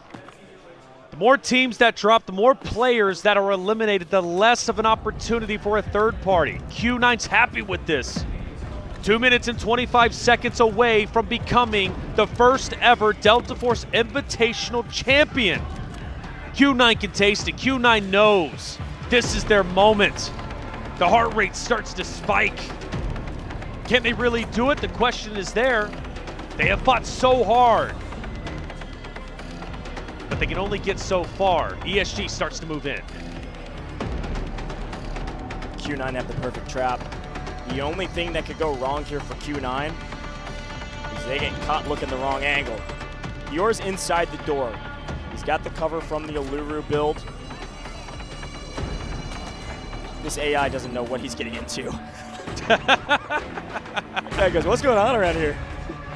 ESG, a chance to steal it! Shots from Killzone. But Killzone takes down DT. Eek, they want this, they need this, they've stolen it before. Can North America really win the championship? A lot of questions to be answered in only 1:20 to decide.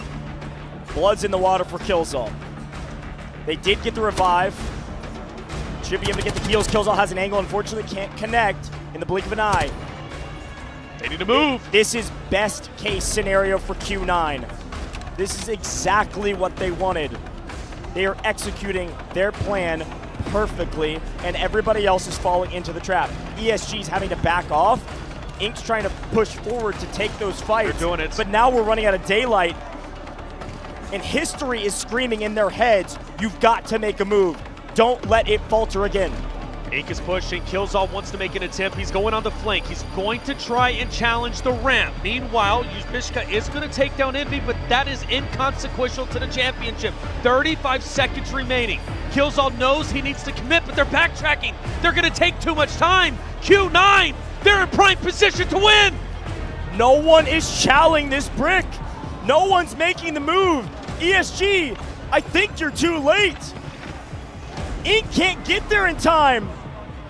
The only fight is the one on screen that matters. ESG making a late game move because they have to. 8 seconds and counting, but they're getting cut down from multiple angles. It's MG playing spoiler. It's MG setting up Q9. Q9 will do it. Back to back. Q9 are your Delta Force Invitational World Champions. They've done it. The map is not over, but Q9 can rest easy because they've done everything they needed to do to be the champions. Well done to Q9. So hard fought. A team that came in as the #2 seed behind ESG. But by the time they finished the qualifiers, they were the #1 seed coming into today's competition. They fell short so many times, but they ended up on top. But they're not done. They want to solidify it. They want to continue to slay out. K1DE is making an example of their championship. Bodies falling everywhere. Q9's trying to style on it. Unfortunately, Mo gets caught in the doorway, and ESG needs these kills, folks. We may have our champion, but the rest of this map is not done yet. Every kill, every body you loot, every ID tag matters when it comes to our leaderboard. There is $500,000 on the line, but it is not winner takes all. Our champions Q9 are off the map. They've been sent to the lobby to celebrate. ESG though, they want second place. China wants to be on top, but MG wipes ESG. ESG lose a lot of loot value. There is an opportunity for MG to sneak in. Potentially the final fight, baby. B to solidify second place for Ink. A tremendous accomplishment for North America. They'll take it. Remember, $500,000 still on the line. Second place could be massive. shutting down MG in this moment, being the last members on the map. A massive accomplishment for the first ever Delta Force Invitational. And they're on the run. Envy trying to distance himself. He stands behind a barrier.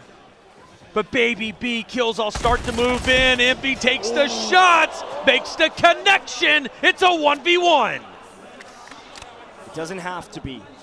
Kills all can crawl away. Envy has to repair, reload, and they get the revive. It's going to be a 1v2, but he knows one's weak, and this is where Toxic can be a huge difference maker. Goes pushing in, but it gets met by 2 barrels. Ink has done a fantastic job to clear the map. Ink has done what they needed, and one thing is for certain, Ink has at least 1 player out, and those safe boxes are going to be chock full with loot. Take a look on the left-hand side of your screen. Q9 are your champions, but North America are singing the second song. They're playing the second fiddle, and they're going to be wearing silver. There's almost no question about it. We're okay with that. We're okay with that. What a performance from Ink. To come in as a team, a roster that was put together, some said haphazardly, some said maybe, just maybe this roster can't go someplace.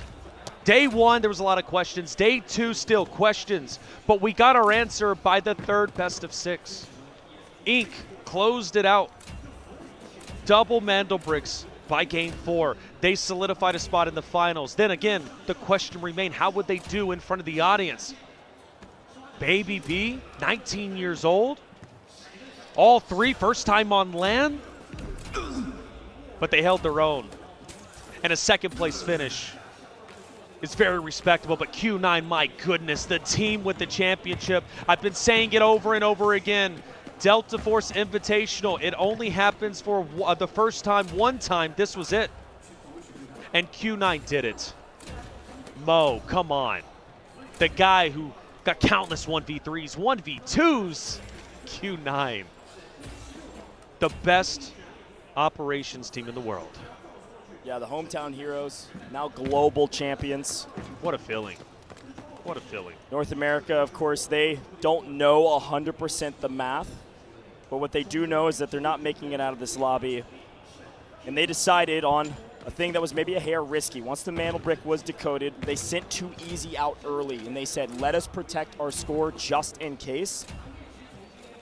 Didn't end up mattering, but still a good strategy. With 1 out, it did protect some. And with those safe boxes full of ID tags, hundreds of thousands still being earned by these 2 players that will not make it out of the map, the score on the left-hand side is frankly not close at all. Ink will get 2nd place. Ink will have a fantastic tournament, but they unfortunately had to be perfect. They started off amazing. They get the first brick. They have the power position. Q9, though, were unstoppable in the late game. Unstoppable. Well done to every single team that made to this stage, the best in the world that Delta Force has to offer. This isn't the end for those who fell short. This is only the beginning.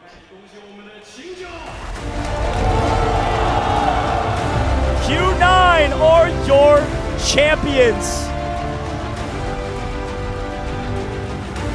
Look at their faces, their coach, their team, supporters, everyone staring at Q9.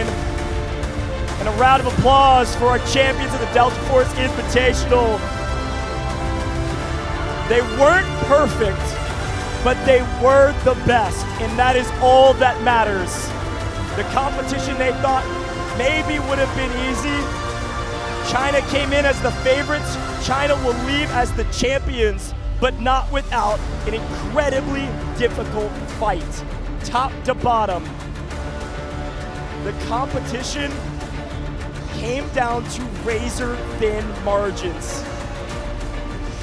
Q9 goes to shake their opposition's hands, to shake the hands of North America first, as North America has achieved 2nd place, but they will make the rounds and shake the hands of all of our competitors.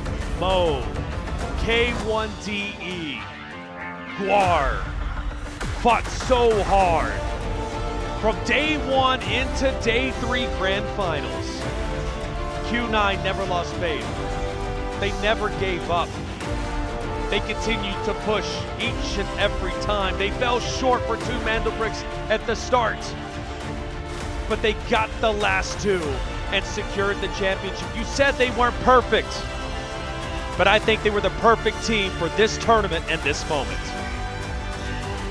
They walked into this stadium as the #1 seed, and they walk out as the #1 seed. They walk into the entire 3-day competition behind ESG, and they walk out ahead of them at the end of the day. You said it day 1, Mo is inevitable, and so is Q9.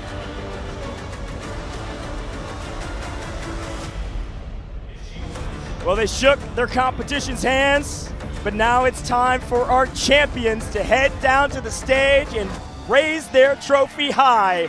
Q9, your champions of the Delta Force Invitational in 2025.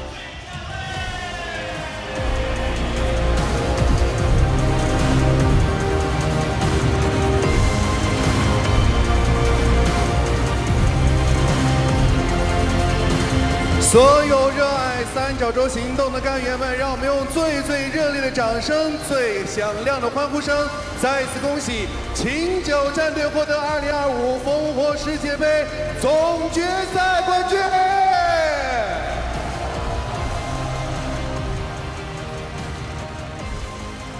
再次恭喜我们的秦九战队，也有请我们的秦九战队面向我们的镜头。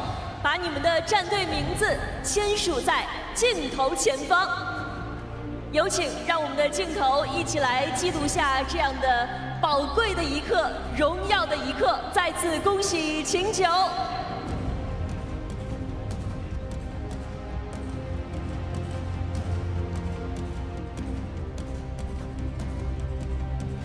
恭喜你们，把荣耀铭刻在赛场之上。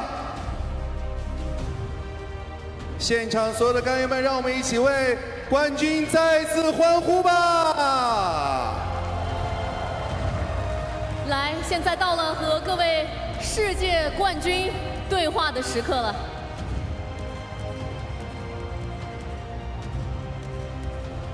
首先想问一下各位，从烽火杯的舞台来到烽火世界杯的舞台，从亚军变成世界冠军，现在心情到底是什么样的呢？兴奋，兴奋2字总结。来，把话筒给到身旁，九哥，感觉已经是激动难以用语言表达了吗？现在很感动，感谢我的3位队友，很感动，拿了这个世界冠军很不容易，只有我们自己知道我们经历了什么。是，这一路上走来啊，其实有非常多的一些艰辛啊。是，你们值得。来，我们再来问一下其他的2位小伙伴。是，想问一下魔，刚才其实教练也有提到啊，这一路上走来，其实经历了非常多的一些困难，能简单和大家分享一下吗？从我们建队现在应该是2个多月嘛，从打训练赛到现在，就是一开始谁也打不过，就是怎么说呢，就你根本见不到转，可能半路就死了。一路成长到现在，我就进步啊，或者努力啊，就是怎么说熬夜什么的训练没有浪费，努力是有结果的，真是有结果的。那最后到底是怎么样去克服这些难点的呢？就一句话，兄弟们想赢。兄弟们真的想赢，可以看到 Kid 在今天这几局比赛当中啊，真的非常想赢啊。特别是之前啊，有很多的弹幕小伙伴有提到说，哎，秦九要看最后的那3局 ，Kid 是怎么想这件事的？就是前面的状态不好，他调整了嘛。因为我们真的是一个非常擅长打逆风局的队伍，这个逆风对于我们来说就是越难，我们越有劲。当我们拿到砖的那一刻，后面就是我们的主场，就是秦九的主场啊。那拿下这一个世界冠军之后 ，Kid 最想感谢的人会是谁呢？其实感谢人真的有很多，但着重的感谢 MO， 果然389，一个把我招进了队，一个在培养我，然后一个陪伴我，真的我非常感谢他们。是的，相信自己的队友啊。那同样，果然，之前我们在采访当中的时候有提到啊，三角洲行动是勇敢者的游戏。在赛前，教练给你布置了什么样的任务呢？包括你觉得你今天完成了吗？享受游戏，不要把这当做一个比赛，享受这场游戏。享受这一个决赛的舞台啊。那想知道在享受比赛的过程当中，会不会个人有一些比较紧张、比较有压力大的时候？没有，我真的今天一直在享受。一直在享受，非常放松的一个比赛状态啊。最后我们把话筒给到九哥，怎么评价自己这一帮好兄弟、好队员的表现？我觉得他们特别强。然后我在这里特别想感谢我的同事文科，因为没有他，我们队伍就没有 MO。MO 是我认为三角洲现在最强的选手，没有之一。他太强了，他叫 MO。三角洲最强的选手就是 MO， 在我的心里，是他带着这支队伍前行。拿到了这个世界冠军。是，来 MO 这一番评价有什么话想说的吗？怎么说呢？我只能说，以后带兄弟们拿更多的世界冠军。以后带兄弟们拿更多的世界冠军啊！其实也是我想问九哥的下一个问题啊。咱们目前已经攀上了世界杯的顶峰，下一个目标会是什么呢？我觉得人的一生中最重要的其实并不是凯旋，而是持续奋斗。未来我也看到现在国内训练赛很多俱乐部都非常强，是我们未来非常强劲的对手。流水不争先，真的是滔滔不绝。我希望我们这支队伍能够一直的走下去，一直奋斗，因为三角洲真的是一个特别好的项目，它在蓬勃的发展。我们一定也会在未来持续不断的努力，做到更好的自己。希望在之后的比赛当中，能够多次看到秦九的身影。秦牵赛场，久战终眠，让我们再次恭喜秦九！恭喜秦九，在前进的路上，没有人能独自取胜，而秦九在一遍又一遍地告诉我们，这就是团队的力量。享受比赛，享受舞台，秦九战队，你们做到了。那接下来，让我们用最热烈的掌声，一起来有请腾讯天美 J3 工作室总经理 Leo 登台，为冠军战队颁发冠军荣誉奖章。有请 Leo。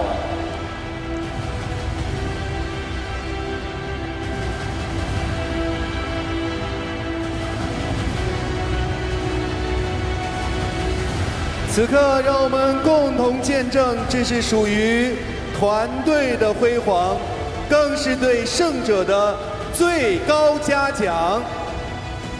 冠军加冕，信念高扬，你们就是最强！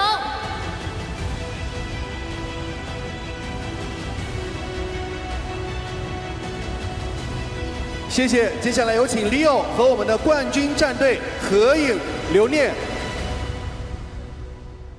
来看着正前方，3、2、1，展示一下奖牌嘛，刚刚拿到的，来，3、2、1，好的，谢谢，再次恭喜，谢谢 Leo。那么接下来我们要揭晓的是今晚最后一个悬念了，他以精准的枪法扭转了战局，以超凡的意识引领了节奏。2025烽火世界杯的 FMVP， 他会是谁呢？他就是 MO 魔，请向前一步。让我们把掌声给到 FMP 选手魔。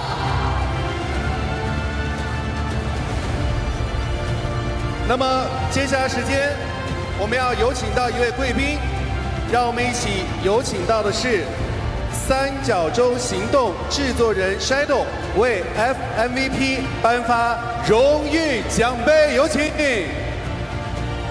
有请。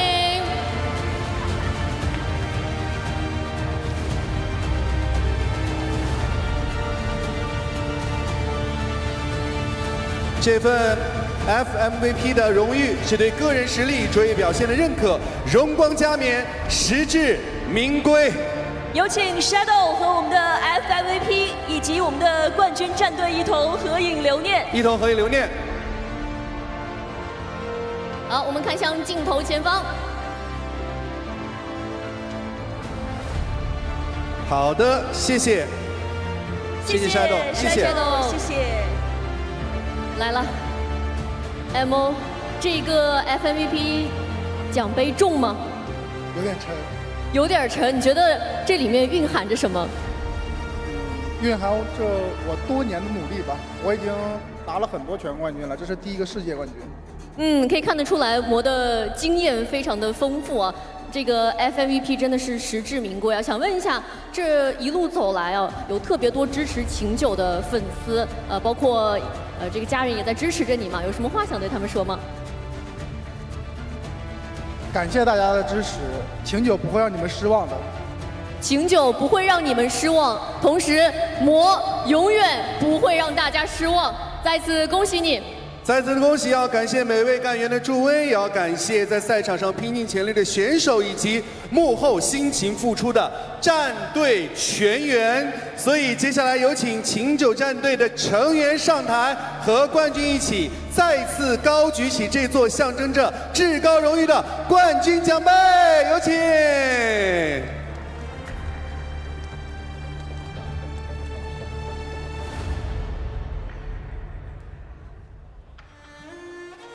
来吧，各位，再次把掌声给到世界冠军秦九。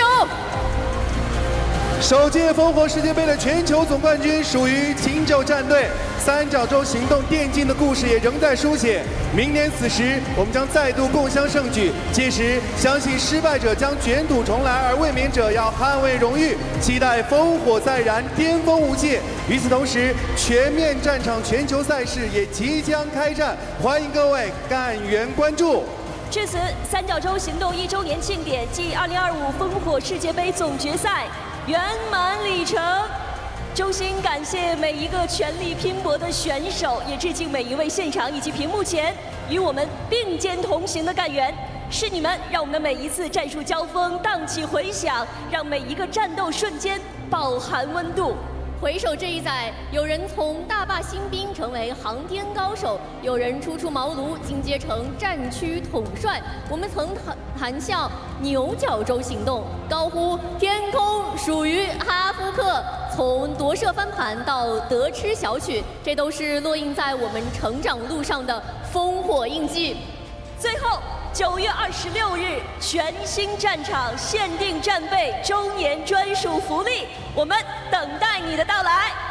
同时，感谢三角洲行动烽火世界杯官方合作伙伴卓威、雷蛇、奥风电竞椅和 AMD 的大力支持。各位干员们，9月26号我们不见不散，拜拜。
What an electric finish to an incredible tournament, Taylor. It's all done. We finally made it. A grueling 7 best of 6s, but an incredible tournament with an amazing champion team. Got a chance to hear from him, of course. And Mo MVP, That's right. on. Couldn't it be anybody else? A lot of fun, but Taylor, it is time to wrap up the show. Any final words for the broadcast? I mean, what an event. What an event. We walked into the stadium and we were blown away. But that wasn't the only thing, right? It was the gameplay, too. Thank each and every one of you for being out there and supporting not only this game, but also the players and the teams. Without you, this event wouldn't be what it is. I can't wait to see what the Delta Force future ends up holding. There's a lot more going on in the Delta Force ecosystem, folks, and don't go anywhere because we may be done here in the stadium, but the developer team has an update about the brand new War Ablaze season. Don't go anywhere. Stay tuned to this video, but as a reminder for you at home, I'm Goj, this is Taylor, and we couldn't do it without you, the viewer. I am so excited that we get a chance to hear from our developers. Now, last quick update, War Ablaze. It is right around the corner. Brand new content. You're about to hear everything that there is to know about War Ablaze. We've got changes to maps. We've got brand new operators, and we got a ton of things happening. And if you're a Warfare fan, you might have been watching Operations and hoping that there was a lot more for you, and there is. We got jets coming to the Warfare scene, Taylor. That's awesome. I'm pumped about this. Yeah, man, I'm not a good pilot, so we'll see how it works out, man. I don't know about you either, but we're going to have to give it our best shot.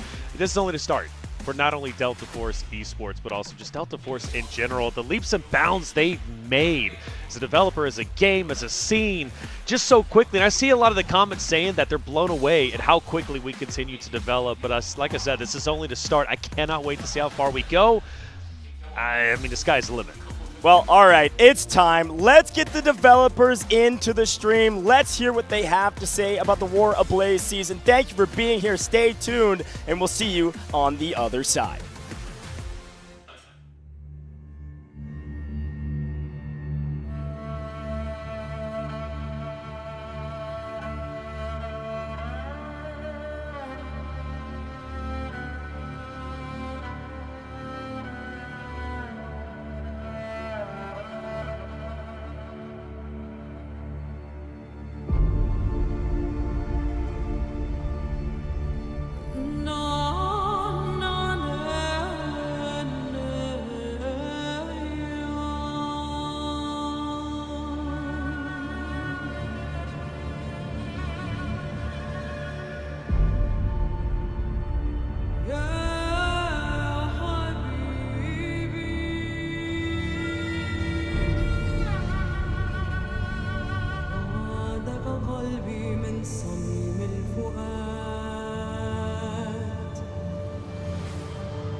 Hi everyone, and welcome to a very special developer stream. We hope you have enjoyed the grand finale just moments ago. And of course, a big round of cheers and applause for our first world champion of Delta Force. And of course, our team put in a lot of work into today's event, and that is why today's stream is pre-recorded. Not only does this allow us to focus more on the tournament preparations, we can also make sure this whole stream is a little bit more polished for you.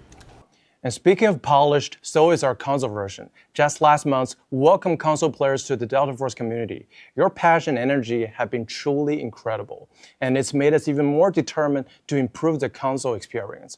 We'll be talking about some exciting upcoming improvements for our console players later in the stream.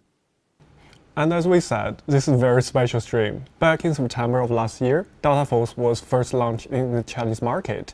And we are about to celebrate the game's first anniversary on September 26th. It's been an amazing year, gentlemen. Yes. So thank you very much, and also to our awesome community. Yeah, thank you. It's been a great year. Yeah, That's right. In today's stream, we'll be sharing an outlook of upcoming long-term improvements for Delta Force, from visual and gameplay to quality of life updates, and they will fundamentally improve your overall experience in the game's year 2 journey and beyond. But before all that, we'll introduce a brand new season launching on the 23rd of September, Season War Ablaze. Despite that some of today's trailers were shared with you before on our social media, you will be possibly surprised. And we have Seth and Kai joining us to provide a deeper look into the new season. And as always, assets from the stream are recorded from an early build, so nothing there is final, and don't forget that we have drops enabled for our viewers on TikTok and Twitch. Plus, we will be doing 3 rounds of awesome code giveaway, so make sure you stay with us until the end of the stream. It's only my 3rd day here, and once again, my equipment's been dampened by the thick, unshakable fog. The locals told me this used to be a thriving mountain city, until their exiled prince led the wolves in. Havoc built 2 Skynet server bases right here, at the heart of the city. Everyone says they want to save Asara, but the land beneath their feet has been bled dry under their endless salvation.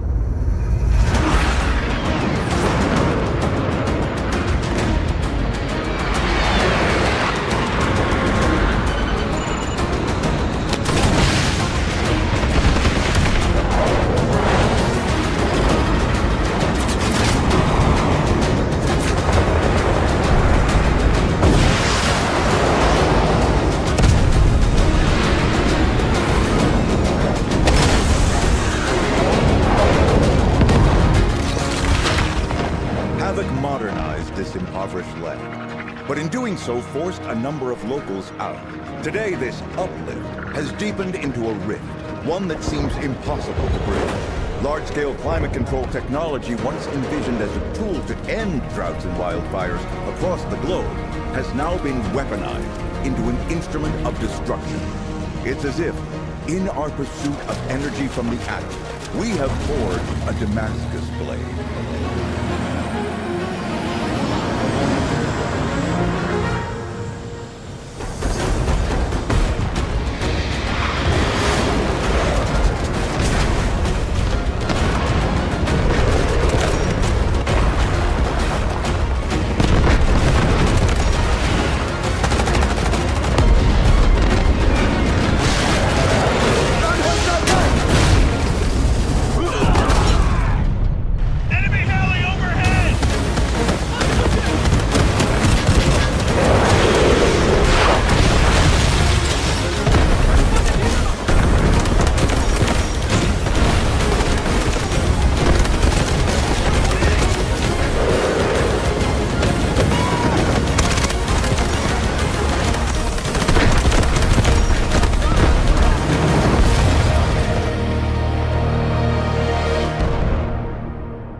Alright, let's dive into Warfare. We saw a glimpse of it in the trailer, but that new map looks absolutely badass. Kai, maybe you can fill us in on the story, like what's the story and stage for this new map?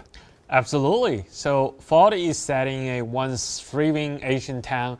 It was bustling with life until Havoc forces moved in and built their Skynet server grid.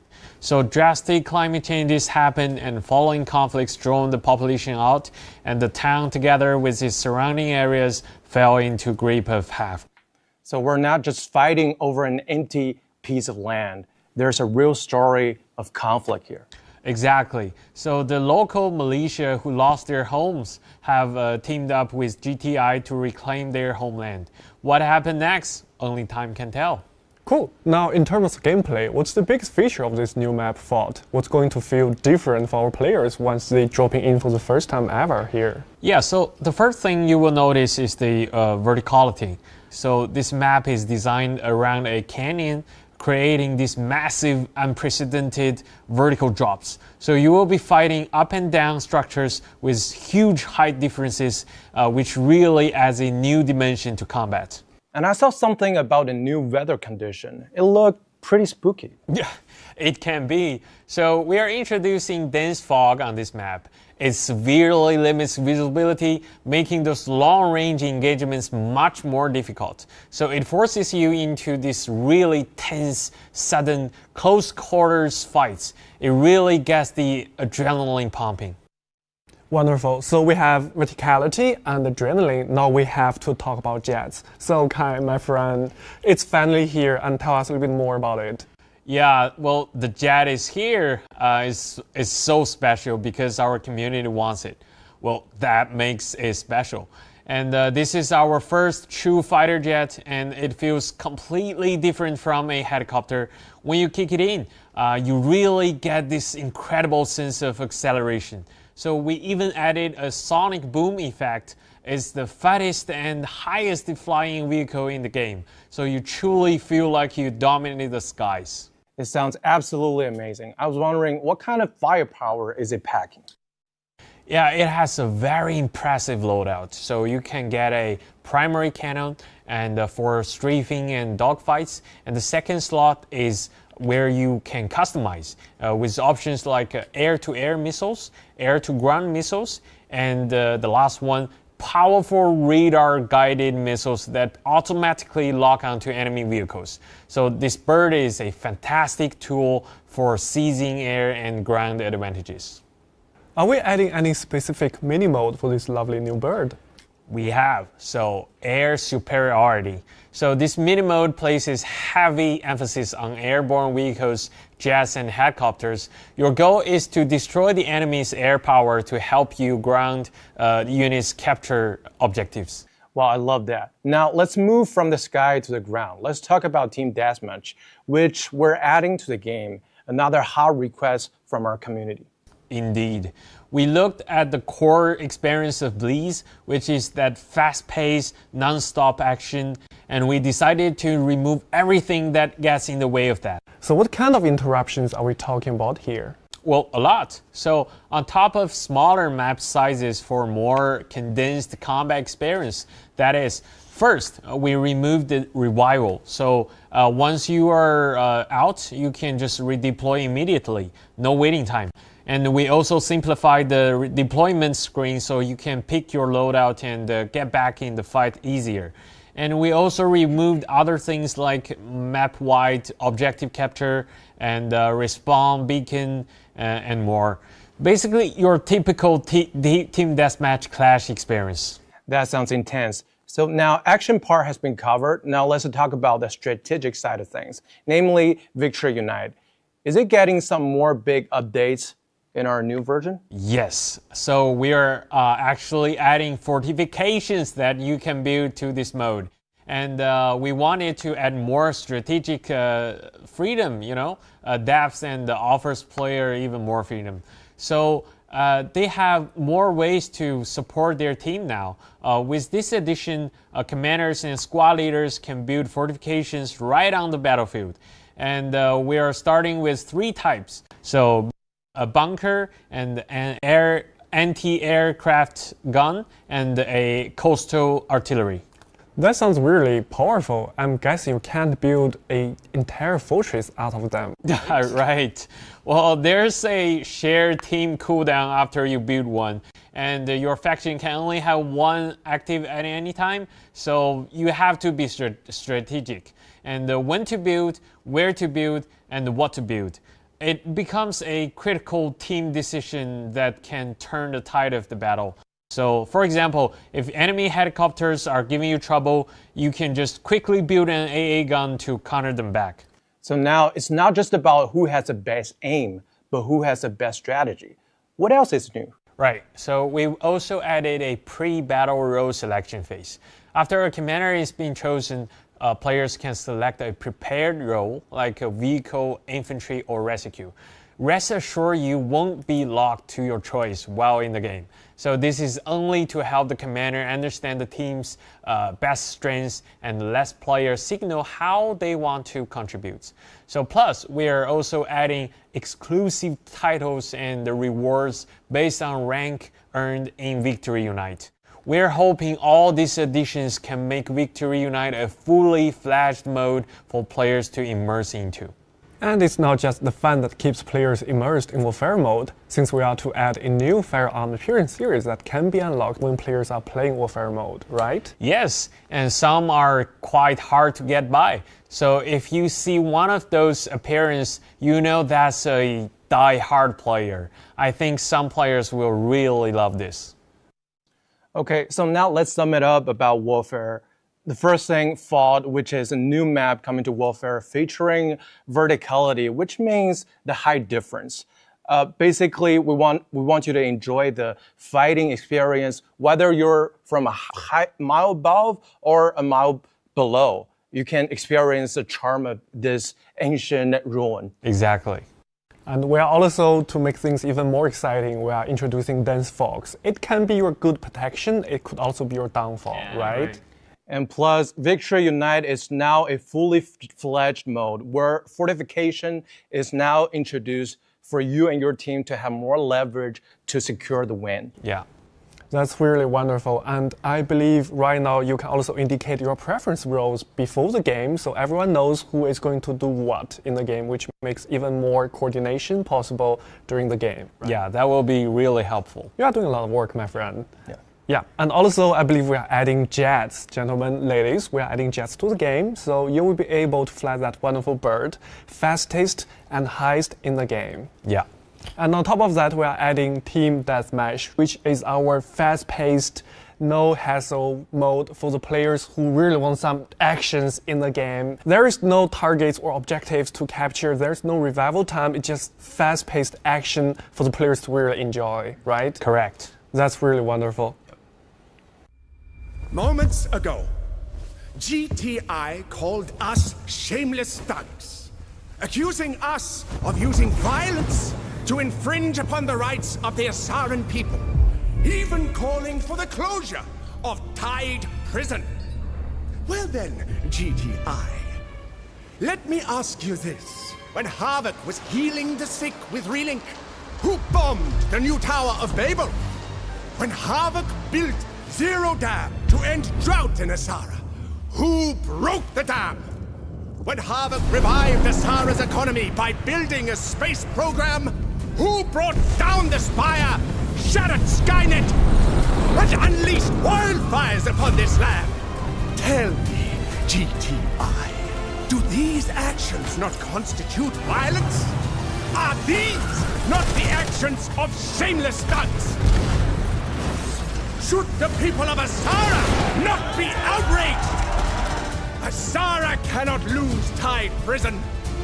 The world cannot survive without unyielding order. The guilty must stand trial. Cross is rallying his prison guards for a full purge of the Raven's faction. Infiltrate their ranks and eliminate the Raven. Stay sharp. Don't compromise yourselves. Awaiting orders, sir. Get them!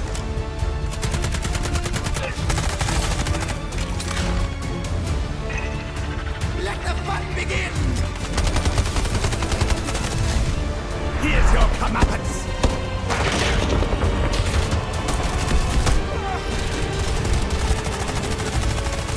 The Raven's down. Good job, team. The Warden's weakened. Move in and take him out. There is salvation in death.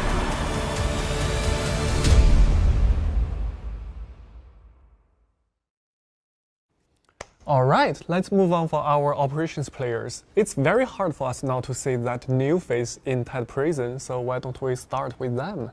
Yeah, of course. So we saw in the video is the warden of Tide Prisons. His name is Growth. And he sees himself as an incarnation of pure order. He's joined Havoc to forge a new world order, and he's ready to take down anyone standing in his way. His goals go far beyond this, but we won't spoil too much, so please just go play the game to find out. I gotta say, he sounds absolutely badass. Yeah, and actually I would say elegant. The way he fights is elegant, but yet still deadly. Really though, elegant? You're gonna have to explain that one. Well, I think it came from his extreme self-disciplines. So in combat, he's basically like an ultimate version of a basic soldier. so there are no flashy, over-the-top skills. His movement is just clean and efficient. He uses an Edge 12 and prefers precise, controlled burst to suppress players and execute the comeback strategies. Okay, now I get it. He's less like a villain from the movie, but more like a highly trained professional. Now, with his arrival, I hear there's a new mission coming. Yes, we want to expand players' experience with tight prisons, so we are creating a new task. There will be a clash between the Warden and our old friend Raven. And you can choose a side. You will have to defeat the opposing party and retrieve intel and complete the missions. The choice is entirely up to you, and I can't wait to see how you guys handle it. Awesome. More choices is always good. Yeah, and you know what's also always good? It's more opportunity for players to engage. Now, when you defeat another player or squad in the game during their task, you can inherit their active in-game task progressions. You can finish the job and claim rewards that would have been theirs. Oof, that sounds pretty fun and intense. Yeah, and we figured out we should invite mobile players to the party, so this season Tight Prisons will come to mobile system. That's really awesome. Now, Tight Prison isn't the only map that's getting some love from you folks, right? That's right. A massive forest fire has broken out in the Lyali Grove, and it's spreading. As for the reason, this time it's not Hafk, and you will have to find out the real culprit yourselves. This change will significantly affect the gameplay experiments on the map, and the valley is becoming like an inferno, with heavy smoke severely impact visibilities and the fires altering path and sightlines. It's a whole new challenge. Sounds thrilling. Okay, you keep me waiting long enough. I gotta ask about this one. Let's talk about the most important thing, loot. Any good news? Yeah, of course. We are adding brand new legendary loot this season, like Impressionist painting and GPS locators. Stacks are getting high, so we obviously will get up the loot. Paintings, huh? Classy. I need my 3-3 safe box to carry all the shinies. Well, you can have even more good news then, my friend. We know getting it was a bit hard before, so we are making changes. Next season's players can unlock 3x3 safe box via various paths. So you can always progress towards this goal even if you say you don't like you daily. That sounds like a fantastic improvement. Yes, and we are not done yet. We are to add loot protections. Players who get a kill or an assist will have priority access to the loot, and other teammates can request access. Also, reviving a teammate will automatically grant you access to their loot. Of course, loot protection has always been toggled on or off by the players, so you guys are always in control. Yes, that's great. So my squad mates have to save me before they can actually take my stuff. I love it. That's a great change. What about the other higher tier maps? Are they getting any changes as well? Yes, we've heard the feedbacks on the economic and experience in hard Brakkesh and Space City. So our goal is high risk, high reward. So we are increasing the total value of loot on these maps and tweak their entry requirements a little bit accordingly to make those maps more accessible. So more loot and more fun? Sign me up for it. Well, join my squad. I will. Now, we are updating the gear tickets as well. As we tweaked some maps' entry requirements, existing gear tickets value will be updated accordingly so they can still serve what they used to serve. We are adding a 4th tier also, so this will make the gear tickets viable for some maps on hard. Now, that's fantastic. To sum it up, we'll have a new boss in Tight Prison who is called Warden, like Seth said, who is actually this elegant thug kind of villain figure. He also comes with a new mission, and plus there will be a wildfire in Lyali Grove, which is going to be really dramatic visually. And that is not all. We're adding tons of player-friendly additions to make sure your experience in operations is fully secured, including loot protection and easier ways to get your 3-3 safe box. And of course, mode loot. And obviously, we are also bringing that prison to mobile players, Yes. right? That's a lot of new things coming to operations, a lot of clash. Yes. And with that being said, if you're away from operations for long enough, now it's a good time to jump back in. Yeah.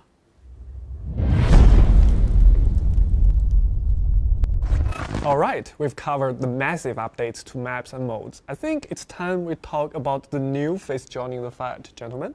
Of course. And since we are adding all sorts of cool weather conditions to our maps, we need someone who can do some stellar raycon work. Smoke or no smoke, meet London Harrison, codename Raptor. So we're getting a certified handsome old timer. So same question, who is this guy and what's his history? Raptor has a really interesting past. He was actually one of the members of GTI before starts his PI gigs, and one of which led him into this very center of the conflict between Havk and GTI, where he met someone who shares a close tie with his past. And of course, you're going to tease us even more from here. Thank you very much. Oh, we have to leave the plot for players to uncover in the game. Well, I actually knew you were going to say that. All right, fine. Let's switch the gameplay then. Says what it's like to actually play as Raptor and what his role is in the squad. Well, Harrison is a pure recon operator with a focus on tracking and counter surveillance. He's our most comprehensive intel-gathering operator to data. Passively, he can see enemy footprints and detect recently opened loot, giving him an info on enemy positions. Okay, that's already useful, but I heard he has something that counters campers? Yes, he does, and it's actually a game changer. When the enemy aims at Harrison, he gets a visual kill on the edge of the screen. This makes it incredibly difficult to anyone to ambush him from a hidden position. That sounds incredibly powerful. Now, what can he actively do with that piece of information? Well, he got a little toy. When he finds an enemy tracks, he can deploy his wing cam. It's a small device that flies to the target area and pings the enemy locations for a short time. Harrison can even switch the camera feeds to get a direct view. So basically, whenever a camper tries to line up a shot and suddenly their position is revealed to everyone, now talk about karma. And that's not all. The drone also carries an EMP grenade.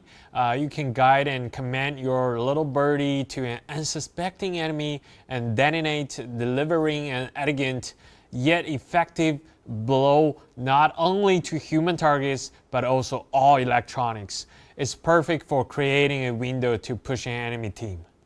A dive bombing robot drone, that is just awesome. So how do we get our hands on this handsome gentleman? Just like our previous new operators, Raptor will be available to unlock for free on the new Season Pass. That's fantastic news. Now, a new operator is always joined by a new hardware, or hardwares in this case. So what new weapons are we talking about for this new season? First up is the MK47.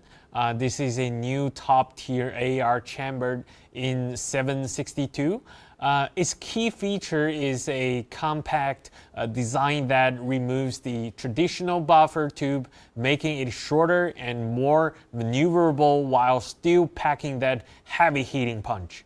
So it is absolutely melts enemies at mid-range.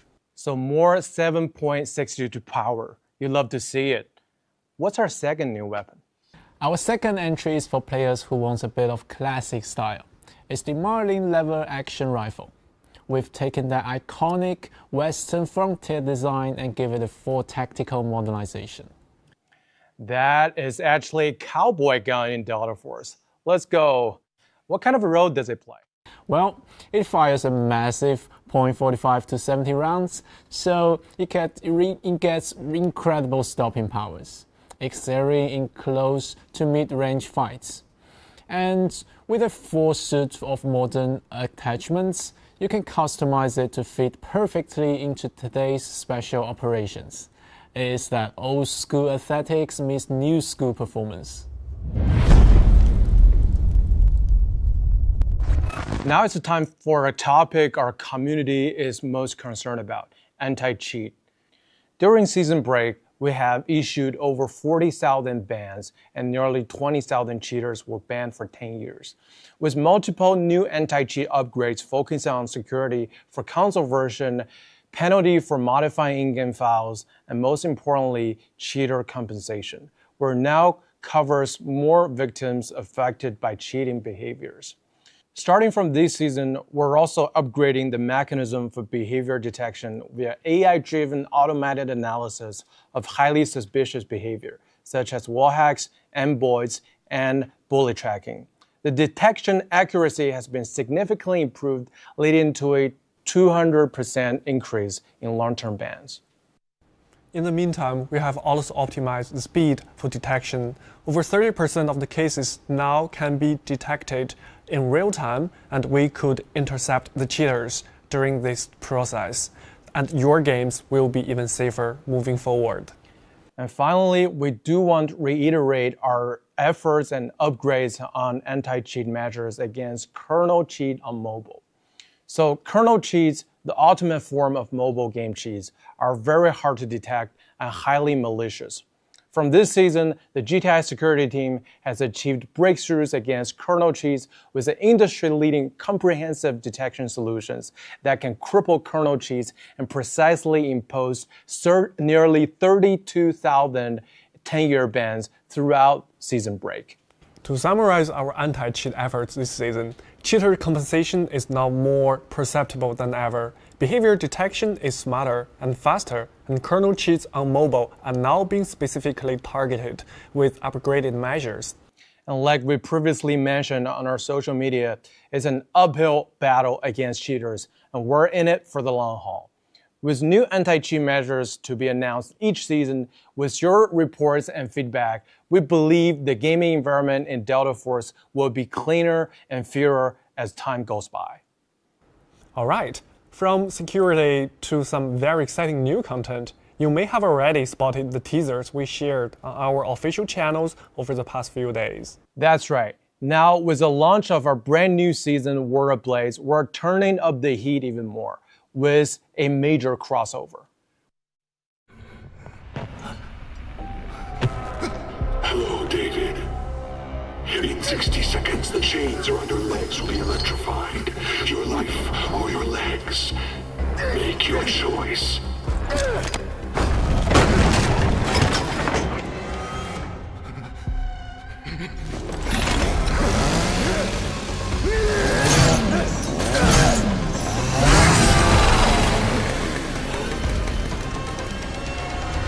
Just a movie. Why are you taking it so seriously? He said it's an immersive experience.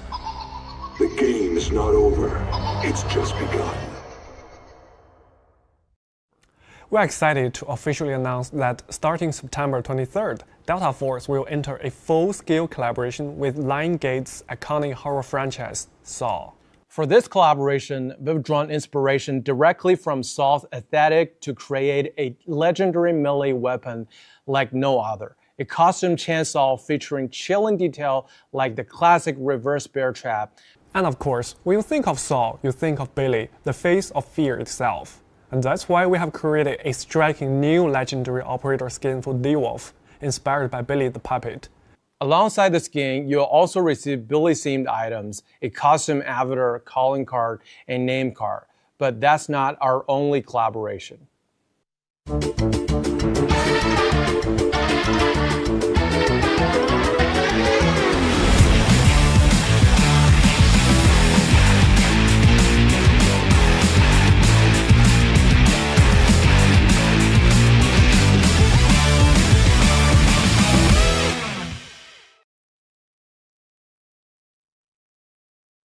We have another cool collaboration quacking into Delta Force, and that is Goose Goose Duck.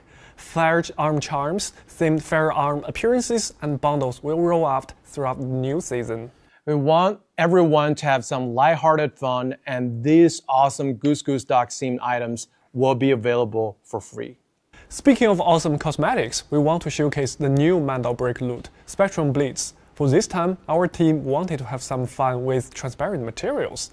The new Spectrum Blitz M7 will have a fully transparent body, allowing players to clearly see the internal mechanical structure.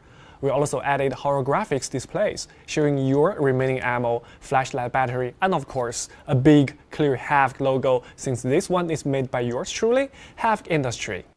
To be honest, I really like the retro looks. Yeah, this one looks really dope.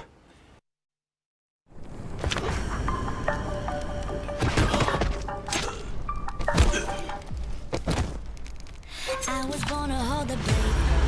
Hear the whispers in my blood, I know I love the chase. Tired of giving up my fate. My candy eyes are you win, I have no trace. I'm good or evil, it's a coin toss. 50-50 test shot. Baby, and you're hiding, but you're crawling, I can see you in my eyes. Time's up, and when it gets dark, doors open, count it down, the lights is brilliant.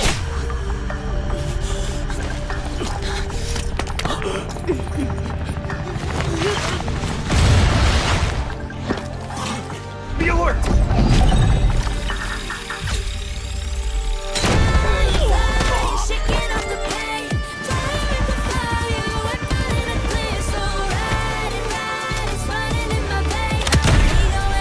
We need to retreat!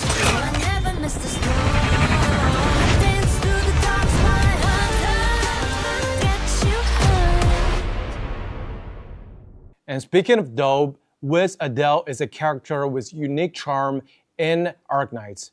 And Hacklaw's quirkiness is an essential part of GTI team. So we're very curious to see what kind of spark they will create. For this collaboration appearance, Hacklaw will put on Wiz Adele's classic outfit. Her in-game visual effects and animations will be changed as well. We look forward to our players experiencing the explosive jaunt brought by Wiz Adele.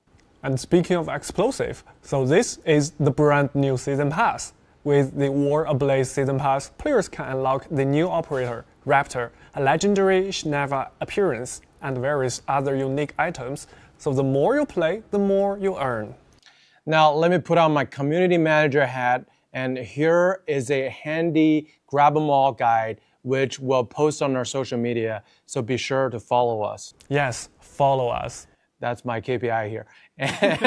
And we're not kidding with the earnings part though. Players can get up to 3,900 limited time Delta ticket through various events, which you can spend to get even more cool things.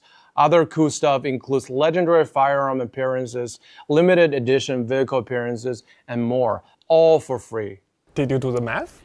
Yeah, we actually did. Players are looking at 14 firearm appearances and 7 vehicle appearances, some of our best looking bangers, on top of the huge free Delta ticket we're giving away. And that is 3,900 time limited Delta tickets we are looking at.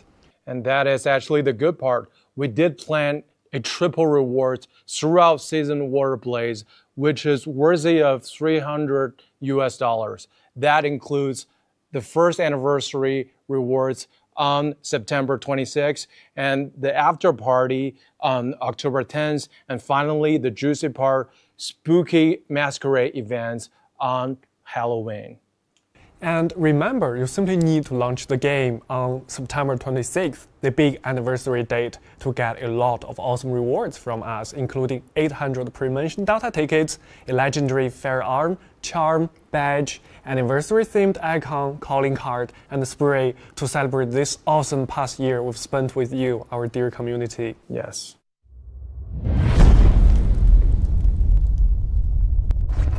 Now we've talked a lot about new content, but let's maybe also dive into something I know a huge part of our community has been asking for. Last month, we brought Delta Force to consoles and welcomed console players to our awesome community, and we couldn't be more thrilled. And here we have some good news for our console community. Says, why don't you share the big news? Happy to. This time, we are officially bringing 120 frames per second support to our consoles. We know how much of a difference the action smoothness makes it difference in the firefight. And we are thrilled that the console players will now get to experience it. 120, that's just buttery smooth. Yes, indeed. Initially, it will be available on a section of maps that we are fully optimized for it. Our plan is to roll it out to additional maps in subsequent updates as we ensure performance is rock solid across the board. So now it's not just about how the game looks, it's about how the game feels in your hands. Kai, the team has been digging deep into the controller experience, right? Absolutely. So our goal is to make the game feel intuitive on a controller. We are rolled out a whole suite of optimizations in this new season, including significant improvements to aim assist to make it more consistent and helpful. Without being intrusive, we're also improved a lot on UI and the UX, specifically for console players to make navigating menus and managing your loadout and inventory easier. And of course, the audio issue the community has been talking about being fixed. It's really all those little things that add up to a great experience. And here you guys are just not stopping here. Can you maybe give us a peek at what's further down the road for our players on console? We are actively working on bringing a full mouse and keyboard support to consoles, as well as dedicated matchmaking queues for console-only players. And even more awesome things on our backlog. More on that in the future, maybe. That's awesome. So now, while you're waiting here, here's a quick look of our exclusive Delta Force controller for Xbox. They're tailor-made and comes in a very limited supply. Wow, limited how? Well, hundreds. They're not for sale, but you can always get one. Just follow us on our social media giveaway event. Yeah, last time I checked, I already followed, and you have my shipping info, so thank you very much. But let's now maybe switch gears to our operators playing on the go. I believe you also have some good news here for us, right, Kai? Exactly. For the new season, we'll focus heavily on optimizing the vehicle combat experience on mobile.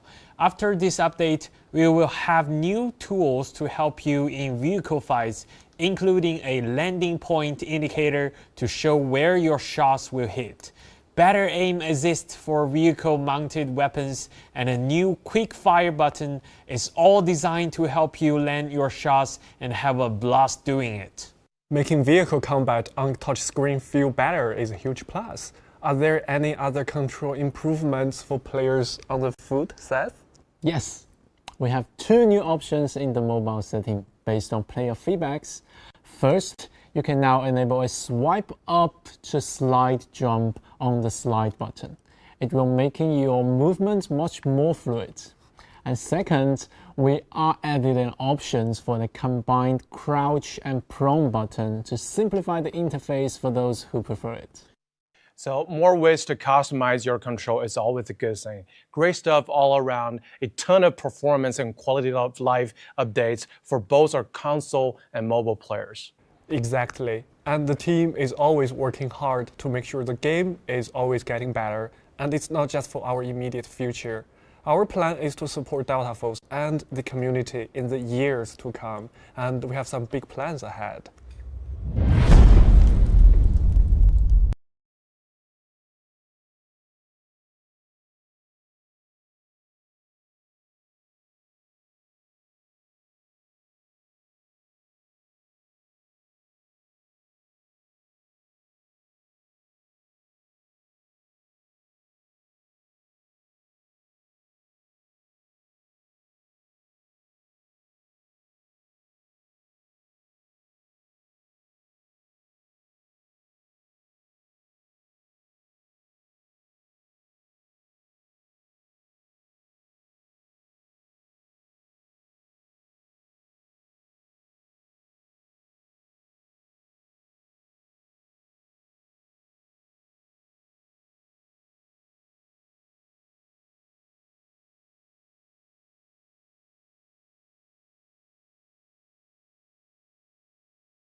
but in doing so forced a number of locals out.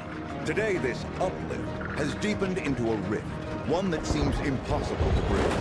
Large-scale climate control technology, once envisioned as a tool to end droughts and wildfires across the globe, has now been weaponized into an instrument of destruction.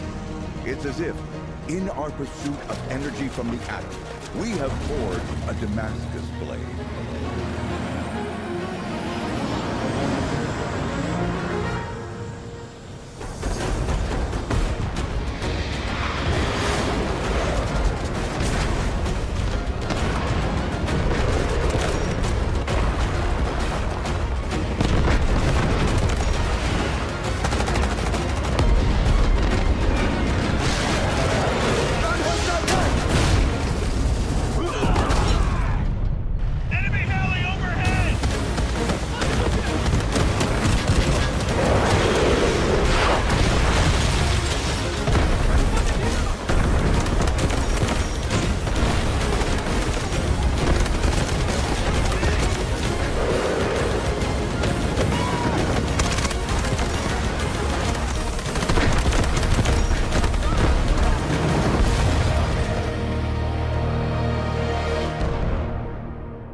Alright, let's dive into Warfare. We saw a glimpse of it in the trailer, but that new map looks absolutely badass. Kai, maybe you can fill us in on the story, like what's the story and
嗨，大家好，我是 Shadow， 很荣幸上澳洲行动已经陪伴大家1年了。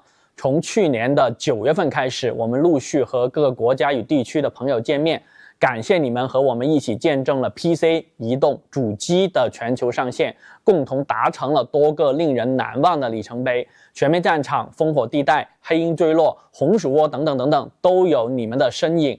也谢谢你们创造了各种各样有趣的梗。我们希望在未来的10年里，与你们一起让 Delta Force 变得更好。这不是说说而已，在新的1年里，我们将带来 Unreal 引擎升级、全场景破损、航天基地 2.0、多端体验优化、更多 IP 联动等等的全新内容。接下来，让我们的团队成员为大家介绍一下详细的情况。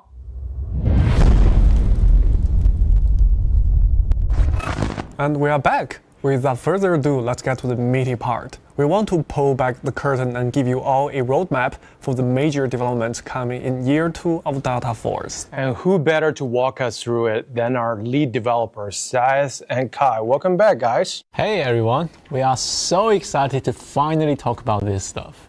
Yeah, we've been working on some foundational changes and we can't wait for you to see them. Fundamental change sound big. Let's start with warfare maybe. What kind of upgrades are we talking about, Kai? We're starting with how we build the world. We're integrating real-world scanning technology, photogrammetry, to create our assets. This lets us achieve an insane level of details. To put it in perspective, a single object in the world can go from having tens of thousands of polygons to over 1 million. 1 million? That's more than some theme parks. Exactly. Wow, so for us players, that just means the world will feel so much more immersive and lifelike than ever before. Exactly. You will see the very first map built with this new tech this November. But a beautiful world is one thing. We also want to be able to completely tear it apart. Now you are speaking my language. We are to add asynchronous high-precision physics simulation support to Delta Force, paired with a GPU-driven particle system. That sounds very cool, but honestly, it feels like rocket science. Could you talk in plain human English, sir, for the sake of the rest of us? Yeah, of course. This just means we are finally achieving a full map, all things destructions. Like every single buildings can be leveled to the ground. So basically you are talking in front of Kai, who is a level designer, that everything he builds in the game that can be leveled. Yes, and we are targeting this in early 2026 for the stage 1 implementations. Brother Kai? Oh, so I get to talk about the coolest part, Brother Kyle? Okay, everything so far sounds super cool, but sure, shoot. And to tie it all together, we are to move to Unreal Engine 5. So the most immediate thing you will notice is the lighting. So we're taking real-time calculation of light and shadow. It's like moving real dynamic light onto the battlefield. This will be implemented with a new map in H2 2026. Incredible. So the game is going to look and feel next level. Let's shift to operations, gentlemen. Yes, gentlemen, get ready for our new space cities. It's getting a map expansions coming in early 2026. We are talking about new zones to explore, new boss to take down, and also some underwater exploration. That is absolutely awesome. And that's not the only thing coming to operations. We're introducing a system we are incredibly excited about, also arriving in early 2026. You will be able to play as a boss in operations, and those unlucky operators you manage to down, you can recruit them to fight on your side. Wait, so you get to be the boss, and you can build your own squad from players you defeat and boss them around? Oh, yeah. I love it. Love is such an uplifting word. And you know what else is uplifting? Energies. And now, not just any kinds of energies, it's the clear energy from your good neighborhood, Havk. Yes, everyone's favorite neighbor is building a super high-tech yet curiously well-guarded nuclear power plant. So we gotta have our nose on it.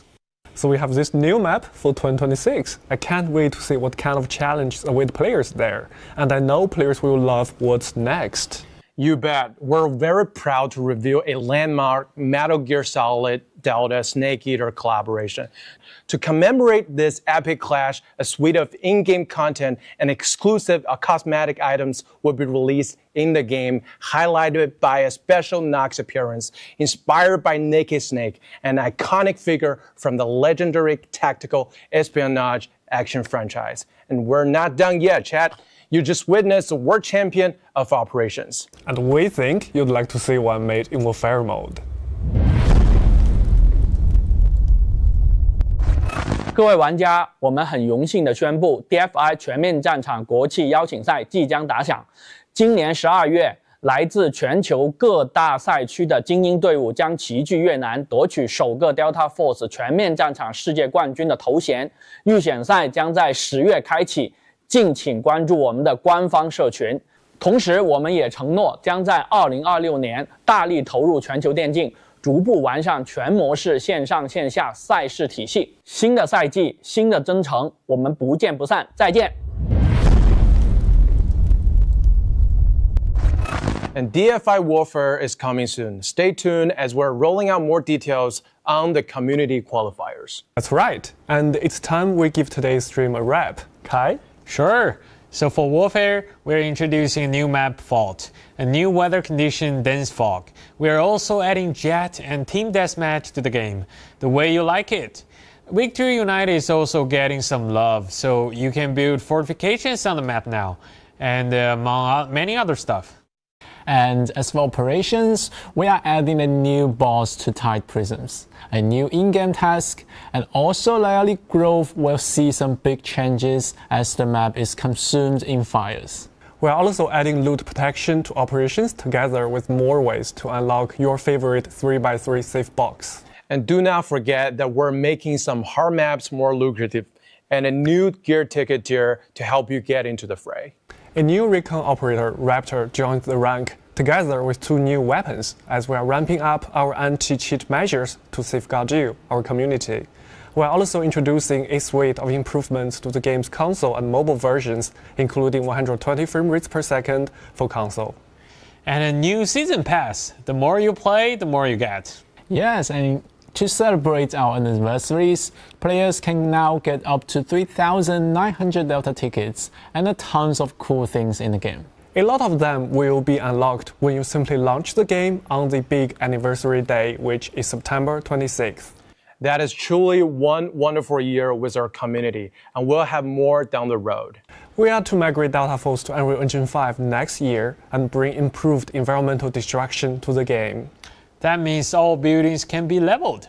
And operations will also get new cool things. Space City map expansions, a nuclear power plant map, and you will be able to play as a boss and recruit operators to fight for you. We're just getting started and we can't wait. Before that, Season War Ablaze will be launching soon, so strap in and have some fun. And that is gonna do it for us. Thanks for watching, and we'll see you soon in the new season. Bye. Bye.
قلبي من صميم الفؤاد